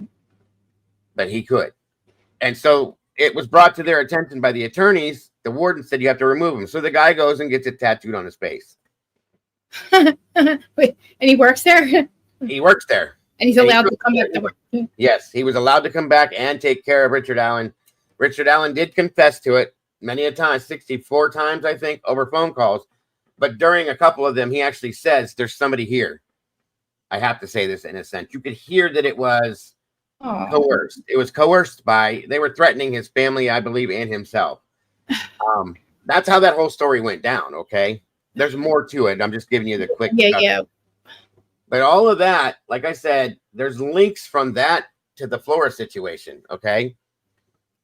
It's uncanny how many things match up, how many people are duly involved. You know what I mean? Yeah, I don't believe in coincidences either. Neither do detectives. They don't believe in coincidences either. So that's it, especially in true crime. It just doesn't happen. No. You're right. So this is why. why. Do the statistical chances. Like if you put the statistical to whatever, like have somebody actually try to do the chances. It's like outrageous the statistical chances of certain things that we've seen with true crime be true. Like Yes, ma'am. outrageous. It's insane. You're right. So there's connections. So that's my feeling on this and why. And I'm glad to see the FBI is going back. Why are they doing it now? All these years later, 10 years, I believe it's roughly. It's been that long? It's about to be 10 years, 9 years. Yeah. Oh, wow. And so 9 years later, they're finally going back to this. Woman lost all 4 of her children all at one night. Okay. Oh my gosh. That's horrifying to me. Absolutely horrifying. They tried to pin it on her to keep the fingers from pointing at them, but nobody's stupid. We've all seen it. And they're still, even up to last year, I believe, we're still trying to find a way to put it on her. She was not a bad mother. She did everything she could as a mother. She didn't have a lot of money. She was raising 4 children on her own, working a job by herself and receiving assistance. And did everything she could to keep them all afloat, as we've all seen single mothers do. Okay. The appliances didn't work right in the house. There's in the pictures they showed, I showed you guys the streaking from the accelerant that was sprayed all over the floor and the wall, the burn patterns. It was definitely arson. You can see that. And you can see the streaking going out the back door to the way that they came in. There's no question there's no question as to how this happened. But nobody wants to look at it. One more question about the Delphi. How was the girls murdered? Was it they were shot or? It was with a knife. One of them was found with every ounce of blood drained from her body. The other one, they were like their necks were cut and they were stabbed. One was a ritualistic style type murder. The other was just a standardized murder with a sharp edge weapon. They were found side by side. They were staged. I do not believe that they were killed in the area that they were staged in. And like I said, they found the girl's phone underneath her. Well, somebody that committed a murder, why would you leave the phone there? That's weird to me, but okay. They were wearing each other's. One was wearing the other one's clothes. The one girl had 2 bras on, so they had taken the clothes off of them at some point. And there was a couple other things that I had gotten information on that were done that I'm not going to say on here. I don't know for a fact, so I'm not going to try to say it without verifying it through somebody else. Yeah. So, And the room, they were found with runic sticks, like sticks were laid on them in runic positions that match with Odinism too. That's why I said Jennifer Heckenkoffer come out and said, "Oh, they just fell out of the tree." Yeah, you idiot. And they landed just like that. Okay, there was a runic smear on the tree of blood, and if you look at it, I don't remember the meaning now, but I did a whole show on it. It was there. Thank you, Tomboy. Hold on. Let me check this real quick if it'll let me. I'd like to figure out why my Discord is acting so funky. Hold on here. With their parents, but was anything like their parents, were they into anything? Like maybe like why these two girls or why the one girl, maybe the other girls just happen to be with her. But like they're just walking down the tracks. Like I don't, you know what I mean? Like they had been being followed or something, or somebody was waiting for them or something. It's definitely, yeah. This not random, right? It's not random, I think. This is all premeditated. Yes, ma'am. Yeah. I absolutely 155% will tell you this was all. Every bit of this was premeditated, and I do believe it's related to the heathenism, sacrificial, whatever you call it. Yeah. You know, however you want to put it there. It's definitely not true Odinism, though. Huh. Wow. Huh. The fact that there's like, I cannot believe that they have, and they would put somebody and convict somebody. Like I keep saying, you can indict a ham sandwich. We all say, right? Like that's what he is. He's the ham sandwich. Just like Karen Reed was the ham sandwich. Like there's nothing to prove that they were there. You know what I mean? It's Brian Kohberger, in my opinion. Yeah, he was there too. Like what in the world? Whole other situation that I just don't get. There's like so much, and I didn't realize. I mean, and it's like this is what we're hearing about. This is the only corruption we hear about. Think about the stuff we don't hear. And then some cops will be like, "Well, that's because there's only a few incidences. You're just, thank God you're hearing about them. Thank God you're finding out about them." I'm like, I still believe that if it's so easy for what we're seeing to happen, that it can happen. It's probably happening a lot more and everywhere. I'm in Jersey, so I don't trust anybody around here in authority. Like it's just. No, I agreed. Sad. I hate the fact that I feel like that. I hate that the first place my mind goes is like, who did it? Here's the thing. It's sad that you should have to feel that way. None of us should. Like it's been being said that, Brian Kohberger, if you want to talk about Brian Kohberger's situation, look in the mirror, because it's basically doing the same thing. It's affecting our rights as much as it's him. Because that could happen to you. It could happen to me or anybody else in here. That is the part that scares me. Me too. And what happened to Richard Allen, what happened to Brian Kohberger, every bit of it could happen to every one of us. And that's a problem. Yes, that's a problem. And I know that these officers are getting, reprimanded, but they're not being fired. I know this duty, like, you know what I mean? Over in Massachusetts, they're not being fired. Like, a whole list, but these people are still in their streets. People are still in charge of our safety, other people's safety. Same thing in like all these cases. Like, why wouldn't we question the shit? Like, why wouldn't we? Look at this. Like, I mean, 99.9% of the people knew that Karen didn't do it. 99% of people are like, why is Brian arrested? Like, Brian could wait. So I honestly, from what they said in the very beginning, it made sense that one person could go in and, if 4 people are passed out, slice some throats, they'd be out there in 16 minutes. That's how I pictured it happening. Not this whole rigmarole with all the things that were going, like all the carving and all that, all the time, all the blood and all that. Like, it's like wild to me that what really happened is nothing what they started out telling us happened. And I didn't even know any of this until he was arrested, until he pleaded guilty. I was like, there's no way. Like, I was like, he has to be guilty. Like, why would they? How could they charge him? They have to have something. He had to. I really thought these 4 people were passed out, and it would be easy to do one person to do it. But you tell me that one guy, 6 people, and he just guessed that it would be unlocked. He just assumed that all the rooms would be unlocked. He just knew where to go, and he just assumed that 6 people weren't going to kill him. Like, it's a hell of a lot of assuming, isn't it? Yeah, it's a lot of assuming. It's a lot of risk. And absolutely, for not knowing what the outcome's going to be, not knowing what you're going to walk into, not knowing how many people are inside the house when you go in there. No, I don't care how smart or dumb you are. You're not going to do that. You're just not going to do it. Not to mention, you're not going to drive around in circles advertising, "Hey guys, hey, do you see me? Because I'm about to go kill these people here in a few minutes. Can you see me over here?" Who's going to do that? Come on. Yep. And the fact that it's been 3 years and not one more ounce of evidence has come out to say that, because we're like, okay, well, maybe, okay, cell phone data, sure, they can pin them.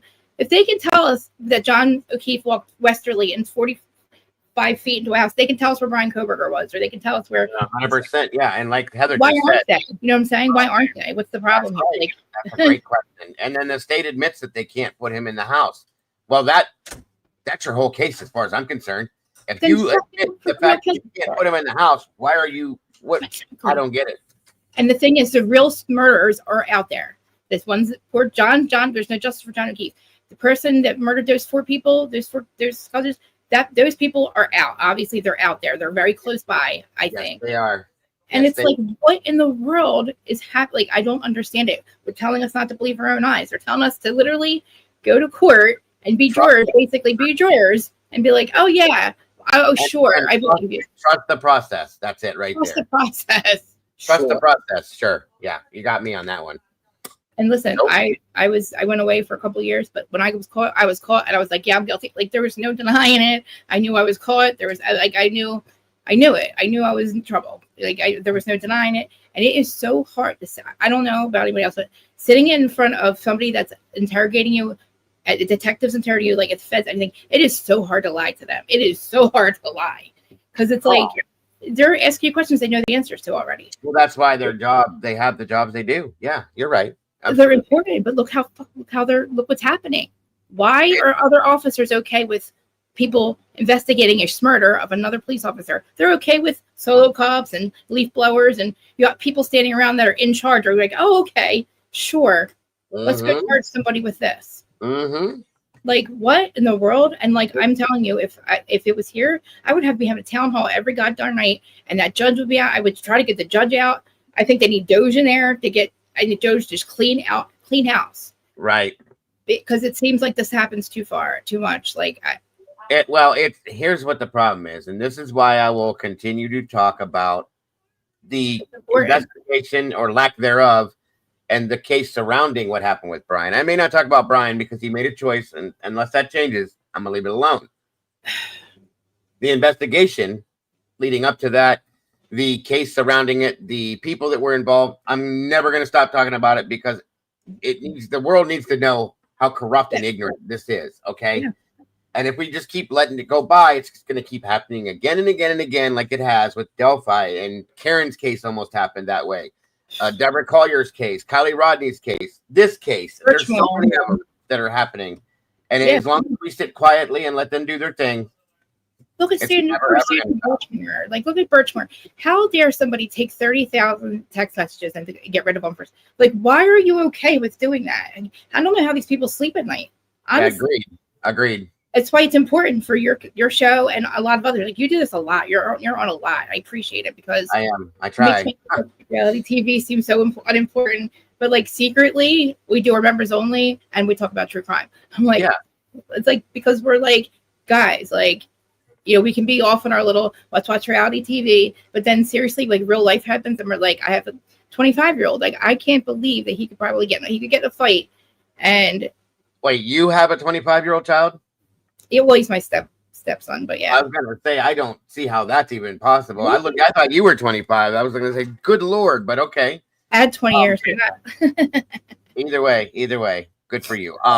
Yeah. But yeah, it's scary because I have 7 children. They're all adults now, and any one of them at any given time, hell, you could, something like this can happen, especially with transfer DNA now. You know what I mean? I can't. Yeah, and listen, like I'd say like, okay, well, if we didn't do it, then we have nothing to worry about. If you're truly innocent, you have nothing to worry about. There's no way they can prove you did it. But look at, like, if somebody has an agenda. Like, it's insanity, and it's not 30 or 40 people involved in a conspiracy. It's literally believing our own eyes and believing a medical examiner, or you're burning houses down, and you're getting rid of a crime scene that's nobody's been convicted of yet. Really? What if the jurors want to see the crime scene? I agree. We took it down because it bothered the families. It hurt the families. The families don't live there, do they? Do they have to drive? They didn't have to drive by. No, and I don't believe that. They took it down because at some point, I can almost promise you, Christy, you're going to see apartments built. That whole corner is going to be demolished there, and there's going to be student housing put in there. I can almost guarantee you that. Just wait and watch. That's what I think is going to happen. That's why that property was so sought after. Welcome, Phil. Great to see you today. You don't think it was to hide blood evidence, and they know they can go back? Because I mean, I'm sorry, somebody had to have gotten hurt in that fight. The person doing that, I believe there's more than, I think there's 4 people that were involved. I think very possible. Yeah. I think that the other 2 were scared and threatened into, we're not going to murder them, guys. You go in your room. Don't come out till 11 o'clock. I don't know. Maybe they said something like, don't call 911 until, this time, because they got threatened into, of course, like if they're getting away with these murderers are getting away with it. Would you be scared not to talk because they're sitting there? Well, I agree with you. I'm sure that there's definitely, a long time ago in the beginning of that case, somebody by the name of WSU Mom Kim popped into my channel and a couple others, and I had multiple conversations with her over the phone in here.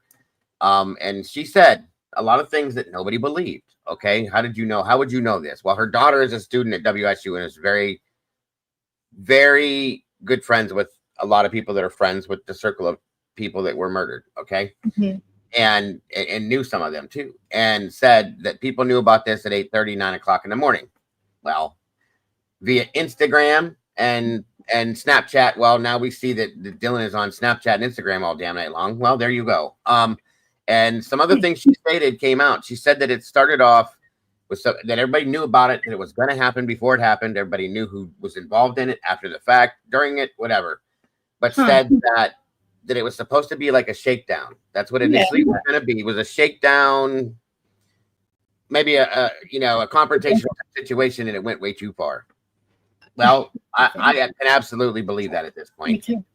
And that there's certain people that are involved in it that are being protected for certain reasons. Money and power, folks. We see it every day. Money and politics seems to run everything in the world now. It doesn't matter what it is. So I suspect that it was something with money with the school. Maybe they were doing something like shady with, say, like, I don't know how it worked. Like a loan, like somebody that does the loan say, hey guys, like we can both make money, like some kind of grant. I don't know, something like that. Maybe it was obviously illegal or something with money. Yeah. And then maybe 2 of them said, oh my God, guys, you shouldn't be doing this. Like, you guys should stop doing it. It's illegal. It's very, you're very possible. And I think close to what I feel like that the people that were their lives were taken knew something they shouldn't have known, and maybe saw something, heard something, was involved in something that they shouldn't have been, and either threatened to do something or did do something, or their family members did something, and the retaliation was to do what they did. There's different angles that I see it as. Right. But I'll tell you one thing I don't believe to this day, and that's that Brian Kohberger had anything to do with it. I just don't. I can't. I've been trying to make myself. I haven't been sleeping right because I keep thinking about it. I keep trying to force myself. Okay, he signed this thing. He said, I agree with this. You know why? Because now he can actually now he can actually use the law library at the prison, and maybe the Innocence Project will help or something, because I feel like he saw that he was probably screwed and that even his lawyer wasn't going to be on his side. And the only way to ever get out of this is to play the long game. Like, Shawshank Redemption, because he does know the law. He's not a dummy. He knows he didn't do this, right? So I think the only way to ever prove his innocence was to do it himself, and I think this gives him the access to do it. I can't think of any other reason why. The fact that he was afraid of the death penalty, which that doesn't make sense though, because he knew about the death penalty from the beginning. Okay, and that's what doesn't make sense to me. All I'm saying is I'll sit patiently and I'll wait till sentencing to see if anything comes down the road then, and if it doesn't, then I'll just very unhappily I'll accept it and move on. Do you think somebody tricked him into robbing the house, burglarizing the house by mistake? I don't know, maybe he was like, maybe he knows something that's involved with money and they're like, go burglarize the house, because he took a picture looking like a burglar, right? Oh, he did it. He could any boss that they stated somewhere that he walked out of whoever walked out of there with some kind of a container or something. Maybe that had something to do with it. I don't know. I don't know. I don't know what to believe, but I don't believe what they're telling me to believe. I'll tell you that much. Right.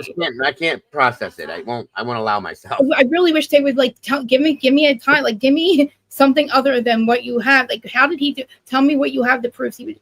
And then you say he had to burglarize it and ends up murdering 4 people. I mean, burglars don't really murder people. No, They're not not. like that. No, Not like that. Yeah, Trying to his get- home right, Willie. His Home Depot bucket, right? The thing is it's like I just can't accept it. You know, I'm a very open-minded person. I listen to everybody's feelings and opinions, and I'm very open to everybody's stuff. I respect everybody's feelings on things. This is one thing that I am not. I respect it because that's his choice. Do I believe it? Can I process it? No, I don't, because everything else that came upon us in front of us that was presented to us says the exact opposite of this. So I just can't make it happen. I can't, in my mind, it won't work. So, you know, I think without you guys and like people like Lana, nobody would ever find out the truth. Nobody would, because mainstream media is not doing they're not doing like what you guys do. They're not sitting there going, and the work that people put into this for nothing is so much more than what these paid detectives do. It's like, you know, and it's like, even if our theories are wrong, at least it's better than what you guys have. It's better than what they have. Like, they're paid and scripted to do and say what they do. They ran from the moment that Brian Kohberger was arrested. They ran a propaganda train on this all the way up into this last thing was the biggest bit of propaganda you could ever put out by having him sit down and do this. The whole time it was nonstop. Every time something came out, it was absolutely 100% scripted and controlled via MSM. It was controlled by law enforcement and the judicial system. They were told to say what they were saying and nothing more, nothing less. And they did their job. And, you know, nobody's allowed to have their own minds when it comes to that. So that's why we do what we do out here. I wish he would talk. I want him to talk. I wish he would talk. I wish he would give an interview. We've never heard this man say one word. Like, I wanted to know why he did that. Like, why did he plead guilty? That's one thing I'm kind of angry about. I agree with you. He should have had to either say something that only him or the murderer and law enforcement would know, you know, where the weapon is or how it was done or something like that before he was allowed to accept the plea. That should have been part of it, but it wasn't. So, and we'll see what happens during sentencing, if there's going to be anything stated. If there is, maybe it'll change our minds. Maybe it'll change the situation. I don't know. But I don't know. I just don't think one person did it. And I also feel like even if Brian Kohberger was there, he's not going to, everybody's like, well, then why isn't he saying anything about the other people? Because then they're definitely caught. If he says, oh, this one did it, then they're definitely caught. If it's easier to believe one person didn't do it, the better chance of getting away with it. If he just, maybe he's there. If he says nothing and just tries to, you know, because if he rats on the other people, say if there was other people, just allegedly if there was, then they're all definitely caught, right? Because then you're ratting on people. But if he just keeps his mouth shut and he's like, Jesus God, I am so freaking screwed. Like, I just feel I have a hard time believing he was there, but I also have a hard time believing that. Why would he do that? Why would he accept it? Because why would the jury, 12 people aren't going to believe the like? Not right. Not to mention the fact he went all this way with this. Right. There's that. Okay. There's that. But even before that, the kid built an amazing career for himself based on his education. So you're going to throw all that away too? Right. And right. None of it makes any sense. None of it. So maybe I thought maybe the real murderers or maybe threatening his family or like. That's something I thought of too, that his family was being threatened, or it has been stated that his family had a security detail recently, and so did his defense team. They had security too, because there were threats coming in, and that could be something that goes along there. Yes, I can agree with that. That's insanity, though. His parents, his family didn't do anything. You know what I mean? Yeah, like no, they did it. You know, and then like. You know, the Gonsalves family or Steve is threatening his parents as well and making threatening statements towards him. I mean, it's they need to get doing well, and they need to get grief therapy, and because they think they lied to and strung along and made to believe things that we were made to believe. And now I would be fighting to get the real murder. Like, it's crazy. You don't want the real murderers to be caught. I'm confused. Me and you do, and Willie, what's up, Willie? Willie does, but that they're trying to say that that's who did it. that's who they think did it. So okay, well then show us, Steve. What do you got? What do you know? What do you know that 99.9% of us do not know? Like, is there something? I don't think Steve fully believes it, especially not now with what he's seen happen. I think he has always had a little bit of an inkling that something else is going on, but they said, trust me, we got this, state, federal, whatever, whichever way we go, we got you, Steve. He's going down. And then they lied to him because he didn't. So I mean, reasonable thinking too, like reasonable thinking, like, okay, you're trying, I get it. They lost their daughter. I get it. This is like the worst thing that could possibly happen to these people. Yeah. And like literally, though, if it's so horrific, you can't believe one person did it. And don't you not want, like, I hope they're not, I don't, somebody's got to, I feel like we got to like lead the, I don't know. I feel like this is so frustrating. Wrong. It's very frustrating. Yeah. Like Peggy O'Keefe. I need Peggy O'Keefe to get some help, get some therapy, and realize that like you've been lied to also, and you can sue the fuck out of the Commonwealth. Oh, Peggy, they are. They're suing. The Gonsalves are suing like crazy, and I think they're going to DOJ too. So I don't think the judge even believed he did it. I don't think the judge sued the university too. Yeah, and the university, and I agree with you. Hitler kind of had that look on his face, like, are you like what? Sure, like sure. It was kind of a yeah. He seemed you know that you have to prove that you did this, right? Mm-hmm. Yeah, I agree. So what's up, Willie? Hey, Willie. What's up, man? Meet Reality with Krista Marie, by the way. It's the first time she's ever been up here. Hello. Hi. I didn't know you were still going to be live. I came back from WeWhack and I was like, damn, you still going? Well, I'm about to be done, but she wanted to pop up and talk a little bit, and I figured, what the hey, I always enjoy hearing people's thoughts. So yeah. So what? Any thoughts on anything new today? Not like in my opinion, we're all just kind of in a waiting game until sentencing. Either something's gonna pop off from now until sentencing, or something's gonna pop off the day of sentencing. But if it all just goes, if nobody comes out and they don't fight, and he doesn't withdraw his plea or whatever, and everything just goes according to the prosecution's plan, what am I supposed to do after that? There's nothing we can do except accept it, Willie. That's all we have to do at that point. I'm supposed to keep, pivoting and pivoting and pivoting until what? Our heads explode. And we can argue about the corruption and all that other stuff, like I said yesterday. But as far as Brian's concerned, there is really nothing else we can do. We don't. That's what I mean. Two things can be true at the same time. Like Brian can, you know what I'm saying? People don't get that. I'm trying to put him there. I'm in my head. I'm trying to think of all the ways he could be there or not. But other people were there too. Like they tricked him and he burglarized it and left. And then they came and murdered. I'm trying to think of all the reasons why he would be like, I'm guilty. And he's not this hardened criminal that has a past that never flipped on people, yada, yada, yada. So why isn't he flipping on the people that actually did this to save his life? If everybody's like, he's doing this to save his life, well then why isn't he flipping? Because then they're definitely caught. Think about it. But at this point, though, he doesn't explain that to me. Hold on a second, because you said that before about like 5 minutes ago. You're saying they're definitely caught. What does that mean? Because Brian's already caught. Right. But say it's more easily believed that he didn't do it, and a better chance of getting him, him acquitted from it by not saying anything. If he rats on say that there's other people involved, and he's like, well, this person, then obviously they're all guilty. They're going to go down, right?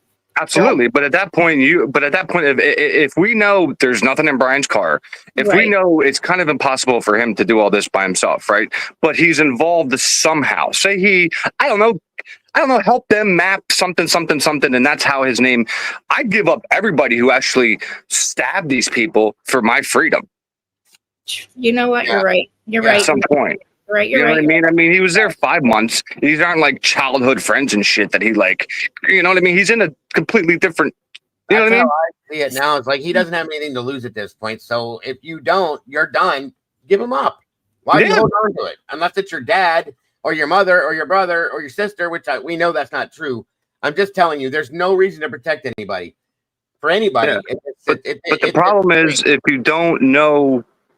Like the problem is if he doesn't have knowledge of other people, then like, what did you just do, bro? You just admitted to something that you didn't do.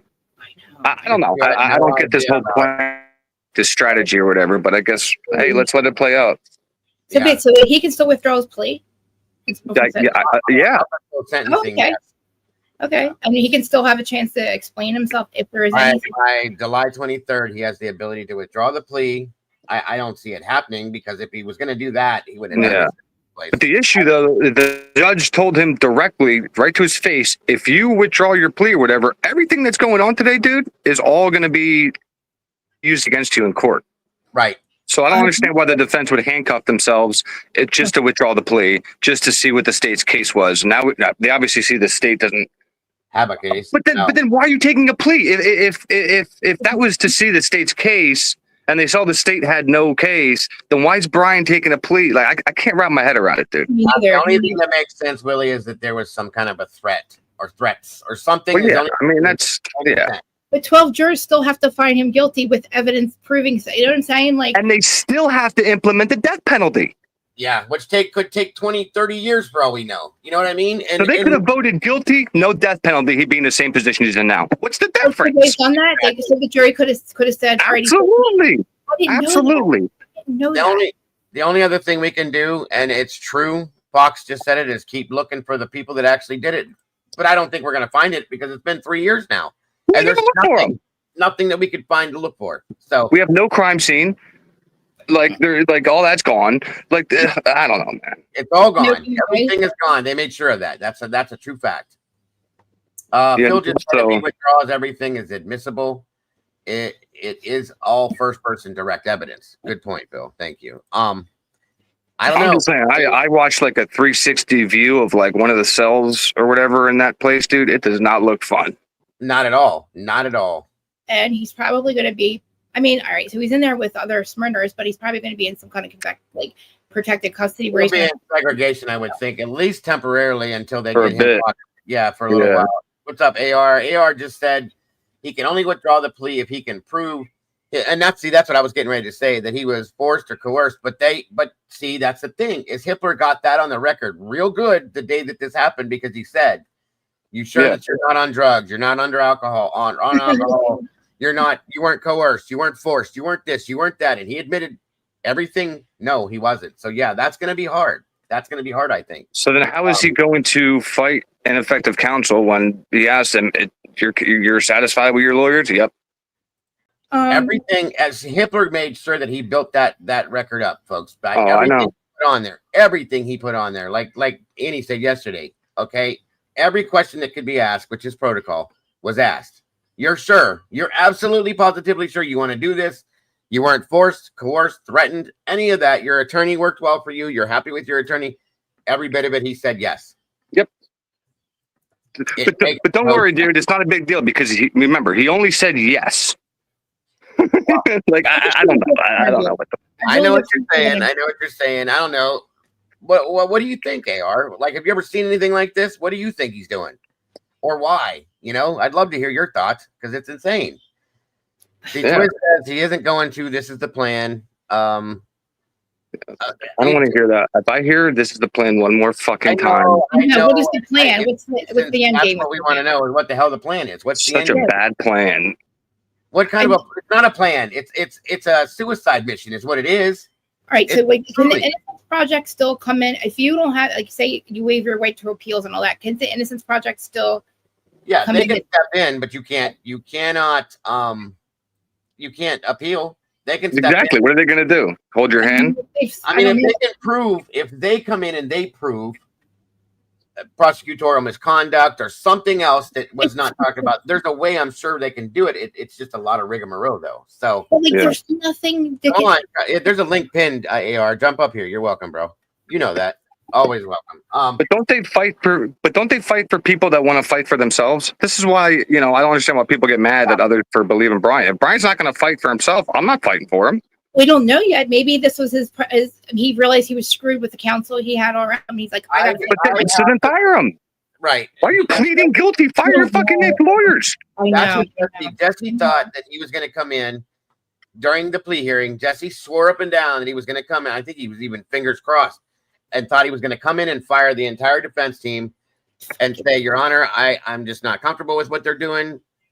I want to fire them, go through the whole motion, and it would extend the trial, maybe even for a year, and give them more time to figure out what they're going to do. And none of that happened. So just like you said, Annie said, Krista, you said you were surprised. Everybody in here, and I'm sure AR is going to say, we all kind of sat here like this.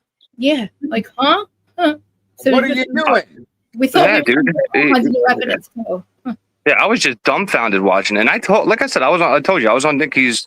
It was me, Dinky, and Twiz watching it. I told both of them, I said, dude, if he fucking admits to all this horse shit that I know is not true, what am I going to, I'm supposed to just keep every day, oh, there's conspiracy, he's guilty, he's innocent, I'm supposed to fight harder than he's fighting for himself. No, man. maybe he didn't realize he had other people that I thought maybe he thought he didn't have anybody on his, fighting for him. And there's a lot of people out here. What about all these people who say that they're contacting him in jail and letting him know how much support he has behind him? I hope so. Well, there is people that are saying that they've been in contact with him for months, and he knows that there's hundreds and thousands of people behind him. So then, why do you take the plea? That's a good point. Why, if you knew that, why would you do this? Welcome. Is it true though? That people have been talking to him for months. I mean, the man doesn't. Yo. Yeah, AR's right here. What's up, buddy? Good to see you. Hey, it's great to see you guys, Willie. It's good to see you. It's been a minute. What's up, buddy? How you doing, It's bro? great to see you. Willie, I've been listening to everything you have to say, and I absolutely 100% stand beside you in agreement. Look, guy, this is the I'm dumbest. happy to hear that. I'm happy to hear that, and not like you hate me now, and I'm like public enemy number one for So I'm glad to hear that, dude. Well, first of all, I think people deserve to know that there's a lot of hoaxes going on right now. People claiming that they're talking to Brian Kohberger, and they look. I've been in touch with Brian Kohberger in the past. He is not taking any type of communication relatively in the last year. So anybody that says we're talking to him now, we're doing this, it's all bullshit. I'm sorry. There is a thing that you can pay for him to communicate with you. So it is possible. Look, I've talked with Brian Kohberger personally through JPEG, through all of the stuff on the tablet in the past. I have all the proof of it. His attorney shut down every bit of communication 11 months ago. 11 months ago, communication with Brian Kohberger was shut down. Why? I have no reason to step up here and high five people and try to be cool. Look, this is the dumbest plea bargain of all time. He was on the doorstep of going to trial. There was reasonable doubt across the board, and he threw it all away. There's only one simple reason why you do that is you either got in fear of the death penalty to where that just legitimately you had to sit down conversation with your mom and dad, and they asked you to do the right thing, save your life, and they were going to support you through life. It doesn't matter about Willie, you, me, anybody else supporting Brian Kohberger. He cares about his mom and his dad. That's what I said. And I believe, at the end of the day, he's not going to a plush hospital, ladies and gentlemen. Everybody thinks he's going to this mental hospital and he's going to have a plush setup. He's not. He's going through the intake process, and he's going to the max security segregation unit at the Idaho Maximum Security Penitentiary. Yep. And from there, they'll most likely classify him out of state in an interstate compact somewhere where they'll do an exchange with an inmate. I've done it numerous times in my past, and he'll go somewhere off grid in Oklahoma, Kansas. You never know where he's going to go, but it's going to be a Chris Watts move. And somebody else will come back to Idaho and sit in their max security penitentiary. And Idaho will pay for him to be somewhere else, and that other state will pay for their inmate to be in Idaho. So Willie, I'm with you. I'm scratching my head at all these people that come out and they just say, this is a max planned thing that they're going to overcome this, and they wanted to see they've seen the evidence. Amazing, isn't it? How come they couldn't see it before trial? I thought they had every right to see the discovery before trial. And I understand that they lost the motion for the continuance. I think that Judge Hippler, we can all speak upon the system, and it's unfair that if literally a group of attorneys state they're not prepared for trial, a judge needs to listen to that. he needs to say, okay, look, you know what? I'm going to set it back a month or two. I don't want to, but we got to do the due diligence. We got to give this inmate the chance. And I get where a lot of people want to throw up their hands and say, well, this is why he took the plea bargain. This is why he took the plea bargain. You don't take the plea bargain right there. You go to trial because if you lose a trial, you have every. But why did it take Anne 2 years to realize she couldn't go through all this information by herself and hire 10 freaking people to help her go through all this? Instead of just complaining about it every hearing, do something about it. Yeah, she wouldn't even have had to have paid for it. The state of Idaho would have exactly. Have you ever seen AR? Not to interrupt, guys, but have you ever seen a plea go through this fast, AR? No. I didn't think think so. And I've been housed with, like, in the DOC pod. Like, every time I go to jail, I go to the DOC pod, and these are people taking plea bargains on the regular because we know we're looking at max sentences if we don't. So we're all in there negotiating pleas. Anybody that's been to jail that tells you, "Hey, I'm not willing to negotiate a plea," we all are. Like, we're all there. Hell yeah, I pled. I could have fought it one, but I pled because I didn't want to go through all the bullshit, dude. I was guilty. I was like, I'm guilty. Don't even. You don't have to interrogate. Like, I knew I was caught. I knew. Yeah, no, I knew the best interest for me numerous times was a plea bargain. And typically, once it gets offered, you don't even sign it that day. They send you back to your cell. And then in a couple of weeks, you go back to this little hearing and you sign the plea bargain. And then it's set out another couple of weeks for the judge to hear it. And they usually give you the option to do like a counter with it, right? A counter offer. I countered every time. Yeah, because you keep countering because they don't have anything. Obviously, they're offering a plea because they don't have. So there you go. So then in this case, if the prosecution really doesn't have anything like we all think and yada yada yada, then why did he get the worst deal? I don't get it. I wish. I mean, at the end of the day, the way I see it, if it's real and true that Kohberger and his defense team approached the prosecution on Friday regarding a plea bargain, there's no way they would have had that deal in place by Sunday. I think this has been in the works for a little while, in my opinion. Yeah, I mean, I agree with you. Unless the only way they get that in the works is if Brian Kohberger's defense team comes to the table and says, look, we're absolutely guilty. We have no stipulations other than remove the death penalty. If you just remove the death penalty, we'll take whatever you give us and we'll move on. And that's crazy, man. Well, a week prior, they were offering up a third-party culprit defense. So, I mean, and that's why I'm scratching my head, because this plea bargain at first, when I was thinking about it, I go, this is a plea bargain if you had a partner in the crime and you know you're part of the crime. And you have a partner in the crime that's going to probably get charged as well at some point. You just want to get moving on because you know you're going to get found guilty. And but I still don't give up my appeal process, because the appeal process is everything across the board from because even if he's found guilty, if he didn't do this plea, you get an automatic appeal, correct, for the death penalty? You get 7. You get 7 automatic appeals. Damn. So you get to appeal the investigation itself. You get to appeal the prosecution. You get to appeal the fact of your own counsel. You get to appeal all the judge's decisions. Then you get to appeal the actual guilty verdict based upon a jury's decision to find you guilty. Then you can appeal your next appeal above that would be your sentencing guidelines. You can appeal that to see if you can lessen your sentence through an appeal. And then your last appeal, if you've lost everything, goes to the federal, whatever it's called, the highest of the highest courts, the Supreme Court, to see if they would uphold the death penalty or if they're going to remove that from the table. So you got every appeal at your disposal that you could appeal anything and everything. Yep. So you just proved it then. So then why throw all that away just to say, okay, I did it, and then never be able to possibly see freedom again with appeals? Exactly. Like, speaking to him, you said you spoke to him through all that. Like, what is your take on why he did this? Like, you had conversations with him.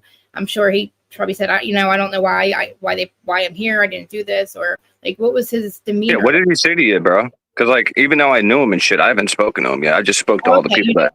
Oh, I didn't know you know him. That's wow. Not me. Well, yeah, I knew him. I knew him growing up in like grade school and high school. But then AR that he taught. I haven't spoke to Brian. I've spoken to like people that knew him, people that know like his parents and shit like that. And that's where I get all my information from, like actual people that know him. But AR said he actually talked to him. So I don't know what Brian said. I'm curious. I did. I even applied to be able to visit him while he was there, both really? in Utah, and then when he got moved to Boise, I applied through Ada County to even be able to do the visitation via the computer. I got denied, but I was trying. And my conversations with him obviously were very far off from the case. Like you can't get into any type of discussion in regards to this case whatsoever. But I'll tell you, I myself personally, Willie, I never had like a threatening feel to him at all. My wife, when we went to court and we were in the court, we were literally right behind him in the courtroom. We even waved at each other. Like Brian knew who I was because he knew I was coming. And it was like my wife had a weird feel of him, but she even said the weird feel wasn't like a threatening, he's going to take my life feel. It was just like a socially awkward feel. Exactly. That's all it's ever, and that's really all. I mean, even Rich said, even his friends said that, like that. You know, even they felt like that when they were around him. It is what it is. But like as far as like this whole John Wick, he did it by himself. He was a boxer. He was this and that. No, Brian did not do this alone. He didn't do it the way that Bill stood up and told him he did it. And that's what pisses me off is we'll probably never know how this actually went down. Yeah, I think that's the worst part of this, guys. Unless you decide to tell a story one day, you know. Yeah, but that's what I mean. If he didn't do it, then what story is he gonna tell? Somebody. Okay, if we're not asking him how he did it, they don't even know what happened. The people that are accusing of him don't even know how. That's why he should have had to prove that he did it. Okay, where's the knife then, bud? And he has no idea because he wasn't there. He doesn't know. There you go. You know So what I mean? why is a judge going to let an innocent man plea? It's weird. It's fucked up. That's like, the whole problem everybody has. But then the whole problem I have on top of that's fine. I have a problem with his defense team being on board with all this. Right. Yep. And she worked for the state, right? Don't worry, Ann Taylor's the best. You can't say too much bad stuff about her. Be careful because she's awesome. She's the greatest thing since sliced bread. Everybody loved her. If you said one bad thing, they jumped down your throat. Now look at her. Well, that's why I've stated from the very beginning, I think Ann Taylor was actually the weakest link of the defense. And the sad thing was that she was the lead. I thought Massoff, man, I would have taken Massoff any day of the week as my actual attorney. If I could ever got Massoff, I would have taken her. I guess they could afford to hire I never felt comfortable with Ann Taylor because she, even though she seemed like she could dissect somebody in like an interrogation type of way, she seemed weak when it came to a judge. Yeah. I need an attorney that can stand before the judge, and if the judge starts to speak, like when you call one of my expert witnesses a conspiracy theorist, I need my attorney to put her foot down and say, "Excuse me, sir, we don't say that. Like we don't talk about experts." Alan Jackson. That's what I was thinking. I'm like, dude, if he had Alan Jackson, you think Brian would be? You think all this would be going down right now? People, you're out of your mind. People have not taken. I was shocked that people haven't pro bonoed him and been like, "Look, God, come on, like we gotta." Thank you. And that's why I personally, even I don't. This is nothing. This is no slight to Brian. Everybody has their own personalities, right? We're all our own people. But I put a little bit of blame on Brian for not. He obviously was content with Ann. I would never be content with a public defender with my freedom on the line, right? Never, ever, ever. I don't care how great they are. I want a paid attorney because they're going to fight for you. You know what I mean? And he never leveraged the public, leveraged his parents, leveraged the people that thought he was innocent to get some kind of fun going because he had to agree to it. The family had to agree for a GoFundMe or some kind of, fun to happen to get him paid counsel. And he never, ever once leveraged the public and so I don't understand why. He was content with Ann. Ann stood up, said she thought he was innocent. Massoff said he was innocent. And why all that go out the window all of a sudden? What made Anne, and all of a sudden they're just okay with their client pleading, but in their heart they know he's innocent? The only other thing I thought too, Billy, was maybe the defense's investigation brought something to the table that there you go. That she said, "Well, wait a minute." You know what I mean? I mean, that's the only thing that makes any sense. But not even that. Maybe this really is a trial by ambush, and one of these discoveries that Anne went and picked up, she was like, "Oh shit." They waited till the 22nd time to give me this. What could it be? That he was there by himself? It could be anything. AR, in your experience with not just your cases, but I know that you probably talked to other inmates that you were housed with and things like that about their cases. Have you ever seen anything like this happen before?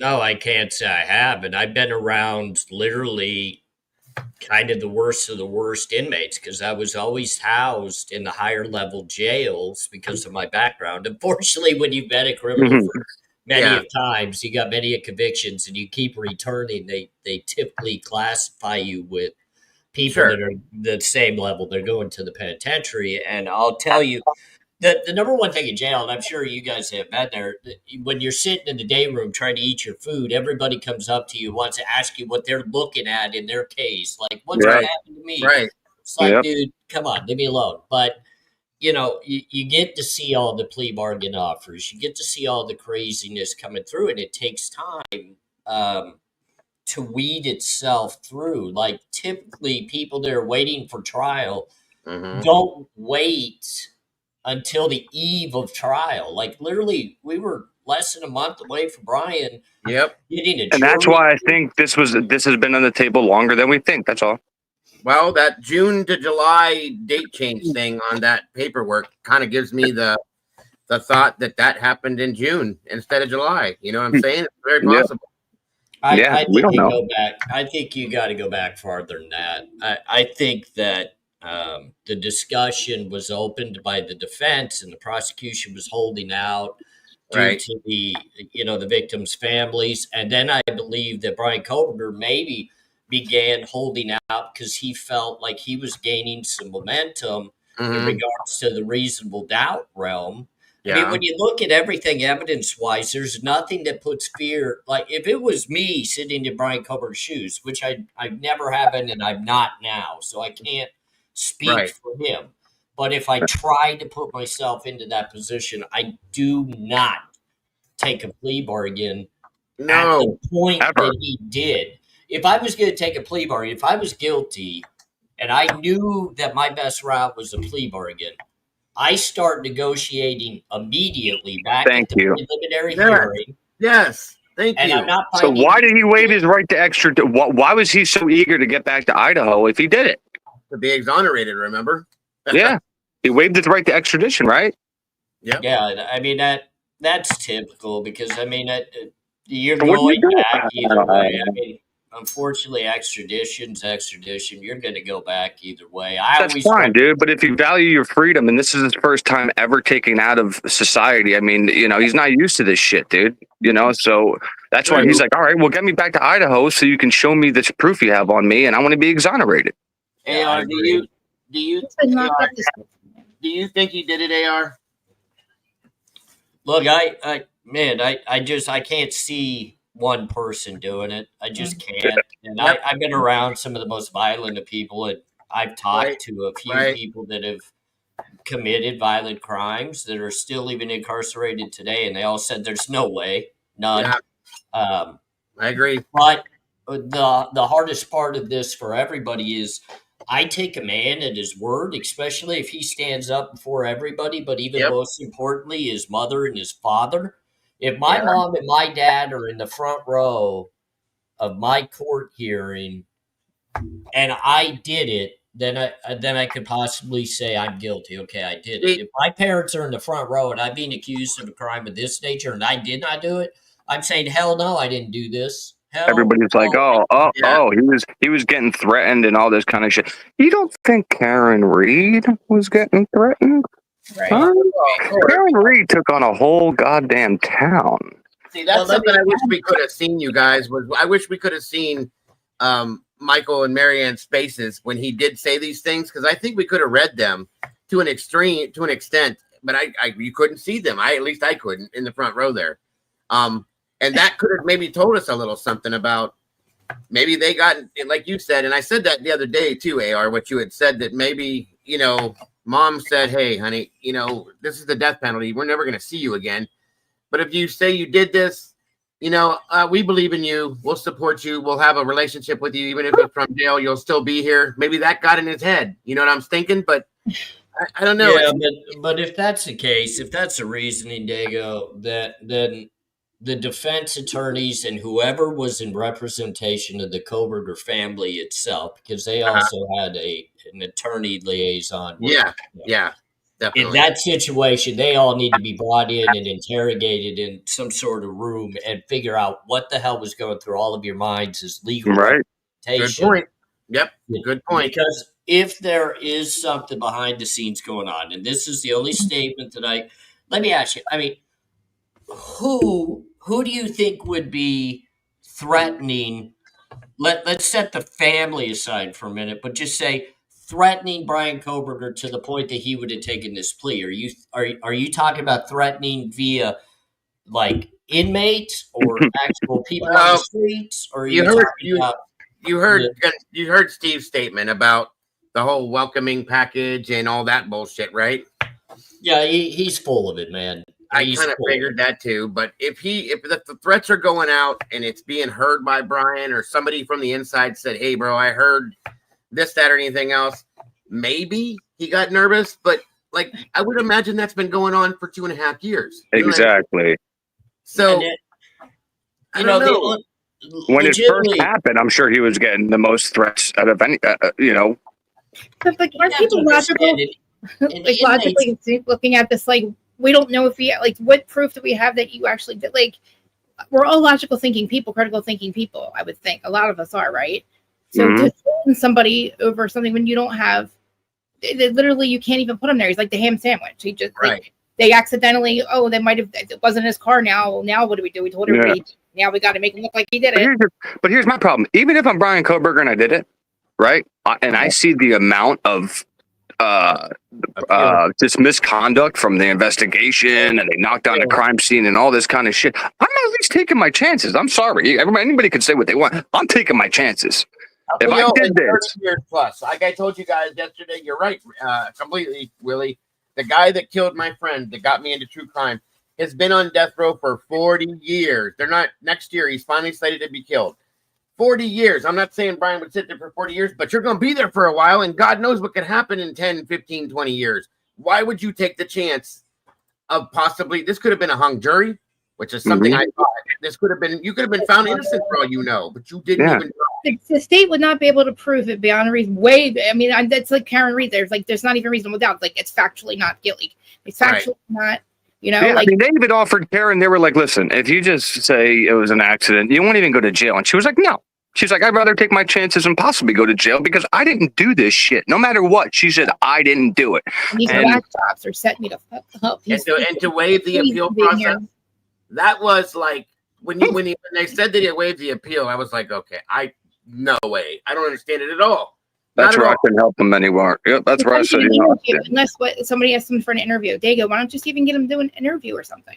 If I could ever get in touch with them, sure, I would. Why not? He's allowed to speak now, right? Nobody's stopping. He can't talk. Like, I would like an interview, like Brian. Like, what can you give us? Some, Well, there's still a gag order.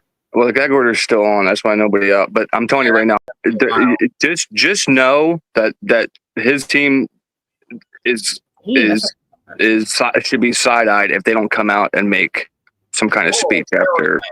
One person. It's not even a team, isn't it? Just that one chick, Ann Taylor, or there's other people. If you watch that hearing, dude, out of all three of the lawyers, the one that looks the most like upset and pissed is the newest one. Eliza Massive. Somebody said that they were holding hands or something during that. I didn't see that, but she looked absolutely upset. Ann kind of had a bit of a smile on her face, and I don't believe it was because she was happy, And the other Bicca, she looked like she was depressed too. So I don't know what to take from, body language. Becca looked the most actually she was like, "What the hell are we doing?" Well, at least they're not the only ones that seem like we feel crazy so today because they're all looking at like, what, guys? Why are we doing this? Oh no! Becca always looks upset though. That's true. That is true. And a lot of people need to understand this thought process of a master game plan. The minute Brian Kohberger when he's sentenced, he no longer has legal representation. Yeah. The state of Idaho no longer is going to pay Ann Taylor, Massoff, and Becca Barlow to actually be representing him. So, I in the past have spoken with the Innocence Project. I've talked with some major players within that organization. I talked to them directly about this case. And of course, this was a time frame ago, and I did some content on it. And they told me they had zero reasoning to even look into the case at that time. Oh. And I said, okay, I understand because we haven't been to trial. We haven't gone through the process. They said, absolutely. We need this to work its way through the process. We need to see the trial. We need to see the evidence. Yep. So these people that are saying the Innocence Project could step in down the road. That's years down the road if they do. Yep. But also you have to understand a lot of this evidence, the so-called evidence, we're never going to know. Meaning the Innocence Project is never going to know it now. It's never going to be able to see. You just, right there. Why can't we have? So what's the plan, dude? So what's this amazing, great plan that is, being cooked up here? Why can't we have the evidence? Why can't we get the discovery if the case is all closed? Why can't we have? Do you understand? They're going to read 90% of that, and then missing parts will be all over. It's going to look like the JFK files when it's done. Yeah. Yeah. Is it even legal though? Isn't that illegal to hold it? Does anything about this smell legal? Well, the sentencing Does anything isn't. even about the investigation smell nothing legal has been legal about this. Exactly. You just basically said, dude, why I would never take the plea even if I did it, because none of it, everything they did was effed up. So why aren't you? Oh man, it just pisses me off that he's not fighting. Makes sense, Willie. That's why, because we can't get it to process. That's the problem. Let me kind of explain to you why you're not going to see the majority of this evidence. Yeah. The FBI has it. Okay. Not the state of Idaho. So you will get the state of Idaho discovery. You will get the state of Idaho's investigative. You'll get nothing the FBI did. And 95% of this investigation was FBI. That's why they had all the federal subpoenas and all the things happening. That's what protected this case. You cannot attack the Federal Bureau of Investigation. This was a state case. The FBI helped the state by calling in tips. They didn't give them the evidence. You'll never get to see what led to Brian Kohberger. That's why Brian Kohberger needs his appeals. That's why he needs every appeal possible. He could have fought the IGG. What appeals? He could have fought the judge's decisions. He could have fought the jury tainting. He could have fought the documentaries and the books. So who paid him? Who gave him $5 million of commissary on his books to take this plea, dude? Explain it to me, AR. Why is he taking this plea? Tell me. Does he like jail?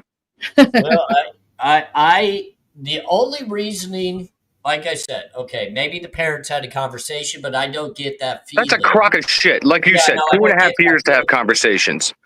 This, you're either very fearful of some loss of life, like the death penalty scared him.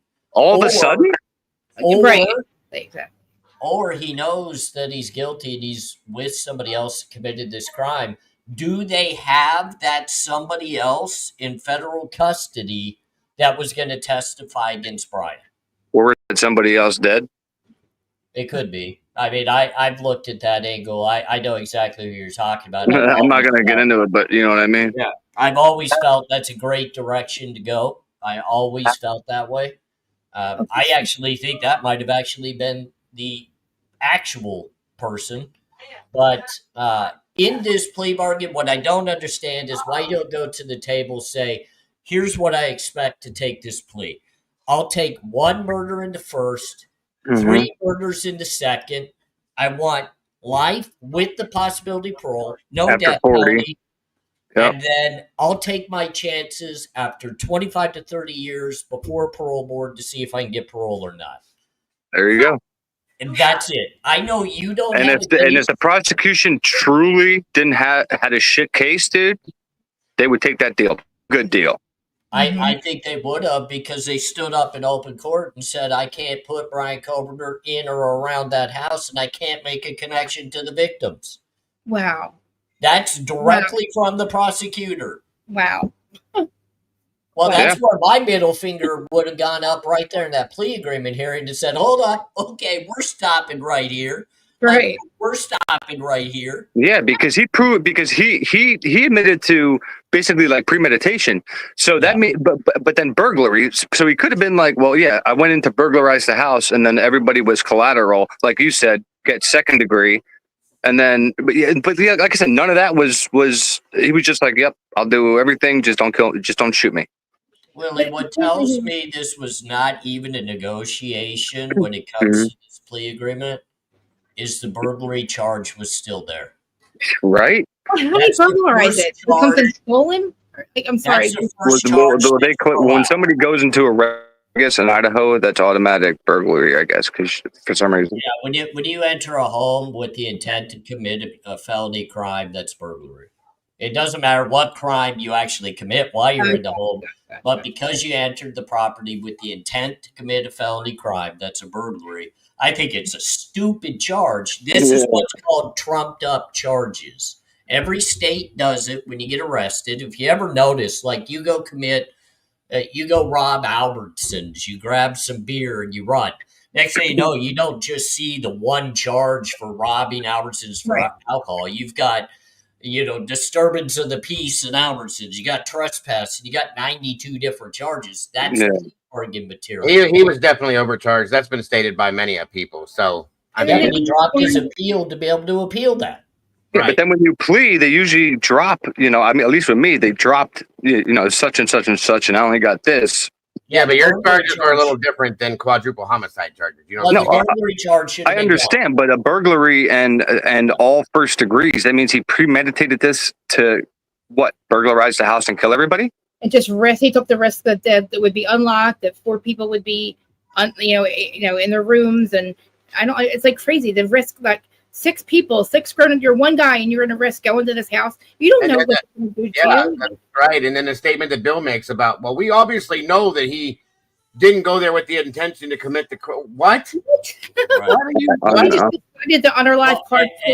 How does your entire defense team sit seated at the defense table when he clearly stands up and states, we can't put him at the house. There's no connection to the victims. Right. And then also we know there was no intent to do this and this, and your defense team just sits there and says, okay, we'll let you overcharge our client, and that's cool. We'll just go. Unreal, dude. Hell no, man. I would have been looking at my attorney and look, I get it, Willie. I get it. There you go. I've been around more than Brian Kohberger, so I've learned a few more lessons than Brian Kohberger. So when I step into a courtroom, I'm a little more savvy. I don't get as nervous. I can kind of pick apart what I'm looking for and what I want to tell my lawyer to do. But I saw... He didn't mean that. I saw the bond that Brian had with Massa. I saw it firsthand with my own eyes in the courtroom. They had a real bond. With they who? were having a great conversation. You could see that they cared. They were engaging. They were discussing things. He would write things on a piece of paper. She would write it back. They were going back and forth in the courtroom. I saw none of that during the plea hearing. She stopped and fixed his collar and his tie that one day like his mother. And it was like, whoa, okay. Like, you're obviously comfortable with him. And if you think the man killed these people, I don't see any woman, let alone any person, getting close enough to a person that you thought did that. So you have to feel like he's innocent. And remember, and like I said before, Anne looked at basically judges in distress and said, Your Honor, Brian is innocent. The way she said it, dude, I'll never forget that. I swear to God, if you play that, that's the exact way she said it. She's like, Your Honor, Brian is innocent. And now you're just sitting next to him with your hand on his shoulder while he's admitting to all this horse shit. She looked too happy too. She's like, yeah. Okay. Well, if it was a plan, like what kind of a plan could it possibly be that would ever make any sense at all, dude? That's my problem with it. Well, people are telling me it's so the defense could see the prosecution's case and then withdraw the plea. Well, if that happens, then okay, that makes sense. But then this is still absolutely will be held against him during There the you trial. go. That's my problem. Yeah. And you also have to understand, to withdraw your plea, the judge has to approve it. Do you see Judge Hippler approving that? Oh, really? Not after what just happened. Nope. Wait. The judge has to accept the withdrawal of the plea, or he's done. Yes. He has to approve it. It's got to Oh, meet he's cooked. There's no plan.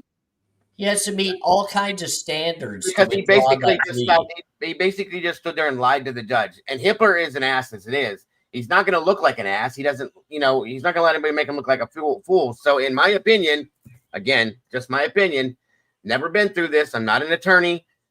But after everything that just happened, I absolutely can see Hippler saying, you know what? No, you just played me for Boo Boo the Fool. Fuck you. It's not going to happen. That's my opinion. But Brian Kohberger has to bring to the table that he was coerced or forced to take this plea. But he has has to be able to prove it, evidence of it. There you go. He has to be able to come to the table and showcase that he was made false promises if he did take the plea, and he has to show evidence of it. And then he would also have to fire his entire defense team because they sat right beside him while he took the plea and agreed themselves. And he would have to prove that they were a part of misleading him in all of this for the judge to even hear it, much less decide upon it. He's taking the plea. So if he's taking the plea, there is no plan then that I can see to it. That makes no sense. So between then and between what just happened and sentencing or whatever it is, they can get the evidence as more if there is any, and then see that and go, oh. The only other thing I can see happening, and you can correct me, AR, because I don't know what I'm talking about. It's a guess. Is if somehow or another somebody's going to bring forth the prosecutorial misconduct that went through the whole case and say, Your Honor, look, this is what happened, and that doesn't. You can't use that to get out of a plea agreement. Okay, then that's my answer. The evidence that I think I know what Twiz is saying when he says, okay, here's what's going to happen. Here's the master plan. Here's the issue. Brian is going to go ahead and take the plea bargain. He's going to go through the process of going through the intake at the penitentiary. He's going to go ahead and land in the penitentiary. Then what they're going to be working on is the exonerating evidence to be able to prove that Brian Kohberger is not the perp of this crime. So can that work now, though? Who's working on it? Probably the defense team. Okay, so this is where I'm with you, Willie. I don't know, but what I'm saying, that is the one thing that could be the savior of Brian Kohberger at any point in time from the date of sentencing moving forward is if new evidence is presented that clears Brian Kohberger. Now, here's the deal with that, because I've been through this, guys. I've been through a case where I could have been exonerated. They did find evidence that I potentially was not the one that committed the crime. Yeah. It still has to work its way through the investigation. It's got to work its way back through the prosecution. This is the only way they could get a continuance because he denied the continuance. This is the only way they could get it continued. It's by doing, it's not really a continuance, but it gives them the time to work this. I mean, and if it's there, it's there. We know that Cy has brought forth things. Other things have been presented. There's this, that, and everything else. It is there, but that's a hell of a risk to take, you guys, because who knows what the hell could happen to him. What I'm asking, though, is what's there. Because if it was there, you take it to trial and you just get found not guilty at trial, and this is all done and over, and we don't need to play these games anymore. Right. Like it's done and over at trial. No idea. Feel like why they should be able to have all the evidence before trial, no matter what. So why play games to get you shouldn't have to play games to see all the evidence against you, right? Here's the issue that a lot of people are missing too. We can have all the discussion we want to about the state's discovery against Brian Kohberger. Okay, that's one set of the circumstances and parts of this. What people are failing to realize is the defense has had investigators on this from the date that they took the case. And they do their own investigation and they find their own evidence in this case. And that all gets not only utilized by them to prepare their case, but it gets disclosed to the prosecution. So now the prosecution has that, and they put their investigators on it to either figure out whether it's real and credible, or if it's just, hey, this is a sham. It's out. Like, this is no good. We did our investigation. We put everything into this as well. So this master plan of where I'm confused of how this could potentially work for a defendant, because I know how hard the system is itself to overcome in the first place, much less accept guilt and then try to overcome the acceptance of guilt. Like, that just doesn't make sense. You have a better chance of 12 jurors saying this is crazy. You can't even prove that he was there. I just felt I felt like you had a much better chance with reasonable doubt on the table and the security of appeals in your back pocket. That's where I feel more comfortable of, hey, let's fight this. Right. If the defense team legitimately has evidence that proves Brian Kohberger did not commit this crime, There you go. guys, we would not be sitting where we're sitting. Yeah. Okay. Wow. One, the defense team would be standing boldly saying, we're going to freaking trial because we can prove innocence. Exactly. You can offer us. You can offer us all $1 million each. We're not. Our client's never taken a plea ever. And the burden's on the state anyway. Like, there's no, they can't prove that he did it. Right? There you go. He's even Why trying didn't- to. You know, if Brian Kohberger legitimately had this fan base and this 100% support system, why is he not getting the treatment like Luigi Mangione, where Thank Luigi you. Mangione has one of the best lawyer firms backing him, paid for by us, the people Bang. here in the community. But on top of that, those lawyers, even though there's a gag order, they built websites. They've been before every single camera, not talking about the case, but saying, damn well our client's innocent. Watch this. Right. Yeah. Look at what's going on with the, the background music over here of the chief. And they actually have evidence on that dude. Wow. So that's why 2.5 years. Like I said, I don't know if you were up here before. He's physically on camera. But Brian didn't leverage the public like that. Like, he should have, had somebody in his family make a GoFundMe somewhere, something, dude. It'd be at like a couple $1 million right now. And the thing, Willie, I thought about it, guys. I really did.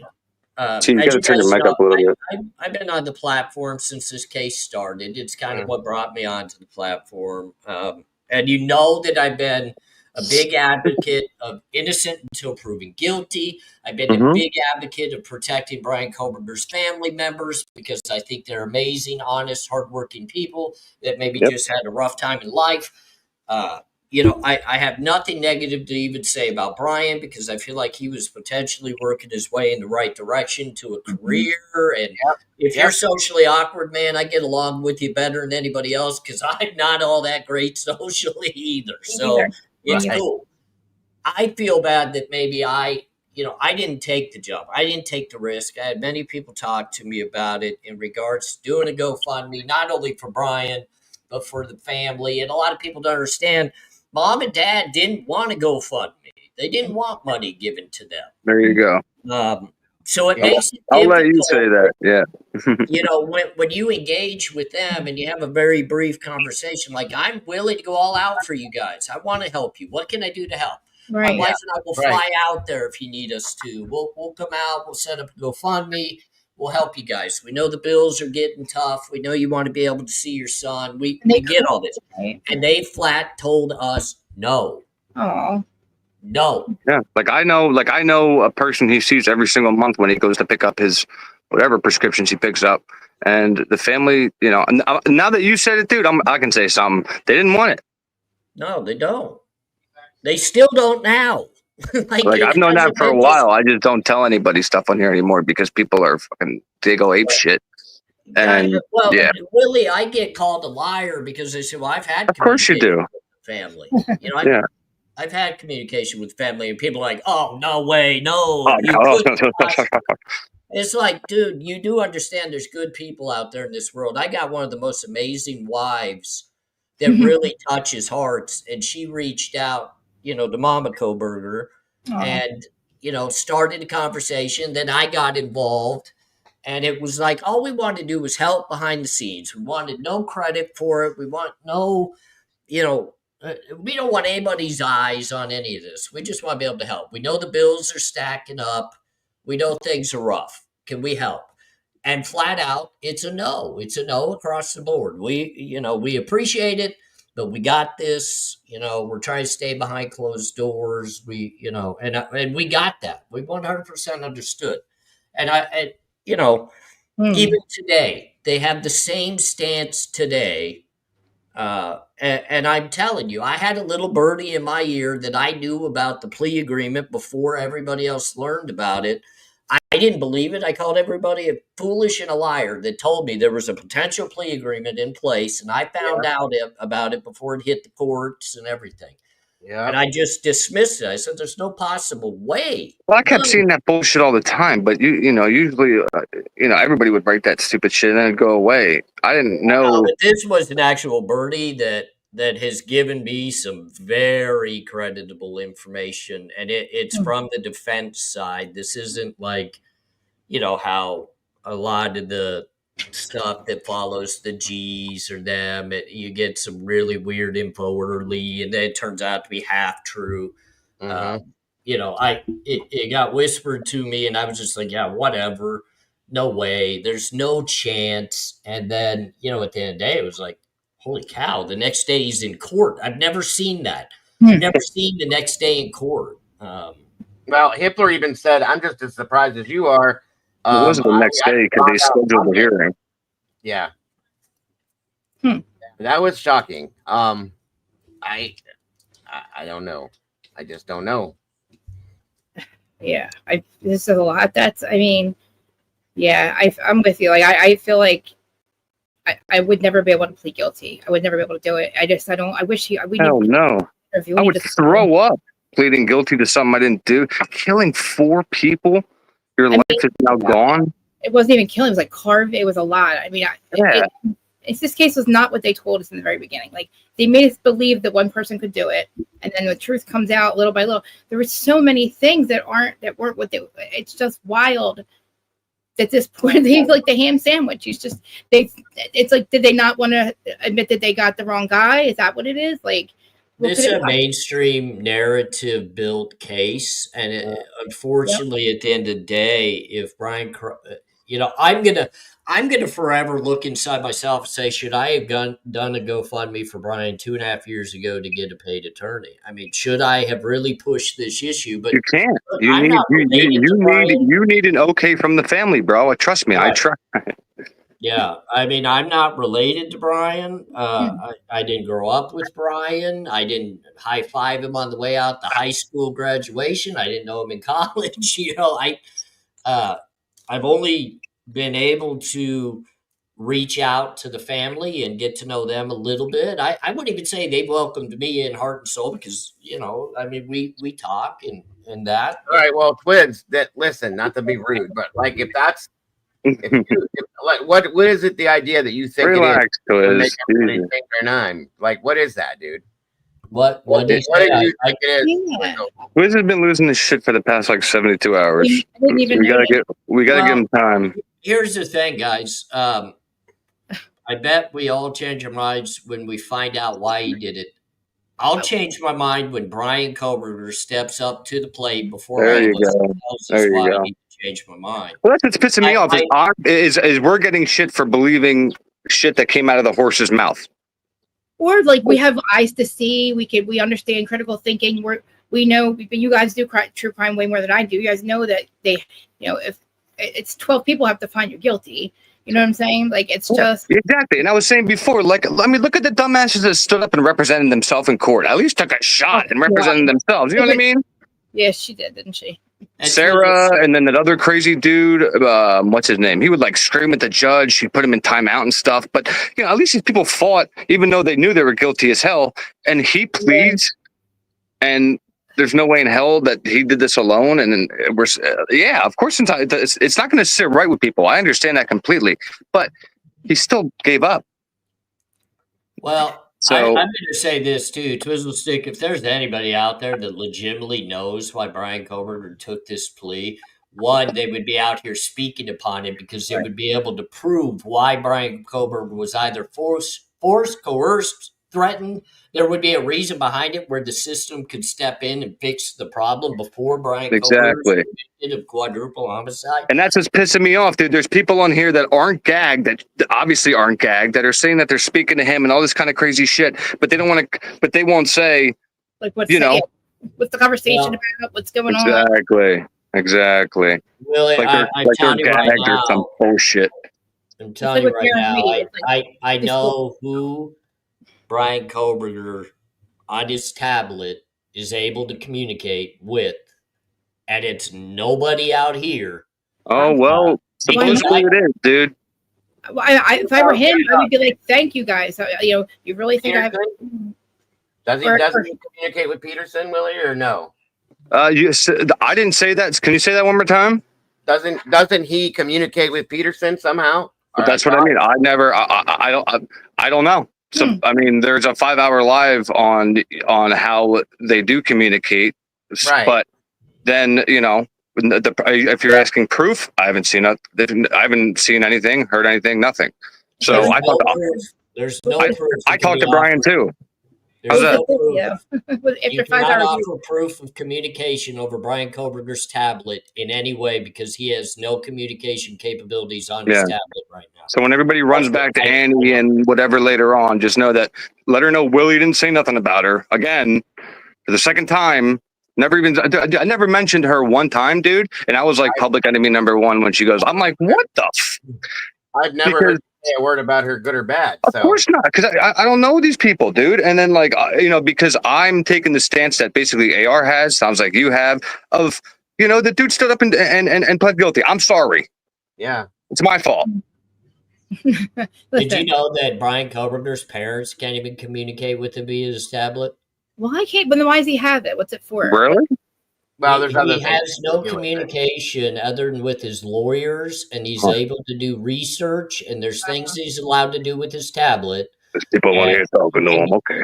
He can email his lawyers and things of that nature. He talks with his parents via video call, and I know that because I put money on the books for him to be able to pay to do that. So did the other content creator, JB Gunner, or whatever his name is. He donated a substantial amount of money too. Yes, so did my wife and I were able to collect some funds. I heard Pavarotti bought him a house. I'm just kidding, but yeah, there's people, dude, and there's people that put money on his books. There's a whole bunch of people that put money on his books. All this shit just for him to plea. Is that why people feel like they need to keep backing him because they're already invested? Because I always said since day one, he wasn't my friend. I'm in the middle. If he pleads or shit comes out that he did it, it is what it is. I'm not gonna keep defending somebody. Well, but the thing is, we haven't seen anything to say that he did. You know what I mean? Like we're literally speaking that we have not seen. If somebody knows anything different, then let us know. What's exactly did it? Like let me know. I haven't seen anything that he did it, but guess what? I also haven't seen anything that he didn't do it. And the only thing I have is him standing up to the whole world and saying, I did it. So there you go.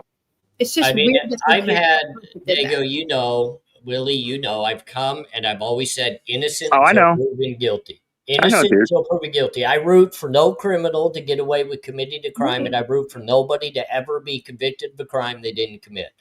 I come to the platform and I look directly at the legal system and I try to do my best in helping people best understand the way it works and the downfalls of the system so that we can be more educated and hope for better changes. This is a case that showcases why so many changes in our system need to happen. But at the end of the day, when someone asks me and they look me directly in the eye and they say, do you think Brian Kohberger's guilty? Evidence-wise, I haven't been shown the proof. So no, I was never proven that he was guilty via the evidence. The man stood up before me and said he did it. Exactly. Why am I going to call him a liar? There you go. Until I have a reason why, or to call him a liar, I'll take him at his word. But if you say that, people attack you for it. Why would you lie for forever and a day in a cage in the penitentiary where your life is at? If you're afraid of the death penalty, ladies and gentlemen, let me give you a little hint. And don't murder three poor people. If you're afraid of the death penalty, you can't come out of your cell any day on any yard in the penitentiary because that could be your last. He probably knew the death penalty was in Idaho, right? Did he not? Oh, wait a minute. So now I'm going to believe that he knew the death penalty in Idaho, and he still went and he's murdered 4 people. There you go. He crossed state lines, knowing that. Yep, you hit the nail on the head. That's insanity. Still took a plea. But we don't. I really like. I'm not going to be able to sleep right until I talk. Till we speak. He says. Maybe I was there, and then I was there doing something, and I knew that they could put me there, so I had to. I felt like I didn't have to. I don't know, something. I still get no idea why there's no connection to the victims. Like, I mean, how do you put together an investigation? And how did he? So then, how did he premeditate this, dude? How did he premeditate this? Why didn't he just walk over to Washington State University campus or somebody in his apartment complex and do whatever the heck he felt like he needed to do and then disappear? Right. I mean, I would feel more confident if there was some sort of connection, just something. No motive, nothing. Like he was a neighbor, something. Weren't they saying something about like his porn searches and stuff? I have no proof that's even real, so I don't even want to. First of all, but there's no rape, so that's out the window. Who cares? Well, the prosecution clearly stated there's no sexual motive. Right. So, like, why would it matter? Like, all his actions, nothing shows that he would want to murder 4 people. This is not a crime of social awkwardness. I'm going to tell you right now. I'm socially awkward. Right. I'm socially awkward, and I would have never committed anything like this. Me too. Yeah. I'm scared to leave my hand. I might take you out in the back and we'll get into a fist fight and whatever happens at that point. Or if you put my life or my wife's life in jeopardy, something negative could happen. But by no means am I ever going to go out and commit a crime that's premeditated, thought out, right, and devastating. For no reason. Premeditated though, like he just assumed that all 6 people weren't going to attack him, or that. Well, not just that. He assumed that there wasn't 25 people in that house where there was already a party thrown the night before. Come on. And the doors will be unlocked. And he sat next to a DoorDash driver and exchanged pleasantries before he went in and committed the crime. And, I mean, they waved at each other in the cars is what. After driving around in circles, advertising to the world that he was going to do it. Yeah. Yeah, trying to hit every camera. Unbelievable. Right. I've lost all train of, I keep saying, well, I'm going to do a little more content today. And then I think my mind hurts on this case because I've gone every which angle you can look at it. Nothing makes sense. So I've ran into the bathroom wall 19 times just to try to get a clear thought. And then all of a sudden he takes a freaking plea bargain and says he did it.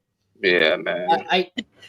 Good Lord, man. Like, if I could go back to when him and I were actually communicating, if I could rewind back to that. And I don't want anybody to think like we were buddy talking every single day. That's not the case. I'm glad somebody talked to him because I was curious of what his demeanor is, what is his thoughts, like what is. Dude, I saw it. I can tell you what I heard from somebody who talked to him, supposedly, is that when he went to the hearing to plea, he wasn't worrying about himself. He was worrying about all of us out here that support him. No. Well, no. I swear to God. Willie, let me actually tell. Hey, she asked a question, and this is from what I heard from somebody who claimed to talk to him. But yeah, again, I was just answering her question.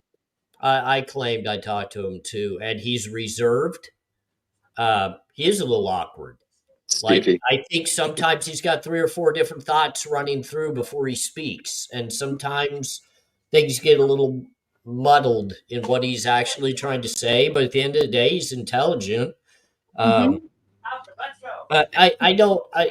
can't make the claim that I think he cares about everybody out here. I didn't get that sense. He's not a non-caring person, but he's awkward. He's different. He's not sociable. Yeah, he's accused of something heinous, and he knows people are looking at him. I even assumed that he was guilty because I only listen to mainstream media, and I'm over in my little reality world. But then, I heard two lives from you guys, and I was like, "What? That's wait a minute." And I was like, because people were like, "Oh, you're crazy. He's guilty. And I'm like, "No, guys, I really believe Karen's definitely innocent. I'm not crazy. I think this guy's innocent too." And they're like, "Yeah, okay." People think you're crazy. Dago would tell you this channel for a while. Even Dago himself thought, Brian did it. And I mean, 90% of people in here were flat out like he's guilty and yada yada yada until like stuff didn't make sense, and then Dago kind of was like, yeah, like this shit's not making sense to me, and then he stands up and pleads. That's just why we're all just like jumbled, because it's not process. It's not like computing why you're taking the plea. It won't process. You're right. It's You know what I mean? You're right. You're right. We're all like, Like everything that's come out so far has convinced people that thought you were guilty as hell that you're innocent. Why are you taking a plea then? That's why I was grateful that AR popped in here. I wanted to talk to him based on his experiences that, knowing what you could maybe yeah, I was on the fence for quite a while with it. And then I started leaning way towards innocent, and then this. So exactly. That's why I was grateful you're here, AR, because I wanted to know what you have seen, heard in your experiences in the past, whatever and it doesn't change anything. It still doesn't make any sense. Right. So I can add this to this, Dago. So for people that I've seen take pleas,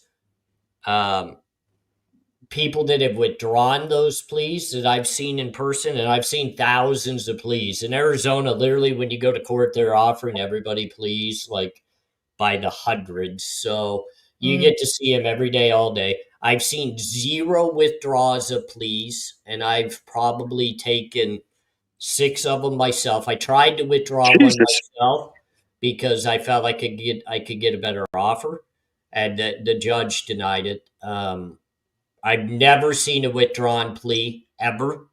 Mm-hmm. I've never seen someone sentenced on a plea out of the penitentiary walk out because their plea was overturned, or they had a master plan and they were able to find evidence to get them out.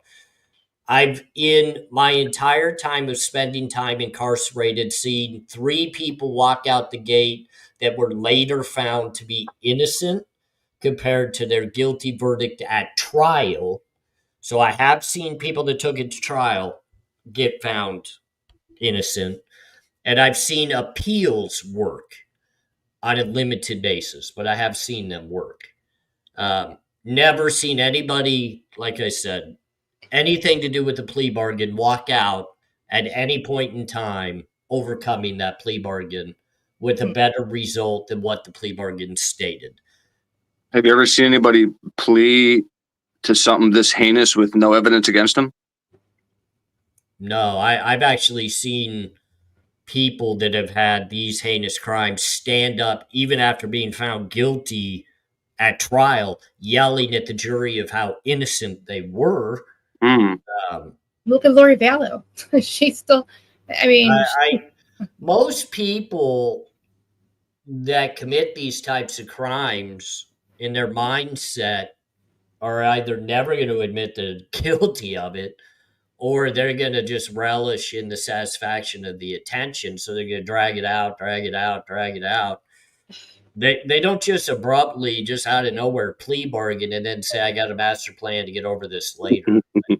Even after all his... And that's my question for everybody. What is later? Like, when is later?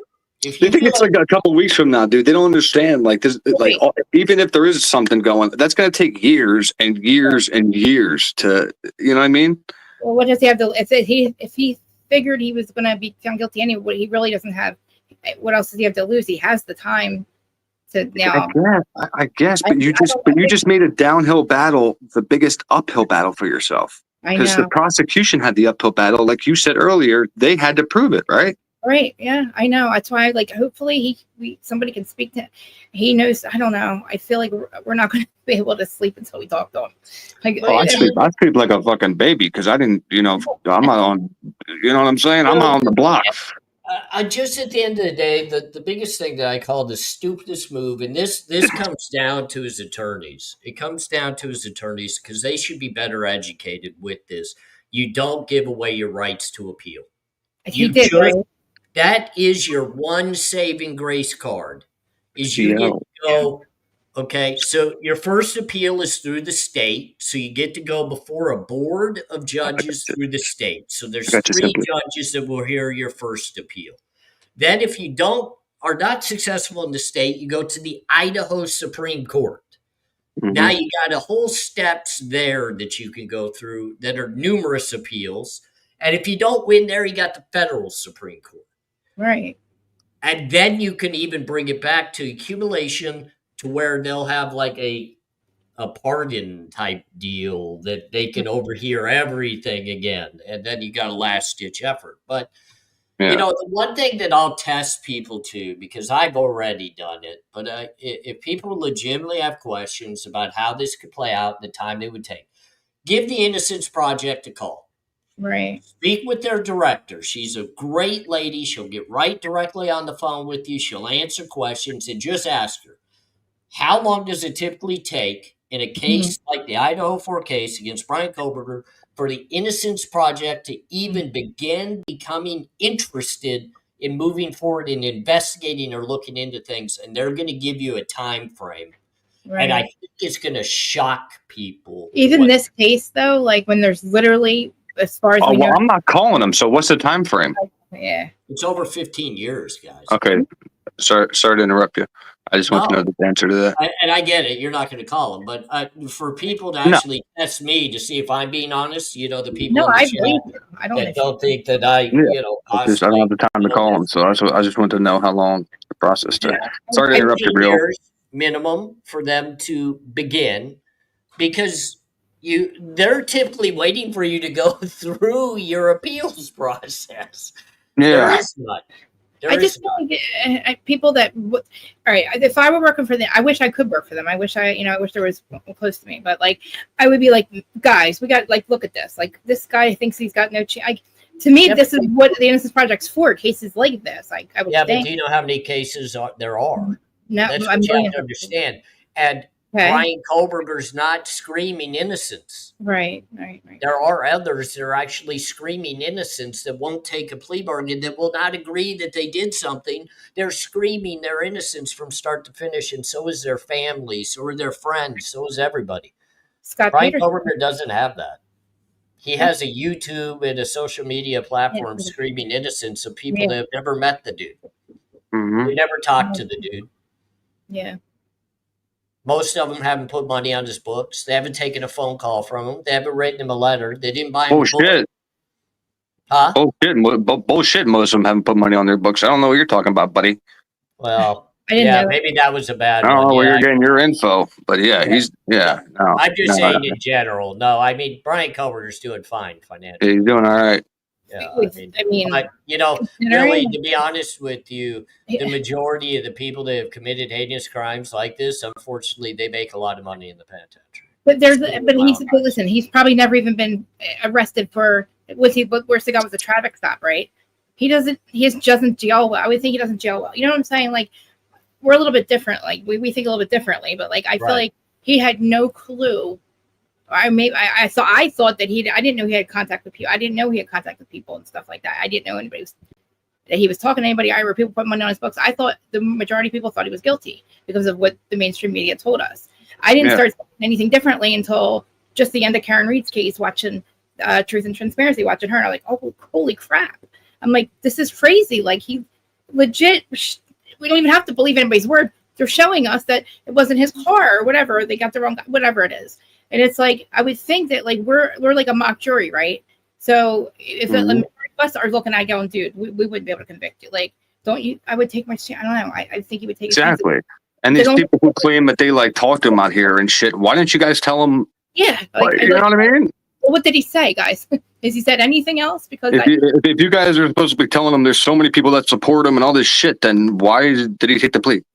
5 hours of Alive. Can you tell me anything other than what we already know? Did you get anything after 5 hours of Alive? And whoever did that, I don't know who did it, but like, no, it was like 3 hours of whining and then like an hour of like talking about it and then like an hour like saying why they can't. Actual data, no. Yeah. This is why, or this is why, or this is why. Because at least we're sitting here going, well, this is. No, we didn't get none of that.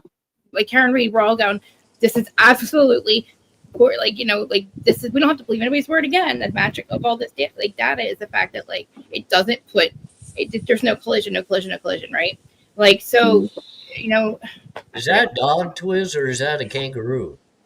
I'm we're blind. like saying things like nobody else is going, well, she's guilty because. Like, That's what- Heather's dog. My dog. That's your dog? That's a good dog. I Cute stole dog. him. Aw. Kind of stole ours too. Ours, we have her name's Mia. She looks just like it, but we So what's the plan, Johnny? I don't know. Obviously you do. What's the plan? Obviously, I don't. Oh, okay. I guess you don't know now. You knew I 2 never days said that ago. I did. Yeah, you did. When? You keep When? saying there's a plan. When? There's a plan. When? Okay, I had to go back in chats and screenshot them and send you, dude. Okay. I'm very careful. Well, let me with my just words ask for a no reason, problem. So don't put words in my mouth. You didn't say that there was a plan. I said there is a plan. I never said I knew the plan. Oh, okay. Okay. Well, you literally just said that you told me there was a plan. Go ahead, AR. Did I say I knew what it was? And Twiz, you know, I built kind of a relationship with you. I mean, we met while we were up in Boise, so I obviously a lot of love, a lot of respect. You always check on me and health, and I consider you a friend. But I'm not even going to go at you about what the plan is or any of that nature. But do you feel as though there's a timetable for this plan, from what you understand, for what's been relayed to you? Is there a timetable of what you feel this plan is going to start coming together? I literally have no idea. All right. Let me ask you, what makes you think it? But like, not that I'm not challenging you by any means. I'm just saying, what makes you think what you think about that in particular? That there is a plan? Yeah. Because he pled guilty for a reason. Right. I mean, is there something in particular besides that makes you believe that? Is all I'm saying. Or is it based on the stuff that we've talked about already through the chats and stuff in here? I mean, that was part of the plan. Okay. The plan was to plead guilty. Past that, I don't know. But I mean, the plan to plead guilty, is that because there's some semblance of guilt, or he planned to plead guilty to try to utilize future somethings to prove innocence? It's not because he's guilty. Okay. So I noticed yesterday you mentioned the Alfred plea thing yesterday, right? That's kind of what it seemed like he did, the offer plea, because he didn't really explain. It's kind of, or no. Here's the issue. You guys have been talking to me, but I came up here for a reason, and I've got a few questions. So we're gonna go one by one. Dago, do Yes, people sir. plead guilty when they're innocent? No. Well, okay, hold on. What was the question? Do people plead guilty? It happens sometimes, yes. Thank you. Reality. Do people plead guilty when they are innocent? You get a better deal. Shut up, Willie. You shut up. You have- Fucking tell you me to have your shut up, fucking dude. turn in line. I I'm don't give going a down the fuck. line. I don't give a fuck. This isn't your this is goddamn why channel people are coming up fucking here. mad I as got shit a at me question because for you all talk you. Go shit one like by this. one. Who the hell are you? Tell me to shut up. Who the fuck Go are ahead. you? Go ahead. Who Keep are going. you? Keep going. Keep Who going. are you? Keep going.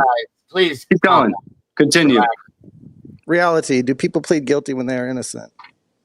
Yes. Coerced confessions, pleading guilty. AR. Do people plead guilty when they are innocent? Not to quadruple homicide, no. There you go, baby. That's not the question. Do people plead guilty when they are innocent? Not to crimes of this That's nature, not no. the question. It's yes or That no. is Do the people- question. Did I plead guilty to a burglary charge No where one I got asked to if go you home did. tomorrow? Hell yeah. Do I No plead one asked if guilty you to the did. rest of my life in the penitentiary with no appeals? Hell no, and neither does any other criminal. Okay, so No. that's going to come down. So you're cutting off. There's a reason why I'm asking questions in the source. No, Just you asked ask me a the question. I answered it. Then you kept asking it again, telling me that I was wrong in my answer. No, they do not plead guilty to this nature. No, But people do plead guilty when they are innocent? no, Never. It's never happened. not that I've ever seen. No. Okay. Willie, do people plead guilty when they are innocent? Yep, for better deals. Thank you. Not to every Dago. single goddamn charge and no benefit. Continue. Dago. Yes. Do we know all of the information behind the scenes? Of course not. No. Reality. Do we know all the information behind the scenes? No. AR. Do we know all of the information behind the scenes? I bet I know more than the people that you do. Okay, that's fine. But that's still Does it not make you answering think the we- question. Why do you keep avoiding the question? Do you know all the information behind the scenes? Because who the hell are you Willie, to tell no me one to asked answer the you. question? Stay in That's your why. line. Who This are is you to tell us how to answer the you get questions mad you're when asking, everyone bro? fucking cuts in line What is for this, you. You just fucking cut in line for ABC? everyone? I'm not coming at nobody. You're asking everybody questions like you're a cop. Well, here's the best way I can answer it, Twiz. Here's the best Fuck way. is you? With the information that I get from the people that I talk to that are very, very close to this situation, Mhm. I can disprove the people that are giving you information, heart and soul. But because I'm respectful, I'm not doing it. I mean, you could try, but how do I know information before it comes Because out? I can get it directly from a source that your people are claiming are a part of this, that I can clearly bring to the table that will shit on everything that your people are Okay, saying, but well, I'm we being can do it respectful. behind the scenes. Like, that's respectful, and I'm all down for that. Okay. But the thing is that if the person that I get information through is lying, then they can predict the future because they know things before they happen. Okay. So what is this someone information explain that to me. Can't know. Why can't we know the rest of the information that everybody else knows? Why are we not allowed to know You'd the have to ask Brian and his Gag team. order. I thought it was lifted. Oh, It's not no, lifted no, until not yet. sentencing. No. Not yet. Hold on. You have to ask Brian and who, Twiz? I didn't hear you, but His team. okay. They're the ones on the gag order, though, right? Not us, right? Or no? Right, but we can't know stuff. So how Okay. can I tell you something that I don't know? Right. Then how can you get up here and question me about stuff you don't know? Exactly. Because That's just a respectful question. How can you get up here and tell me I don't know something when you're questioning me I based on didn't things tell you you don't didn't know? know something. I'm asking if you know everything behind the scenes. I'm curious though. If your questions are going somewhere, I'm curious what, because I would love Then somebody. you're just gonna have to let it play out. That's kind of how this works. Okay, in 25 years, we'll talk about it. That's Okay, how so long you it's don't gonna know take to now. play out. Well, okay, let me ask this then. Do you think that whatever is going to happen, do you think it's going to happen by sentencing, or is it something that's going to play out after the fact? I have no idea. I think that he took the plea for a reason, and that was his intention. So he's not going to withdraw it. Right. Yeah, I agree with you. He's not going to withdraw it. I agree.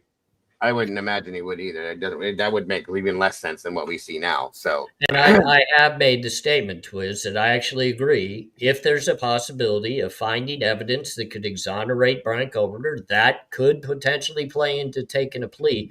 But I don't think that you would have removed the appeals in that plea. I think you would have left that available. He did remove them, right? He removed them. yeah, but what Okay. if he wasn't given that option though, AR? You know what I'm saying? Like it's either Well, take it that's why you or don't take negotiate. the call. That's I why you 100% agree, but that doesn't remove all avenues that he has. And Well, I mean, I'm interested in hearing what avenues you think, because I don't know all the avenues, and maybe you've got one I'm not thinking of, and I'd love to hear it. Me too. Hey, Cecil. Good to see you. I'm just I all will about say it here. that when I'm done. So if you guys want to keep playing my game, then we can get to it. I'm ready. I'm good, dude. I told you the whole time. I just don't want you guys going to I each know other. we got a couple difficult people on here that want to skirt around instead of just asking plain questions. We've talked about it 3 times already. Relax Which is yourself. fine. Ask your questions for Christ's sakes, Nancy. I just don't want you guys AR, going do each you other's know throats. all the information behind the scenes? Evidently, I don't. Willie, do you know all the information behind the scenes? Obviously not, bro, because your boy pled. Okay, Keep going. thank you. So everything that we're saying now is coming from a point of ignorance. We don't know shit about what's going on behind closed scenes. Right. That's all I'm saying. And ignorance meaning we just don't know it. That's not that anybody's stupid or anything like that. We just don't know it. Yeah, because- ignorant isn't always an I know. insult. I know. So That's why I'm saying it like that. So I have a question for you, Twiz, since it's going to play out behind the scenes, evidently, and your people have this inside knowledge. Who's going to be representing Brian Kohberger to move forward with this, and who's paying that bill? Twiz. I have absolutely no idea. Well, I mean, somebody's feeding you this, behind the scenes information, and they've got the in the know and the future, mindset. They know things in advance. I think if this was pre-planned, they would have to know who's going to represent him moving forward. Well, I mean, here's an interesting thing, right? Steve G just got on national TV and said as soon as the independent investigator got assigned to the case, the state ran from it as fast as they could. So, right. Well, then why could does an independent investigator come up with new evidence? So a leak's going to get him out of prison? That's not what I'm saying. All I'm saying is that is potential for new evidence against him.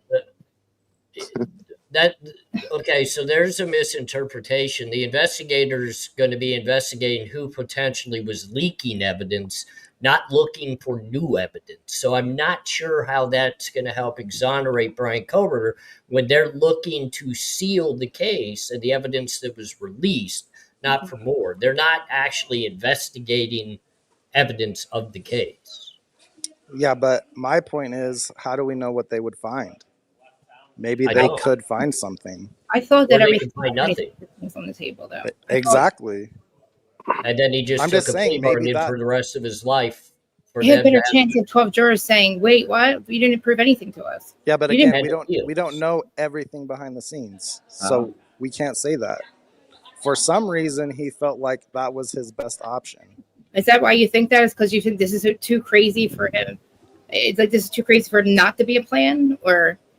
No, there is a plan. There is. So you okay? I just don't know what it is. Gotcha. And Willie, I've stated it that way every single time. Okay. Yeah, I have a beautiful wife in Brazil. I just don't know who she is either. So Willie, I mean, we both had to admit we have never. We're not saying you know the plan. We're not accusing you of withholding information. None of that. We're not. I didn't say shit. All I'm saying is don't get angry at others for having different opinions now that Brian stood up and pled guilty. That should No not one's be getting happening. mad at you for that at all. I'm not saying me, dude, but I've seen how you've spoken to a lot of people differently, and I just don't want to get I don't get why. Like, one thing I do want to ask, Brian stood up and pled guilty. It is what it is. Well, me and you didn't do it. Nobody here, none of us here stood and pled guilty. He did. And like you said, if there's a bigger reason why, and the plan's going to, unfold, like AR said, it's just going to take a little while. Yep. One thing I do want to ask though is now that Anne has done her transition, okay, she does have, if she chooses, which I don't believe she does or would, but she could have the ability to take him on pro bono, correct? Oh, I highly doubt that. Not for. Do you know how much money? Do you know how much money this would take? I mean, now, if people want to step up to the plate and begin to GoFundMe and start donating money, I'm sure Aunt Taylor. But come on, Dago, would you try? She just took a plea bargain in this case. I don't want her ass on my case moving forward. I absolutely agree with you. I'm just saying, like, these are like what if situations is all I'm asking. You know what I mean? If that were the case, because the way that, like Willie said, the way she said he's innocent, I felt like I believed her. Like she believes he's innocent, and the way Massets was with them, it's like, okay, maybe they truly believe in this guy, but would they be able to do something like that? But I fully feel what you're saying. Like she could do it pro bono, but does she have the financial capability to do that just starting off into her own private practice? Probably, absolutely not. Yes, I mean, that's a lot of money, man. I mean, just for a basic case, Willie, and without, I mean, I've spent upwards of $30,000 to $50,000 on a basic felony charge. Oh yeah, he's gonna need some money, dude.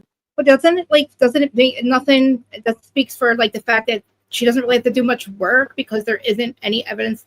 Like what are we trying to do? Find a third party culprit? Is that what she would be? All the money would be spent on, or? For a long time, you got to give her credit. She dug in and she was making the fight. She filed every motion possible in this case. She took this in every direction of a fight. So I mean, you have to respect that. And if she could keep her team with her, especially Massoff, if she can keep Massoff with her, that would be a team I would want to move forward with if I was But you just said it. If she has 22, 23, 24 times her discovery, and she knows that would be a huge problem if this was ever appealed, why are you advising your client to take a damn plea deal? Well, Willie, she would have, if they take this plea and he's found guilty and he goes through the intake and he goes to penitentiary, she has the next 32 years to try to find the exonerating evidence.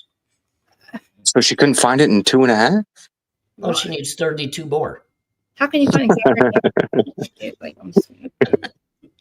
What I'm about? sorry. I mean, I shouldn't be like that, but I mean, It's true. I mean, no, man. Listen, dude. Like, it would allot her more time. It would allot her more time. So, okay, guys, a question. The third party, the people that she was bringing to, okay, we think these people did it. That works like almost kind of already done, right? Like, isn't that kind of like, is there people that actually believe that theory? I got lost when that all started. I was like, all right, this is too much. I can't follow any of this. Like DoorDash, Lars, people. I didn't know what the heck was going on.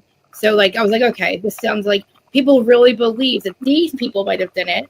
So, like, it doesn't that count for something that it's kind of already solved a little bit, or there's no way to. The defense conceded. They had no evidence.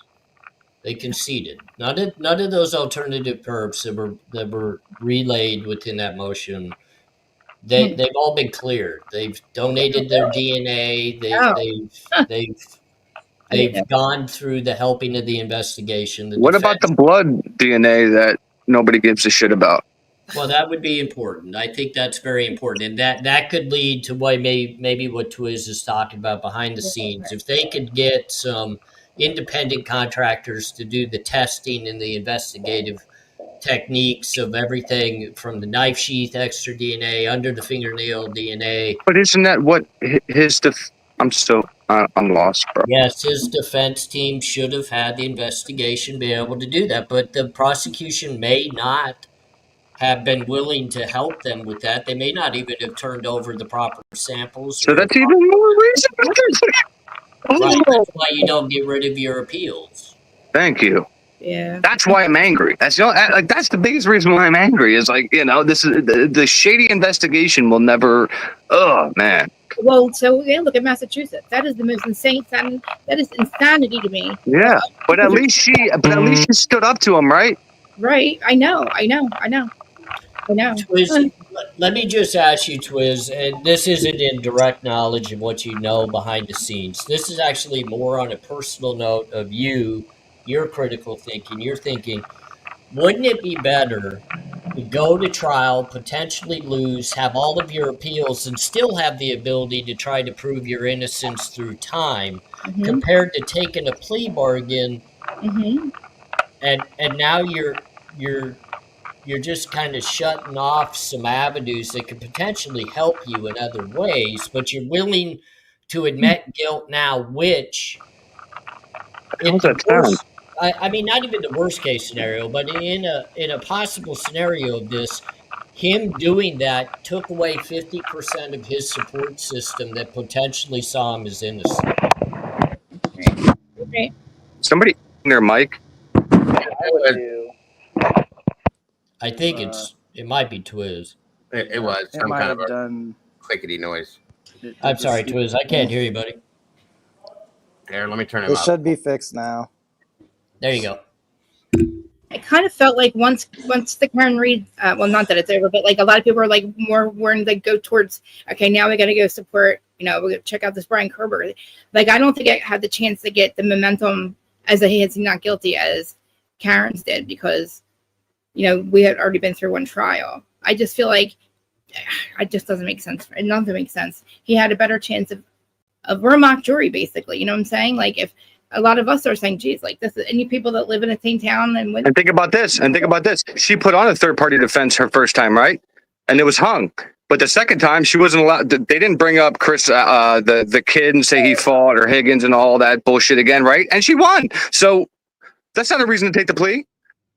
I know, that's what I'm saying. Like, I think, I don't know what I'm saying. I just feel like maybe he did have something to do with it then, because what else makes sense? What else makes sense? I've seen double. Exactly. And the only person that would know that is himself. This is what I would do. I would get all of the information that I could and make the best decision possible that I felt I could make for myself. And until we have all that information and know the exact seat Brian was sitting on, it's kind of hard to judge. Do you think he'll speak at sentencing? No idea. I hope he gives an interview with somebody soon. He's not giving an interview. Why? Because that would defeat his whole moving forward plan. If he does, it's going to be way down the road somewhere. Yeah. This is what he said about his statement that no one wants to believe. Okay. More will come out later. He said that? Maybe. According to the people that lied to me. Well, actually, that makes me feel better. Like, I'm glad that you hear that, because it makes me feel better that this isn't over. You know? And Twiz, somebody wrote a letter. Somebody wrote a letter. It looked like a 12-year-old wrote it, and that's what everybody's taking as fact. So We also said I'm why just it saying, looked bro. like that. Until We also said I why like it stuff looked like that's that. proven. Did you That's listen all. to it? Did you I like listen stuff to that's it? proven. Did you listen to it? Did I listen to what? No, because you're ignorant. You're ignorant. I didn't hear your You don't know question. stuff that you're talking about. I didn't You hear are your ignorant. question, jackass. Ask your question again. I already did 14 times. No, you didn't. You asked it one fucking time. What were you gonna say, Dago? I said the same thing over You again. didn't say nothing. What were you gonna say, Dago?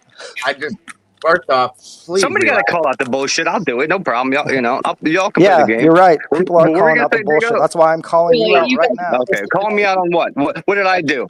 At least I fucking brought somebody on here who knew him. What'd you do? Take a trip to the park? Come on, bro. I tried to help the dude.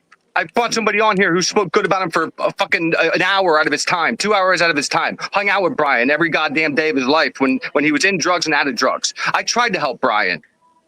And So then what? You bailed because he said yes, I'm What do you mean I guilty. bailed? Because I'm taking him at his word? Sorry, dude. Sorry. Taking him at what's word? He said he didn't do it. He I said don't he know. did it. Never He's a mind, liar. dude. I don't know. I live in today. I live now. This is where I live today. Reality now. Correct. And right Ignorant now, reality. he's waiting to be sentenced after a plea that he just made. Right? Yes or no? Yep. Okay. And That's he all. made his choice. That's all. And all I wanted him to do was fight. Like I fought for him. And Why he do you chose think to he's not fight. fighting? I don't know. Is he fighting? Is he not? You don't either. Well, it doesn't look like he is. That's what everybody thinks. But I'm Right. not saying we don't know what's going on in the background. That's true. Okay. That's my whole point. We don't know. So why are we if you want to be judging? spoke to with respect, speak to somebody with respect. Respect bro. goes two-way, buddy. I didn't say let me nothing. I ask asked you you a question. You this. got angry. I'm going to kind of Okay. interrupt this real Way back. quick, but Twiz, that thing, the letter, whatever it is that you're speaking about, where Brian wrote that it's not over. Why would he ever do that right before his sentencing after accepting a plea, considering one that would perjure him and his entire defense team before a judge that doesn't like them to begin with? Sanctions can be made for that. I guess I just don't understand why it would come out now, and Right. that just is mind-boggling to me. It's not even so much the plea bargain, even though that's mind-boggling, but that letter would never have come out immediately after. It just wouldn't. Well, who All do you right. send it to? Let me ask another question, and this is way out in left field. No glove in hand. Can somebody mute the mic that's like on their keyboard or eating their mic or something? That shit's annoying. It stopped, I think. Okay. Thank you. Okay, so this question, like I said, is way out left field, no glove, and the ball's coming hard and fast. And I'm probably going to get crucified for asking this question. Well, this planet Earth is not a cult, so we don't have to. No, it's not a cult. By no means is it a cult, but it's just a simple question that makes. I've been asked this myself via email and even in here a couple of times, especially after this. Does anybody in here believe that he could be, Brian, involved in some sort of government program? Absolutely not. I don't know his. Unless he would have been hired on as some desk job, he's not the type of person that they would hire on to be some sort of spy or undercover agent. Wouldn't happen. Okay, but he could be helping them in a digital way, because if he's a TA for digital cloud forensics, obviously he has some kind of knowledge in that shit, right? So I don't maybe help them. How much experience would you have to work within the government, though? You know what I mean? That's what I mean. I don't know, because Jeremy Saba, dude, Saba, yeah, would when we were like 14 or whatever, I think he was a year or two below me, dude. He could hack anything. He could hack freaking literally anything, man. With computers, he could take it apart, put it back together, and he was young as hell. And then, so if him and Brian were, like they were cool too, who knows how much like what abilities Brian had in that, in this shit, where he could help organizations out. We don't know. What would be the what would be the mode? Like, what would the government want with? I just been asked. Many people have asked. Right. I believe it about the other. I believe it about the other. The counterattacks. It's really a rabbit hole. It truly is, and it's not something I would. Mangione, I believe, is a government. I think that is the wildest. Like that, I believe he is just a patsy, and I feel like the second the door is closed, he's free. Like I don't think that.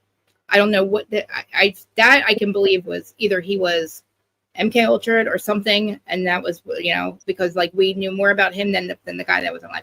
This I feel like they got the wrong guy, and then they were just like, oh crap, now we got to actually make it look like it happened, make it look like him, and then like we all this other crap that happened. It's like now they got to cover they're too selfish. It's like being selfish. Like oh shoot, like we somebody they wanted the Commonwealth had to get somebody right. They probably felt pressured, and then they accidentally get Brian, and now they got. Don't get me wrong. I don't believe this. Before anybody thinks that, I'm not. No, I'm just asking because I've seen at least 100 people, throw the word psyop out there, and other people government programs. I'm sick and tired of hearing that, dude. Hold on, let me finish. Okay. Traumatize us, maybe. I'm not saying I believe it. I'm wondering why. Other than, without being rude, why people are believing this, what people think that they see that makes them want to think that this is something that even could be. That's why. There you go. Let's be real. People believe the tunnel shit. Well, I understand. People won't believe anything, bro. I understand that. Yes, I get it. Well, think of the mockery of our court system. This could potentially, if this is some op or whatever these people are saying, you just legitimately played all of this out for everybody and their mother to see in our court system. Now our court system would be considered a joke moving forward because now every criminal that goes to trial is a psychop, and they're working for the government, and they're not drug dealers, they're a psychop. They're not murderers, they're a psychop. I mean, they legitimately wouldn't have played it out in a state court. If it's government, it would be federal. What would be the point? I mean, to traumatize us because 4 people got murdered? What would be the point? And what would they want to make us believe? You know what I'm saying? Like, what would be the story here? Who knows? So, and please understand, I'm just putting this stuff. No, I'm saying like I want to think of all things too. Like I honestly like I believe it with Luigi Mangione because that dude he was like smiling when he was walking past people. We saw him do it. I wish we could see something like that with this, and then we could all just go. Like, did we though, or did we just see somebody do it, and then we see a guy that had his eyebrows done, then they weren't done, then they were done. First they were. Well, not even that. It's the opposite. They were. It was done in a way where like his eyebrows couldn't have grown overnight. You could pluck your eyebrows. I could have got on board with that, but I'm not getting on board with him all of a sudden growing a damn unit now. Right. Sorry. Well, he had plastic surgery done in jail, Willie. He's got a different face now, right? You saw that. Here's the funny thing, though. Luigi Mangione that we're talking about could potentially have been caught on camera claiming his innocence to high heaven, won't take a plea bargain. Brian Kohberger went through the whole thing right before trial and then took a plea bargain. So it's a different discussion. 98% conviction rate, and they couldn't get. And they lied to us about the evidence they had on Diddy, and everybody. Luigi Mangione is facing not only a state case but a federal death penalty. He's facing everything in his mother and screaming innocence. Because it doesn't. Honestly, I don't think they can prove he did it either. I don't think that the manifesto didn't say crap. Oh, this just looked like a bunch of random. But wait, they found him with the gun and the fake IDs and the foreign cash at McDonald's after the crime that he carried around with himself later. Wait. He drops it. He drops off his bag in the park, right, or whatever. He has backpack, and then he goes and gets another backpack to carry around. Think about it. Yeah, where's the video of all this? That's what they told us. I mean, they also told us that they got him when it was a random person. They also just told us that the Epstein list never existed and put out his jail cell footage that has a minute missing. So it's amazing what they. I'm like really shocked. I'm pissed actually. I'm pissed too. That's why I've always said F both sides. Exactly. If you're Democrat, Republican, they're both. Because if he loses, he's going to have all his appeals, and he can fight his arrest. He can fight the confiscation of the evidence. He can fight everything. That's why Luigi Mangione will not take a plea bargain, because he actually has a big law firm His lawyers, financially yeah. expensive, backing him, he won't plea. Maybe No, Brian Kohberger just needed the financial backing of a real paid attorney, and maybe we wouldn't even be discussing this plea bargain. You're right. I think about Diddy too. Like he didn't get charged. How come he didn't get charged with the drugs they found in his hotel room? That would have put him away for a very fucking time. And guess what? If the cops came in my house right now and they found a gun with a scratch serial number, your boy's going away. Right. Exactly. My world too. When you receive stolen property, or like literally, and like you don't give it back, that's a felony. It's horse shit what these celebs get away with. And like, if it was our lawn and there was a dead cop on the lawn, my house would be raided. My God, my whole house would be. Like, and then there's no, and now there's like literally a list never existed. So why is Ghislaine Maxwell in jail? Let her out. Right. Who did he also where's all the people that received the sex trafficker? You know what I mean? Where's all the people they checked? Like those people should be never happened. Right. It never happened. And That's he what also they're telling us. But remember, Pam Bondi came out and they all had their little, whatever those, what do you call them, binders and stuff with their little photo shoot saying, "Look, phase 1 Epstein list." Now there's no list. And she's in a restaurant. Somebody's in a restaurant. Yeah, they think we're dumb. All the we have to go through all the videos because all the children. Yeah, it's all sitting on my desk. Yeah, it was all sitting on her desk. I really would like. This is where I want an answer. Like this is crazy. Like how. But this is our reality. It's been like this. I mean, look at 9/11. We always just move on to the next shit that happens, and then we're like, okay, whatever, and we bitch about it, and then something else happens. Nothing, we never put our foot down. I literally just look at Iran Contra. I said this is gonna be like the next 9/11. I said we're gonna end up, something's gonna happen, and then people are gonna be all traumatized and not be able to realize that a plane probably couldn't have done that. Like it just looks absolutely ridiculous now that we look back. What pisses me off most about, and I'm not going to get into 9/11, is that the BBC reported Tower 7 falling down before it did. Right. That is the biggest no for me as far as this was all planned. Have you all seen the airplane hit Tower 7? Oh my God, no. I mean, listen. No, there's no tower. Yeah, There's weird. no plane. And what about the Pentagon? Did you ever try to look and see if there's a plane that? And how did you just perfectly land into the Pentagon? Like, literally tell me why the power lines there are picked up from the ground and put down and not snapped in half like a plane would do if it actually hit a goddamn power line. And you know what most people say? They said they thought a little plane hit it. Like honestly, who would have thought a big jetliner? I think it would pop the top of the friggin' building off and then probably land. You know what I mean? It sucks because 200 years ago we could march down and take these people out in the fucking street and do civilian justice. But like now it's like we all have to hide and they're all watching us and shit. It's a crock of shit. I know. It's I'm telling you.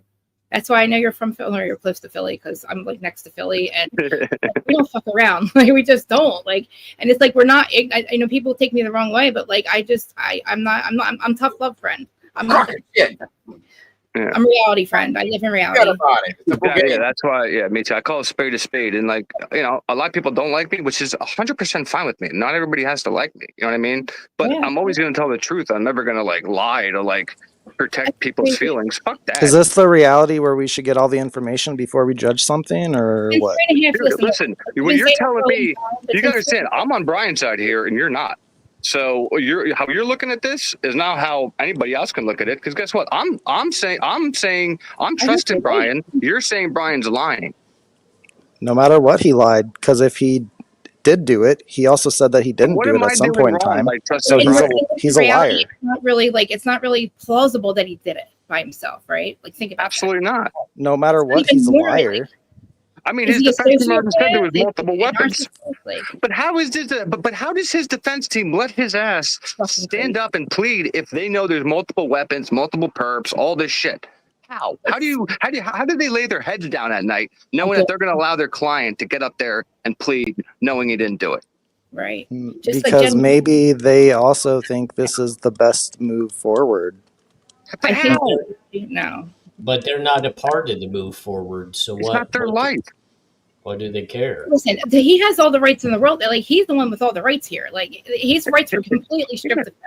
He got no rights at all. Like he was not looked at innocent. He was not proven. Like I said, the burden of proof was on the state. And as far as we know, in 2 to 3 years, they were trying to get all the discovery and they couldn't get it. There's a reason they couldn't get it, right? Why wouldn't they be owed that in this amount of time? The only thing that makes sense is, I don't know, maybe we jumped the timeline where he did it. Like, it's crazy to me. Like, that's how crazy I feel sometimes. The only thing that makes sense is that we all just admitted we don't know everything, and yet you're still talking about it. You don't know, so Well, you can't like, that's judge. what we do. That's what we do all day long. Just saying. The only thing I know is on July 23rd, he's going to step before the judge. He's going to be sentenced to 4 life sentences without the possibility of parole, plus 10 years stacked on top of each other. And then at that point, he'll be sent off within a couple of days to the intake center. And I guess maybe I think he gave up. what he feels like he can do moving forward from there will start beginning at that point. I mean, whatever made him make this decision to I'm going to stand on exactly what I said the day it happened. It's the dumbest freaking plea bargain that anybody in the life of history has ever taken on the eve of trial. And I can't tell you that I know every reasoning behind the scenes of why he did it, but I do know I've talked with his family since he took the plea bargain.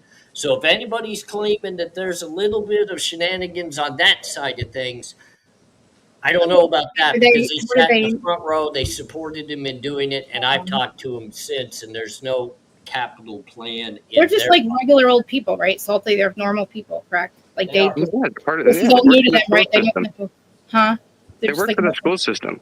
oh wow. Yeah, the dad's a janitor and the mother's a teacher, so it's They're not just normal, everyday people, man, trying to survive.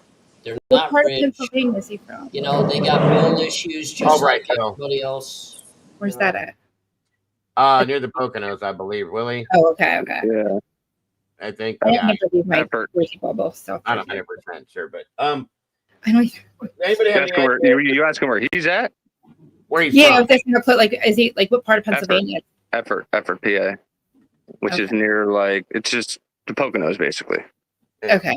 Wow. Stroudsburg. I mean, about 15 minutes away from where that courthouse was. Oh, okay. In Stroudsburg. So like from There's a Philly, back way. There's a back way to get to 115. It's about an hour and change to Philly. If you take the turnpike. Let's say something real quick, since everybody up here has differing opinions on some things, not everything, but some things. Let's say Brian did this, okay? I don't believe it. I don't believe he did it, but let's say he did it, okay? This is just again, what if? What, in anybody's opinion, and this is, again, why we're talking about it, it's just an opinion. What, in anybody's opinion, would a good motive that made any sense be for this kid to do this with what life he was living thus far? We're never going to get one, I don't believe, so. He was locked up. I want to know what it felt like. He's never seen a light of day since he was arrested, right? He's been locked up this entire time, right? From the day he was arrested, he's never been out. Wow. Damn. I mean, he gave up. He gave up. I think that he gave up. I really do. Why do you give up at that game time? No. I don't mean that, hon. I mean, like, why did if he's guilty, we're saying he's guilty. Right. Why did he commit the crime? Why? Oh gosh. And how? I don't know where to go. Yeah, that's a good point too, is how, but mostly why. Brian Kohberger is the only one that could ever answer if he was involved or if he is the committer of the crime, what the motive would be. Because one thing I've learned about criminals, each and every single one of them had their own reasoning for what they did. They had their own issues. They had their own thoughts. They had their own whatever. Nobody could ever spell out my motives on my crimes until I spelled them out. And I'm not going to try to spell out for Brian Kohberger why he committed this, but the one thing I can say is the prosecution sure as hell doesn't have one either. So they don't know what he did, how he did it. They don't know what weapons were involved. It's insanity to me. Like, I just feel like there's the only thing I think is that there you go. So if his team doesn't know and the prosecution doesn't know, people think that he's going to come out like one day and tell us. No, we're never going to know. So, I mean, I think he's going to say, "Look, guys, I didn't do this, and I gave up." I don't know. I would like. Yeah, we're not owed shit. What you just said, that's what I want to know, because that's why I'm so angry. I want to know why you gave up, dude. And I don't want to hear you didn't want to put people through it, or you were scared of this coming out or that coming out. You knew that for 2.5 years. Why on the right when you're about to go to trial, if you wanted all this shenanigans to come out and you would be, all this stuff people are saying, oh, well, they did this, they did that. Cool. All this could have came out just like it all came out from Karen Reed's defense team that all this shenanigans going on, right? She showed Proctor's text messages. She showed, I mean, God damn it. They showed everything over there. Right. Like But literally. here, there's so much this and so much dirty stuff going on to come out, but yet he signs his plea so it never comes out. Why? I look at the defense lawyers, and they should have taken more time to move forward. If they were going to take this plea, this shouldn't have been done in a handful of hours. That's why I think it had to have been placed for longer. But you have to literally look at your client and say, we're gonna work through this for the next couple of weeks. Why are you asking for the trial to be pushed back if you basically know at that point your client's going to plea?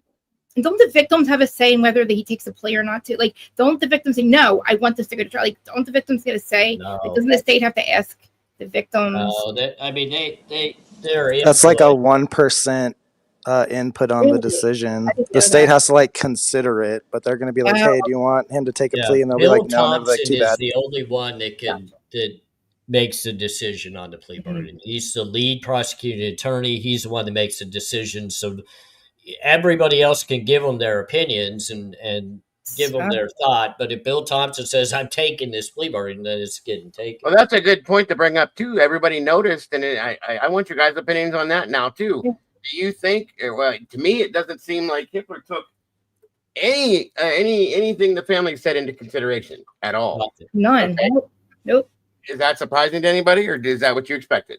Very much so. That's actually very surprising. Thank you, to me. Being around the court system and watching victim impact statements, I don't know if any of you guys have been in the courtroom when victim impact statements and things happen. And let me tell you, the judges are typically right there with the victims. I mean, God, he was even worried about having a seat at trial ready for Dylan if she wanted it. Typically, the judges are all about the victims and the families. And let me tell you, it's hard to be a defendant. That's one thing, Twiz, I'll give you. Like, when a defendant has to go before a judge that is literally pro everything victims' families. Well, if you care about the defendant, victims, you're screwed. Like, do you're things screwed. the right way.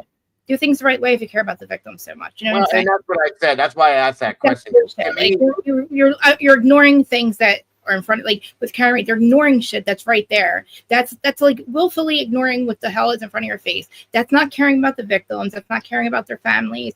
It's like literally covering your ass is what it seems like. He didn't even take the time to take it under consideration, as he does with most other things, knowing that the victims are very highly unhappy, knowing that he was talking to Steve Gonzalez when he was talking about the security, the threats that were made. We all know that he was talking about addressed it. Remember, he addressed it beforehand. He said, all these people that are emailing me or whatever, I don't stop emailing Well, you me. guys, you do know Steve Gonzalez asked for a delay in this sentencing because he's taken his other daughter across the country to go to college. And They're it was on a vacation conflict right of now. interest, and he asked for an extra week, and Judge Hippler told him, "No, F you." And They weren't even. And that's probably because he, in a sense, is showing disrespect towards him based on what has happened. And I get it, whatever. But that was interesting to me that he didn't even blink. He didn't think twice. He didn't even say, okay, we'll take it under advisement, whatever. That was it. Done. They threw out and correct me if I'm wrong. I think I'm right. I'm pretty sure I am. But they threw out the pre-sentencing investigation. That's gone. That was washed. Everything is gone. There's nothing left with this, okay? There's nothing here. There's nothing for anybody to grab a hold of. Definitely not Brian. Right. I've never seen that pre-sentencing thrown out before, ever. No, that was a big deal. I've had it done in every one of my plea bargains. Even after already having DOC numbers, they still did them. I have never literally seen these things move themselves so fast in regards to a plea bargain. I went and looked up a few AR. That's why I asked you that question earlier. This was the fastest thing I've ever seen, especially in this case. And the weird thing was, I expected the defense when he said they rushed it to the 23rd. That's quick. That is very quick for sentencing, in my opinion, especially in a case like this. No, Yeah. no pre-sentencing And investigation. they were cool with the gag order still being up. Like they didn't try to fight that. Oh, Like that was if they truly everything. felt that injustice was being done, I would have been like, no, come on, raise the gag order. And I would have got up and been in front of those microphones. Yes, and it's like they're following a script, and I'm not saying they are. There you go. It's like they're following a script. Wait. So you're saying there was a plan and they followed it? No, she's a defense, Holy she's shit. Defense, she's a public defender. It's always the plan, bro. She's a public defender. Your clients to plea. I'm not playing into any. I never disagreed with you. I just asked why you think it. That's all. Yeah. But what I'm saying though is the whole thing, like we said, very quick. Sentencing's very quick. Everybody agreed upon everything, except for when Bill almost jumped over the desk when he asked him about dropping the gag, and he almost did a backflip over the desk. But you definitely don't want that to drop yet, because I think that they were worried about the. Well, like Steve said, it's one thing I agreed with Steve with when he said that as soon as the special prosecutor was appointed, they ran. They ran from the case. I agree with that. Everybody just took off, okay? And it happened boom, boom, boom, so fast. That's what I see going on that bothers me with this, okay? Didn't Steve say, let this play out, let them show if they have that. Like, he basically agreed with us, I thought, at one point. Like he's like they now he does. Now Is he Steve does. mad because he's not getting the death penalty, or is Steve mad because He wanted can't to hear all the?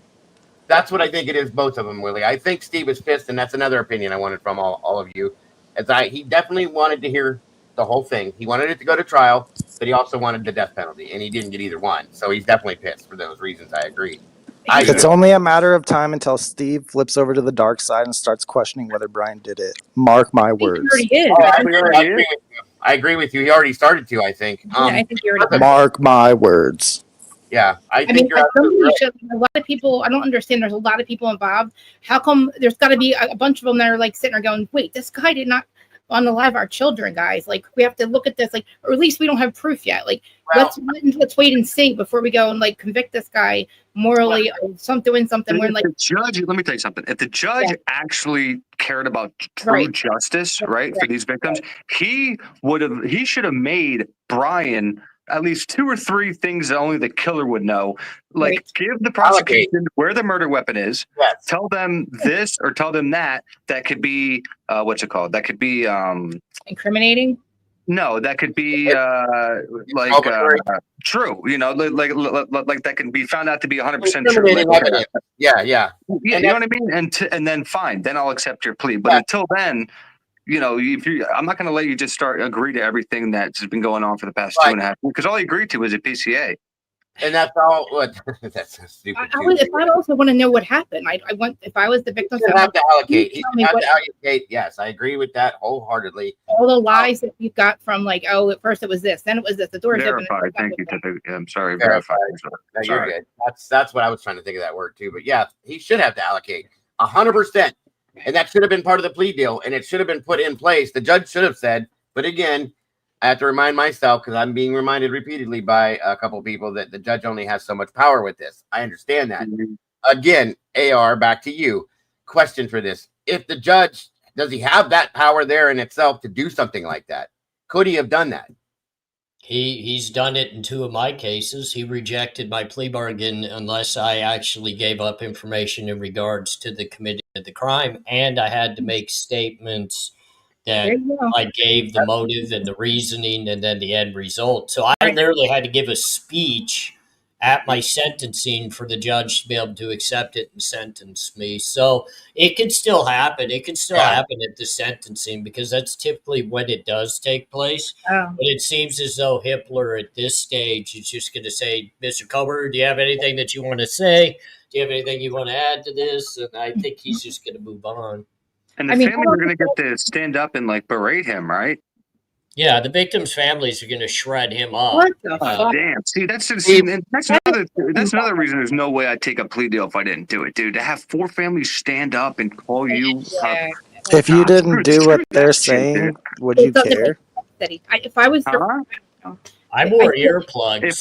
Hold on, just say that again, dude. I'd be crying. If you didn't do what they're saying that you did, would you care, though? And I pled guilty. Yeah, absolutely. I did not want people to think I murdered their children if I didn't murder their children. I don't want Literally, people in to, two you of my know? cases, I wore earplugs during the victim's like when they had the opportunity to speak. My lawyers handed me my earplugs. I put them in my ears because I knew what was coming, and I had no crimes like this. But I hurt some people's feelings and did some bad things, and I just hurt the government's feelings. I don't really. Steve already I claimed just that have he's not- Steve said he's not doing he's not making a statement at that, which I'm surprised about. But he said he's not.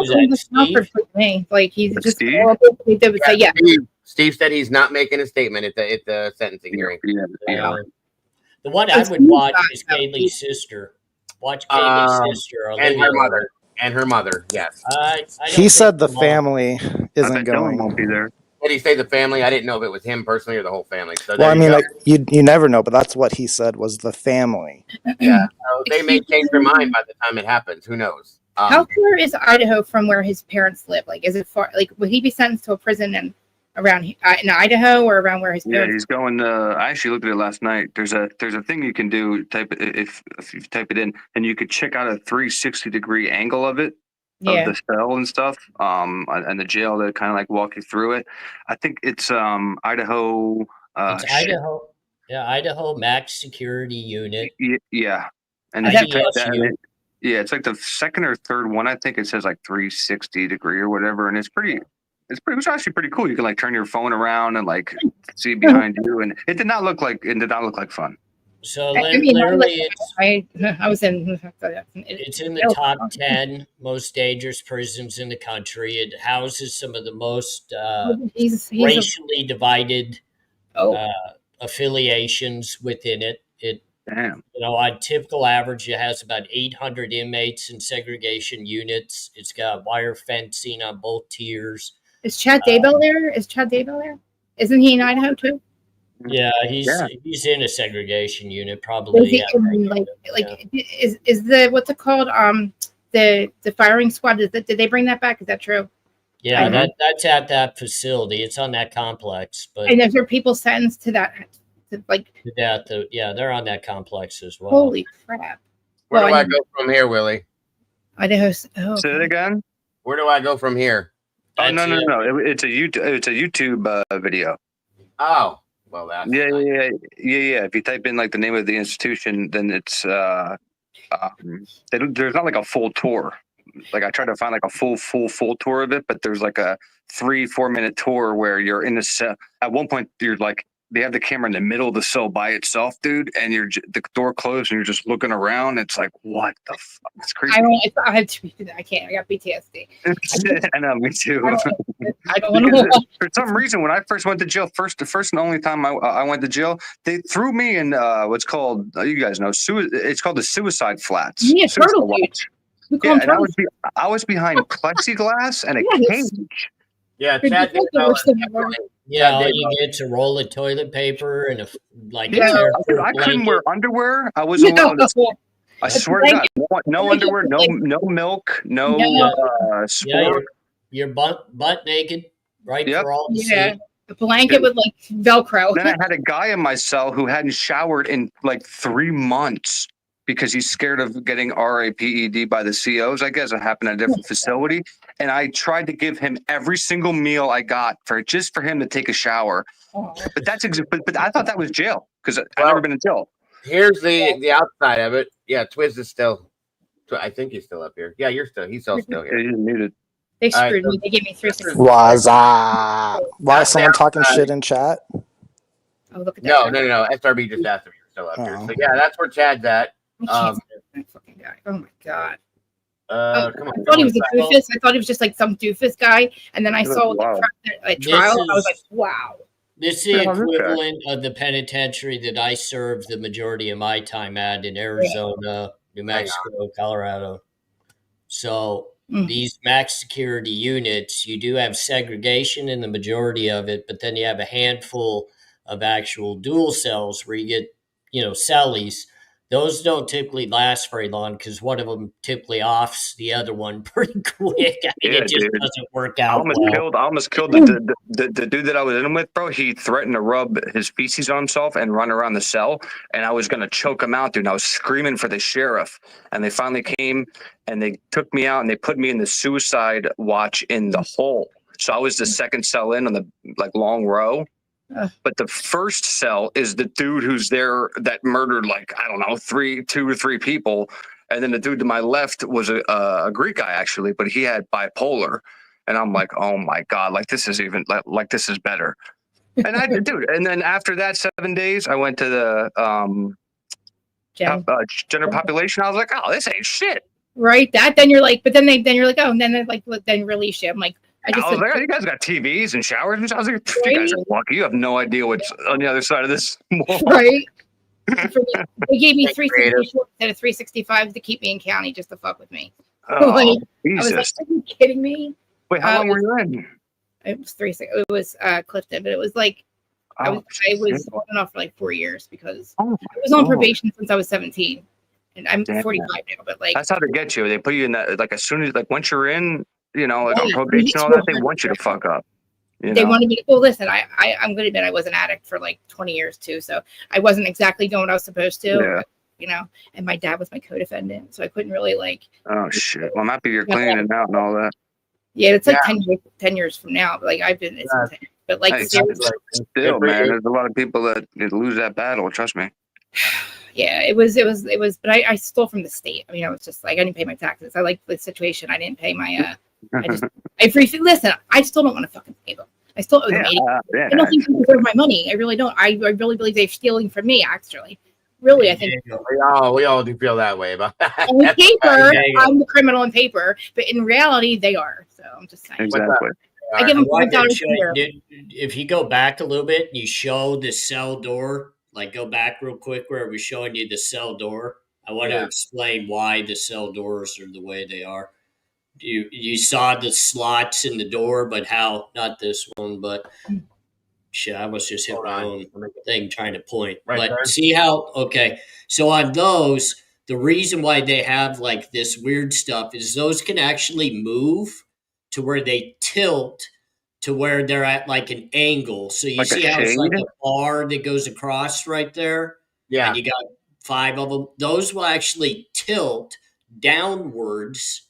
So they're an angle. So anybody trying to throw anything out that door window, it actually hits that and comes back into the cell because you hear people trying to throw feces or whatever out. Yeah. So the way they make those is so that they protect so the guards can talk to you.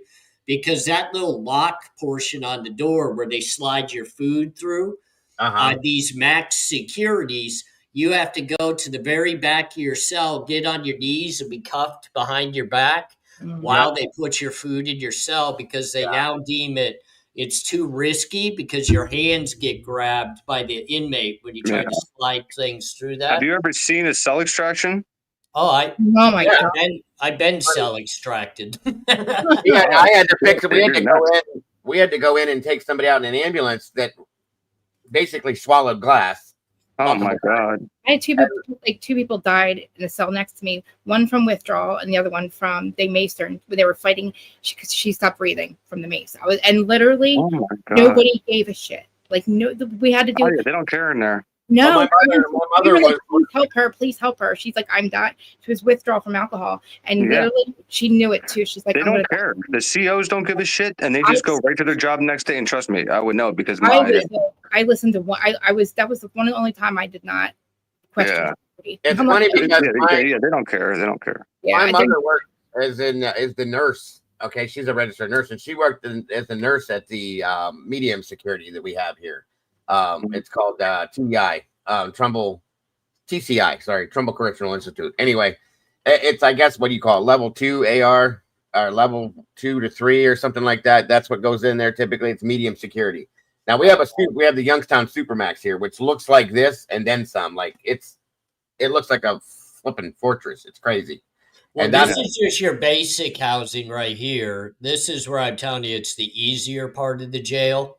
Mm-hmm. You'll see when you get into where it gets really bad because even like in the walk areas, you have actual fencing and wiring, and you have to have 3 guards next to you at all times when you come out of your cell. You have to be cuffed behind your back with your hands. Your feet have to be shackled, and then they have to be attached to each other through a belt loop. Man, this is no joke. This is why I have such a hard time with true crime when people try to talk about, well, this is how they're going to be housed. Man, I've been through this. This is real life to me. This is no joke, man. No, not here in a place like this, especially You're a if number. You're a number. segregated unit too. That's another thing is you don't have all that them 35 people around you all the time. He's probably going to be, at least in my opinion, for a while, kept in a segregated area because he's going to have a bit of a target. Okay. Oh, absolutely. Yeah, but he's still going to bump into people, Dago. That's true. That's what happened to Dahmer. He was segregated completely on death row, and he was still killed. So my buddy's on death row right now in Arizona, and he just picked up 3 new charges of murder for killing people on the run on death row. Well, you can happen. There's ways to do everything in these places. Like my mother. I'm trying to tell you, if the guards don't like you, right. They let whatever happens happen, man. I'm telling you flat out. If you think you're safe anywhere in the penitentiary, you're wrong. It takes one flip of a door. It takes 1 split second of you using the phone, shackled to the phone, and they just happen to let somebody out for a shower while you're using that phone, and you're cuffed to the phone, and they're going to the shower, and that guard just turns away for 2 seconds, and you're done. My mom. That's what I was going to say. My mother told me. They were standing in Medline getting their medication, right? And she was handing medication. She has to check their mouth and this and that. And there were 2 guards standing there, dude. And some dude got shanked in her line. And the guard kind of looked at the other guy. And they stood there for about 5, 6, 7 minutes while the dude was bleeding. I mean, it wasn't bad. And then said, okay, that's enough. And walked him in the back to where she was at for the other people to deal with it. And it's like, you would think they would jump on that immediately, but they didn't. And I asked her, I was like, well, why do you think? She goes, because they didn't like him, Joe. Dude, the worst beating I ever took in the penitentiary, Dago, I'm laying in my bunk. It's rec time. Everybody went out to rec. I thought I was in the building almost alone. My door's shut. I'm just waiting to use the phone, just laying around. Next thing you know, my door's sliding open, and here someone comes running in, just pummels me, beats the little crap out of me. He leaves, the door shuts. I'm bleeding and whatever. 20 minutes later, the guard walks up and goes, are you alive? And I'm like, yeah, I'm alive. He goes, well, just make sure you clean up all that stuff before the run gets back. And I want to make sure that you're in the shower and cleaned up. I can't be getting in any trouble for this. So I'm like, all right, dude, whatever. Yeah, but you didn't get in trouble either then, too. Like, he didn't write you up for anything. Well, no. The next guard that came on shift came by. He knew what had happened. Obviously, they all talked to each other. And he came up and he says, hey, it's up to you. Do you want your turn or what's up? They all try to cover for each other, all of them. They don't give a shit. But they asked me if I wanted to go get payback. I can tell you. You want payback? It's up to you. We'll pop door. Because now I know the details of. And I'm like, dude, I got broken ribs. I got broken nose. A lot of them don't get paid enough to care. You know what I mean? They say, I'm not paid enough to really care. Why didn't the guards like you, AR? Because I was a mouthy little runt that wanted to do everything. And, I abused the system. I robbed, like, the commissary shack. I did things that got the guards. See, I would have beat the living shit out of you, dude. You took my commissary in there. No, I didn't take anybody's commissary. I took it out of the actual store. And I put the guards at risk they let me out of the cell to use the phone. So, of course, I put the guards on the chopping block. And when you do that, they're putting you on the chopping block. Yeah. It's like, fortunately, I was able to kind of build a relationship with the guards because I was in. You gotta understand, they're used to people being absolutely nuts on these suicide flats, and you got me in your ear for 24 hours a day, and I'm fucking me, you know what I mean? So we kind of became cool. So once I went into General Pop, and they would see me in there, knowing me from the the hole in the suicide flats and shit, they were kind of cool. But I did get into 3 fights in a month because I was so angry that was not jail, that I was put in for a week. I wanted them to give me a reason to put me back where the fuck they originally put me. So at least I could say I earned being in there. That's how, dude, 7 days does something to your brain when you're in a cell for 23 and a half hours a day. Right, 80-some degrees with a psychopath in there who hadn't showered in 3 months, and it changed me, dude. When I walked in the general population, I don't give a shit if you cheated at handball. I don't give a shit if you took me. If I think you took one of my soups, dude, take your shoes off. I'm sorry, put your shoes on. Come up to the cell. I don't care. That's what it did to me, dude. Yeah, They're so sick. They don't care about people in there. No, See, the county. I was in county for a few times. I spent a couple weeks, I'd say, and we had our own cells. Truly, where I was at, the pod I was in, they had the day area where you go down and everybody sits at the tables, plays cards, eats the garbage that they give you to eat. It's not food, but whatever it is, and that's what it is. I mean, and it's just a toilet and then 4 walls. Or 3 walls and a door, and your concrete slab and that thing they call a mattress. That's what it was, and nobody. And they were all full, and plus they also had these things called sleds. People were sleeping on sleds outside the doors, on the floors. No pillow. You don't get a pillow. We don't get pillows. I'm not gonna lie though, dude. Once I found out that you could take shit from people and fucking it is what it is, and if they can't fight, then I'm not gonna lie, dude. Like I wanted a reason to go back to where the hell I was in so bad. I was literally on a mission, dude, because I was like, you fuckers are in this little daycare and shit, and I had to be put in that hell for no reason, because they thought I was a threat to myself because I had my own legal handgun. You know what I mean? I never said I wanted to kill myself or hurt anybody or nothing. So I thought that was jail. So they put you in the vest and everything? No. The guy. So that's why I asked you guys about the cell extraction, because the cell next to me was the one dude in the turtle suit. Yeah. And the second day of me ever being in there, they came in, dude. They shot the fucking bullets at him and shit, and they drug him out, and he wound up dying. But he had some glass or something that he cut the CO in his head, and 2-3 days later on, the CO came back and he had like a bandaged forehead and shit. And that's where I was like, yo, this is nuts, dude. Wait, were you in Monroe County? I was in yeah.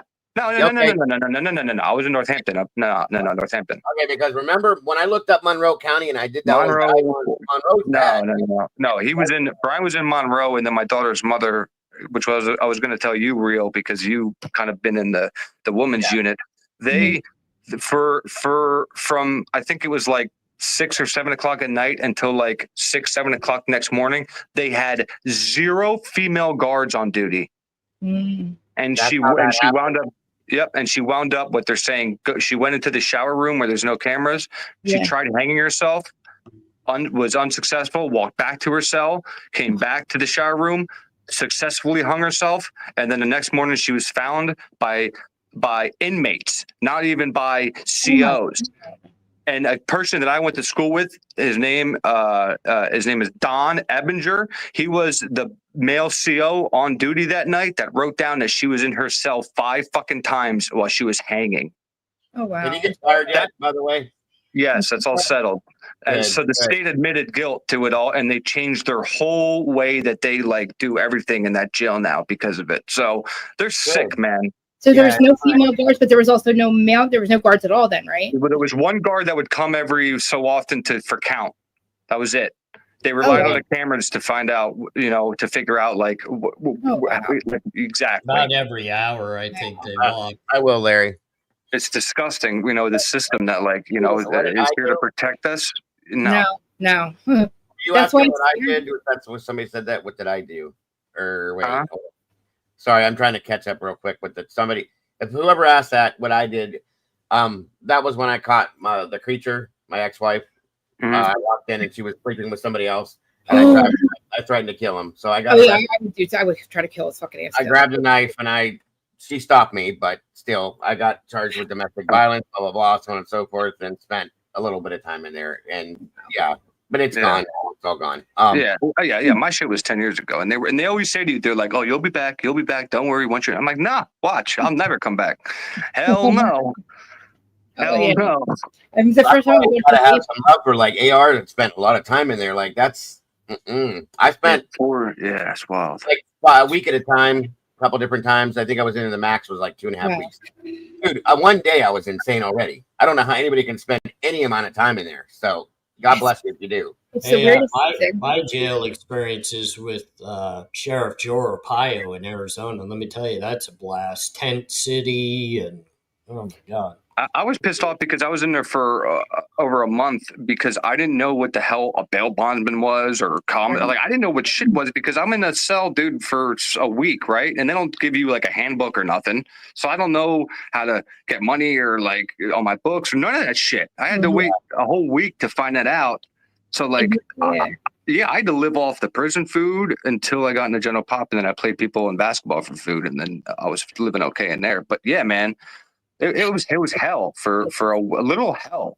They don't care. It is. And they will take you out of this freedom that you have Oh my on God. a whim. They owned me for about 20 years. Like, and I look back and I don't know how I did it. Like, I really don't know how I did it. But like, it was just like, I could never get away from stupid shit. And then like the big thing that happened, that was it. And then after that, I was like, I can't do this anymore. I met my husband. I have a whole different life now. But like, my dad's still there. But like, it's like, I honestly, I could tell you it's not my fault, but like literally, I worked for him, so I had I found out something, and then what was I supposed to do then? You know what I mean? Yeah. And then it happened, I get caught. But like, it does sound horrible when I say it out loud. But like, it's just you paid your dues, you know. Own you, huh? I said you paid your dues to society, and I haven't paid completely back. I give them $5 a year, so they don't freaking, Yeah. And now you're out trying to solve crimes or help put the truth out about the crime. So you're doing your thing. Exactly. Good for you. Yeah.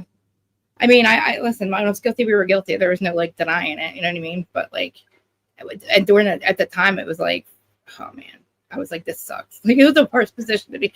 And then I'm just like, okay. And then I'm not paying my, then you have prisons like where Martha Stewart went, that is basically like a college campus, and it's really not though. Like it's really not like that either. Like it looked like we wear green. Those things even real? We have to wear green. It's like are those like minimum women's prisons are so much different. We bond right away. Like women, and it's the weirdest thing. Like we bond really quickly in there. So it's like I don't know if the men's AR. Are those and for the females, you guys build like a family situation. Y'all you do got your like hair, mom, and then you got it's a totally different structure. It's like an affiliation that the men's have, but you guys are like family based.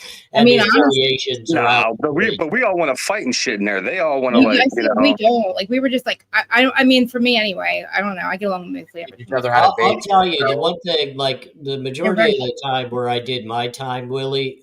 It was when we were in our cell, we were working and planning on who we were going to attack next. Exactly. I know that sounds horrible to people that don't understand it.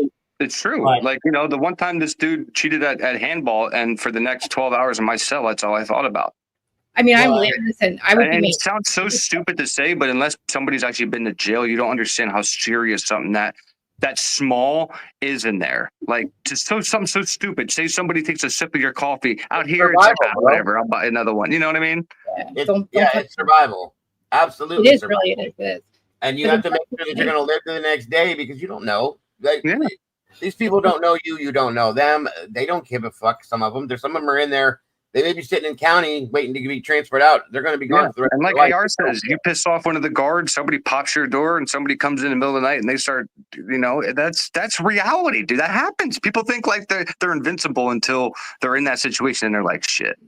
Dude, I got wrecked. I'm telling you, when that guy came into my cell and I wasn't expecting it, I wasn't prepared. That door popped. What do you have, soaps? Dude, I got broken ribs, broken face, I'm bleeding everywhere. And the only thing the guards care about is clean that shit up before we do our next walk. Did he have soaps or batteries? I need you help. What do you have, soaps or batteries, or do you just fist?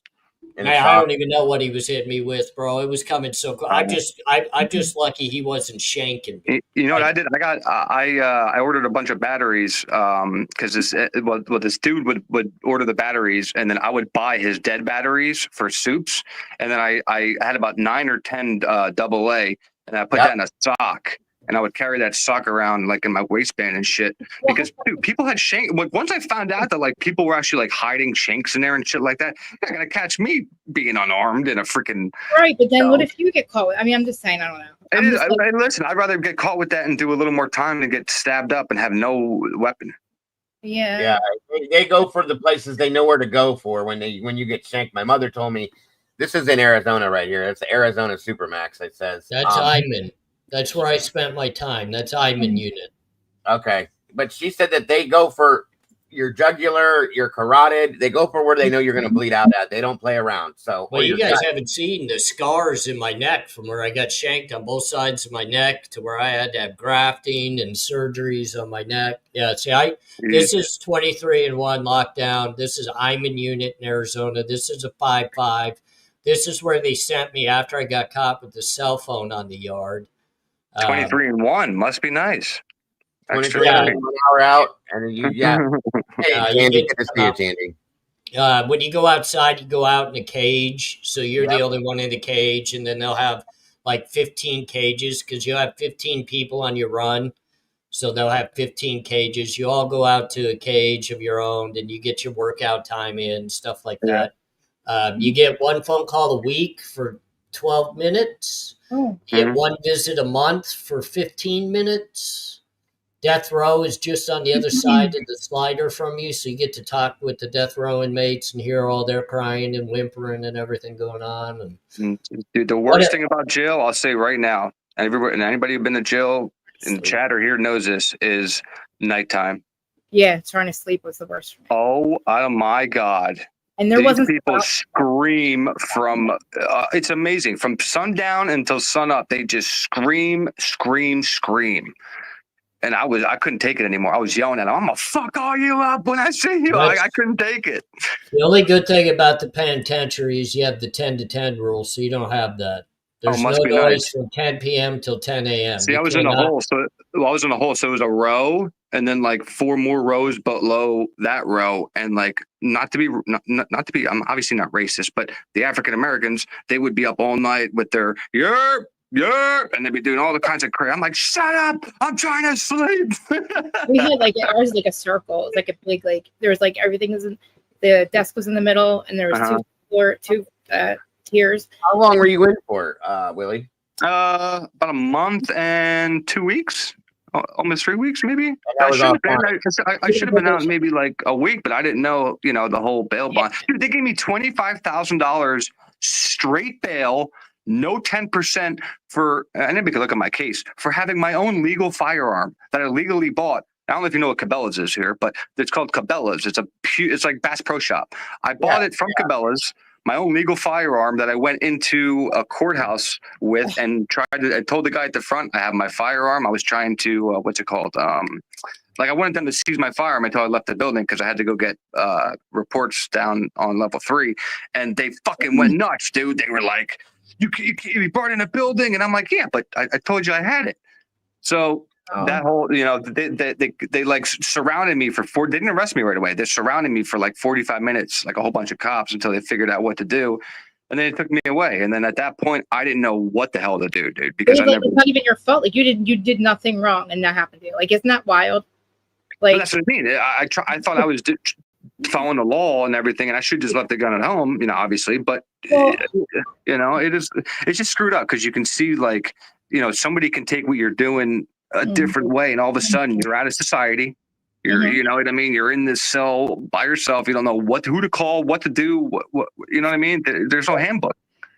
Yeah. And to answer that question real quick, Arizona penitentiaries, pretty much all of them have air conditioning except for a few. There's one in Yuma that does not have air conditioning, and literally the walls sweat. Like the walls from the heat outside will be dripping sweat all day. For the most part, yes, Arizona penitentiaries have that. Wow, we don't have that here. Our prisons don't have air. Nor do our county does. Something degrees, yeah. The county does, but not the prison. They don't have air. Really? Yeah, our penitentiaries do. Plus, you could buy personal fans. You could buy different Yeah, things. they got the little fans that you clip onto Dude, things. today, I wouldn't even, I'm not going to lie. If I didn't have a kid and like I went to jail, I'd be like, whatever. Got tablets and shit in there. I'm serious, dude. No, I didn't have tablets. And they didn't have tablets. They didn't have Suboxone back then. So like these people, that's what I'm thinking about I was Brian. living It's in like, a packet. Jeez. well, that's what I was thinking about Brian. Like Brian's been in the jail system for 2.5 years, right? Was he like, you know what? Like it's not too bad in here. I'm getting people who actually like are talking to me now, and I get the tablet. I wouldn't. If I had a tablet, I wouldn't care because I like to watch TV. Like I would. That's what I'm saying. You could get lost. Yeah, you could. It's not really prison then. People don't get how lucky they are to have tablets. It's like we didn't have that at all. E-cigarettes, I heard. I'm like, God damn, we didn't have. I can't get none of that shit. And like if you are an addict, you don't get Suboxone. Like so, you had to withdraw in jail. And I don't know about that. I have a question because since you know about that, I have a question just in case like I'm picked up on some bullshit or whatever. What if somebody is prescribed a substance that's illegal, but if you stop that substance cold turkey, you could die and you go to jail and you don't have your prescription anymore? You have a prescription. It'll take a while for them to get.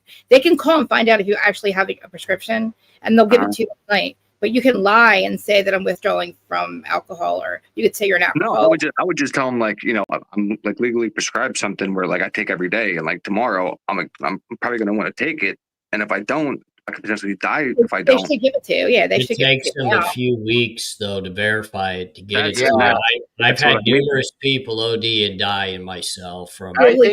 They had to call, like they had to call my pharmacy and all that shit. Like, and they did it right away, but like they still did it. I had to say, I got some. Because that's what scares me the most. That's why I'm trying to stay on my best behavior. Well, but I mean, if you're prescribed something, I mean, and it's legal, or if it's illegal. I did not get my insulin for 2.5 legal, weeks. but if I didn't have a prescription, it would be Oh, illegal. gotcha. If you're on a prescription for like a pain pill, like hydrocodone, they won't give you those. Period. But that's fine. But if you withdraw from any of that shit, or like even fentanyl, all that shit, you don't die. But like Xanax, if you try to withdraw from Xanax cold turkey, you could die. And alcohol too. They'll let you do it. They'll let So you like I have pass. anxiety. I take my daily dose every day. I don't take more or less because at the end of the month, there's no way I could not have it. So if I went to jail, I get it. Like my biggest fear was always that because I was an addict. So my biggest fear was always doing it because they didn't do that then. Like you had to just suffer. Well, now here, I think if you have an opiate here, they do have it's a methadone program, I think, for certain inmates. Yeah.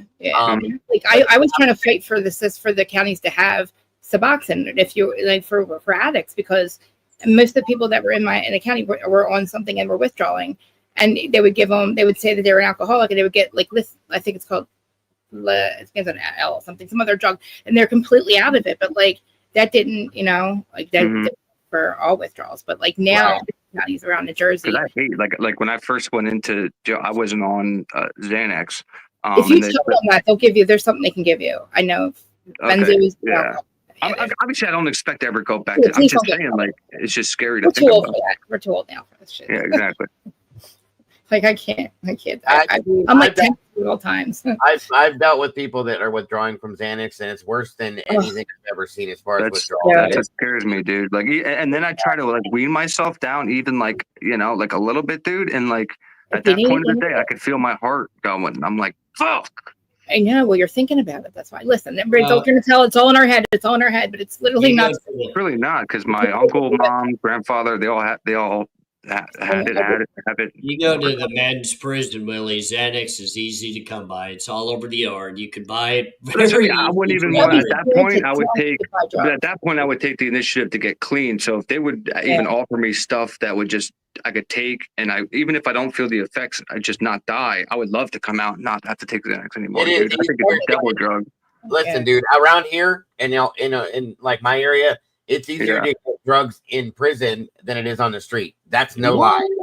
Really? Swear to God, they have everything in there, bro. Yeah, you can get anything and everything at any point in time. get it cheap. Annie Ruler, good to see you. Thank you for Maybe joining I us. don't know that because I never really looked for it. I did get to smoke, dude. Listen to this. I was on the suicide hole, second cell in next to the guy who like killed 2 or 3 people, whatever. And I actually smoked a cigarette and I lit it with a real lighter, dude. Real lighter. When I took a shower, I gave it back to. Yeah, because I promised everybody in there, right, that like, because I had Legal Shield, and so I didn't promise them, but I informed everybody what Legal Shield was. Nobody knew what Legal Shield was. They never knew that there's an insurance for your freedom. I didn't know that right? either. So I was the man to come to like learn about this shit, yada yada yada. What is that? Legal shit. So basically, like it's Insurance like for people that it's like car insurance, right? If you go like crash your car and you're prepared for it. Well, God forbid something happens and like you're civilly sued or you go to jail, whatever. You already have lawyers waiting that you can call where you don't have to come up with $5,000-$6,000. I have heard of that. Okay, gotcha. You know what I mean? And like, so I was kind of young and I knew about it, and that was my leverage in there, was like teaching them all about. They were like, "Holy shit, we never even thought about." I'm like, "Yeah, like you guys insure everything else. You insure your cars, you drive, insure yourself. You're here right now." Huh. So yeah, so I was trying to sell that them in jail.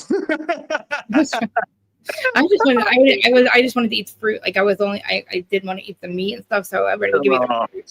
The mystery meat. Would actually save their fruit for me. Jordan Peterson went to Russia for 6 months to get that shit. Wow. Fuck that. I literally went, man. If I could, I haven't been at it. It's been 12 years, and I'm still in Suboxone. I hate that. But Jordan Peterson had to go to Russia for. I'm screwed. It's I'm telling you. Well, listen, if you're on it, that means you need to be. If you're still on it, that you leave that be what it is. Yeah. If it works for you, it works for you. That's I mean, I've been on it for I'm going on 10 years now, and I've never, like I said, went above my dose because like it scares the shit out of me that I'm not going to have it on that. And I won't go out and try to get on the street, nothing like that. Fuck that. We're too old for that shit. Exactly.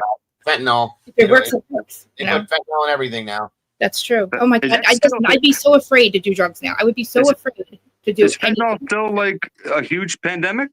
It isn't. It's bad here. Yeah, still, man. I just figured this, this shit kind of like crack, right? It weaned itself out after a while, like. But No, I guess fentanyl hooks you. They're putting fentanyl in opioids. What we have left, they're putting it in weed, cocaine, everything you can think of. Yes, You know, it's freaking. I literally get my weed legally now. Like literally. Because I'm scared to death to freaking. Yeah, it's legal now too around here, but they still it's legal here. We're doing it with the weed too. I heard a couple different people I talked to that are still within the fire department have dealt with it. That's scary. crazy, man. 5 minutes from Camden, New Jersey, and it was.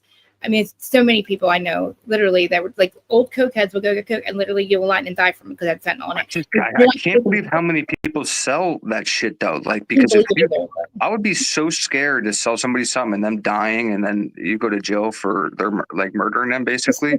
I thought, how could the epidemic actually die? And I thought literally putting drug dealers in jail was the most ridiculous thing ever because, you can't put them all in jail. But like, honestly, that should deter people from wanting to sell drugs because they are now literally arresting like heroin dealers and stuff where and that's, I think, the only literally way to kind of stop this because this is like an AA meeting. AA meeting. Speaking of which, I never smoked pot and dropped a little bit of acid. Relax. We've been here for 7.5 hours, so I think I'm gonna probably need to shut this down. It's a good conversation though. I enjoy it. I appreciate it. I may come back again in a little bit. Who knows? But panel.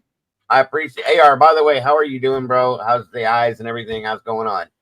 I'm doing all right, man. I appreciate it. I'm thankfully legally blind now, so I don't see anything my wife's doing bad to me anymore. What happened? Well, that's because I'm starting to like. I have double, dude. I have severe double vision where I can't really look at shit. I have to wear an eye patch every day. What happened to you, dude? I tore the retina in my right eye, but it's so badly damaged they can't fix it. So I'm completely blind in the right eye. I can't see anything but black. And the left eye, I wear a specialized contact that covers the whole eye with liquid. And I happened to scratch my eye wearing it. So I went in to see, because I was taking injections and laser surgery on the inner part of that eye. And they said I damaged the cornea and the lens. So they removed the lens. and the cornea kind of shifted when they did that. So now I have, I think they said it's like 22,000 vision in the left eye right now. So Jesus, I do everything to be able to see. I squint. I do everything to get a specialized little lens in there right now. Do you wear an eye patch? On the sometimes I went ahead and signed through the DMV that I'm never allowed to have a driver's license again. Yeah, see, that's and it's unfortunate because, dude, I'm at that stage where like I have to, I can't drive without, like, I have to cover one eye to drive, or else I'll kill everybody on the street. I like my double vision, dude, has got. I'm only 32, and I see double of every. Like, I'm looking at something right now that's 2 feet away from me, and I literally they're side by side. I can't read. I can't see the chat. That's why sometimes I'm typing like regularly when I'm not up on here. I'm like, sorry about the typos. I have not put my glasses on yet. Yeah, I can't even see. And like, I thought I could get like corrective, like, because I wear contacts, so I thought I could get contact like corrective lenses. But because when I look at at stuff, they drift. They keep drifting and drifting and drifting. So I need basically like fucking brain surgery. That's great. Hey, Twiz wants to know if you have an email that you're able to check, Willie. Willie, you got an email you can check? He knows I got an email. It's on my page. Are you able to check it though? Is what he was asking. In a little while. Okay, yeah, he what? Throw it in the chat real quick, or tell me and I'll put it in there real fast. So I'll just add my part here since we're ending. I tell my wife if she divorces me, it's okay because I'm so blind now. Every girl will look hot as hell to me, and I'll just take any of them that loves me moving forward. It'll be great. So is there? Okay, thanks. He said he's got it. Is there any help for it though? Are you gonna be able to help it, or are you? This is it. Me? Yeah. No, that's it, man. I'm where I'm at, and I'm good with it. I'm happy with it. I mean, we relieve the pressure on the brain, and you know the things are starting to come together in a good way. You know, we're defeating things every day. See, I'm still depressed, dude, because like I hate that. Like, dude, I hate that I can't see. That I have to freaking put a patch on and shit to like literally. Oh man, it's like it's messing me up, dude, mentally. I'm just happy I don't have to look at myself in the mirror anymore. I'm good. Oh my god, it's something else, but I always keeping you in my thoughts and prayers, brother. Always, I appreciate it, man. But like, legitimately, it's good. It's good. Take care, Alicia. Have a good night, hon. Thank you for joining us. Well, good day. Again, anything I can do to help out. Sammy the Bull. Yeah, that was Sammy the Bull. Let's get together, Dago, and do a show here soon. Maybe some outside Idaho 4. Let's sprout out to some other cases and do some. Yeah, this was about the Flora 4 case and a little bit of Delphi sprinkled into it. And then we ended up having this conversation towards the end. Yeah, I saw you early today, but then when I saw you guys up here, I said, man, I'm going to throw I saw Willie, and I was appreciative of what I was hearing him say the other day. And well, I haven't reached out to you only because I haven't wanted to bother you because I know appreciate that, bro. So I wanted to make sure you were good to go. But anytime, I'm down, bro. Anytime. I appreciate it. Yep. Well, it's been real, guys. Hope everybody has a great day. You too. Around. All right. Willie, we'll get together again soon too. Yeah. I'll see you around. We'll do another one with everybody in here soon. Don't worry about it, guys. See you later, guys. Enjoy. All right. Have a great one, guys. All right, AR, thank you. And Miss Krista, I appreciate it's good to meet you today finally in person. I appreciate you joining us today. A lot of insight and very interesting points you've made. Great questions because we all have these questions. So you're always welcome up here anytime I do that. Please feel free to join us anytime. Thank you, guys. Absolutely. I hope you have a great rest of your night, and hopefully we'll see you again soon. Yes, it was an honor, honestly. Like, it was an honor. Like, I go to you guys for the true crime stuff, so I appreciate it. I see you here all the time. I appreciate your support to the show too. Thank you so much. No problem. See you guys. All right, have a great night, dear. And everybody else, it did get a little heated, guys. There's a lot of emotions when it comes to the Idaho 4 case. Everybody in here is friends, okay? Everybody cares about each other. Hold on. Let me throw him back up here. Everybody cares about each other's feelings and thoughts. But like I said, sometimes emotions get in front of it. And it is what it is, folks. And Mr. Twiz, thank you, sir, for joining us tonight as well. Yo. I was just going to say, while we're getting off, everyone should go look up Bobby Fischer's Queen Sacrifice, because this decision will either come down as the stupidest one in history or the smartest one in history. We'll just have to wait and see. What is it called? Bobby Fischer's what? Queen sacrifice. Very famous chess game when he was still young. I don't think he was even 18 yet, but he sacrificed his queen against a grandmaster, and everyone thought he was stupid, but, you know, he came out on top, so. Gotcha. Okay. Well, that's scary. We will have to go check it out. Yes, sir. Thank you, as always, for your intellect. And your See thoughts. everyone later. Talk to you soon, brother. Thank you again. Everybody in here, you guys are amazing as always. Like I said, emotions get it happens, folks. We're all adults. We can handle it. So thank you guys all for joining us. I appreciate everybody in here. Much love to all of you. Anybody that came in that I don't think I saw any, but if you supported the channel with any kind of donations, God bless. Never expected, but always appreciated. Thank you to my amazing Blue crew. Could not do this without you. Much love to everybody in the house. Don't forget to love yourselves, love each other. Don't change a thing. You guys are the beautiful people. And I will see everybody very soon. Bye, y'all.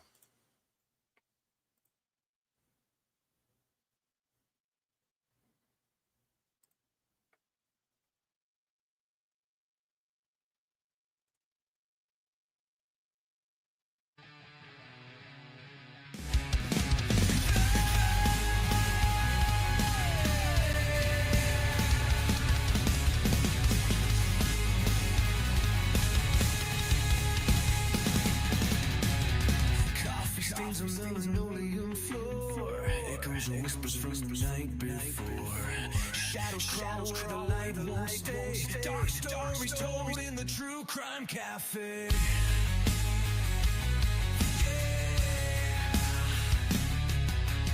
Knife edge glance from across the room. Heavy air like a ticking doom. Secrets traded in a smoky haze. Lives unraveled in the True Crime Cafe.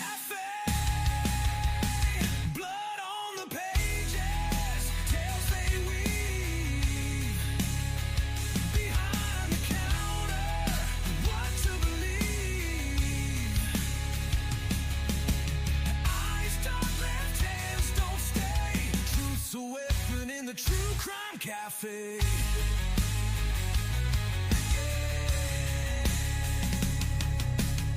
Broken cups and the creak of chairs, eavesdropping souls with their guilty stares. The smell of fear mixed with burnt decay. Justice whispers in the True Crime Cafe.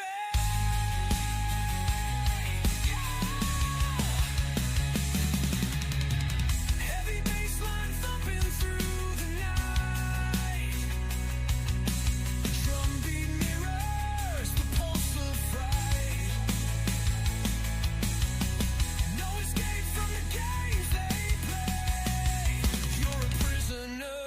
True Crime Cafe.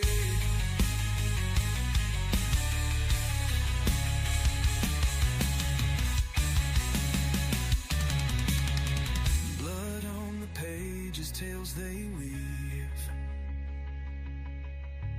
Behind the counter, what to believe. Eyes dark, left hands don't stay. Truth's a weapon in the True Crime Cafe.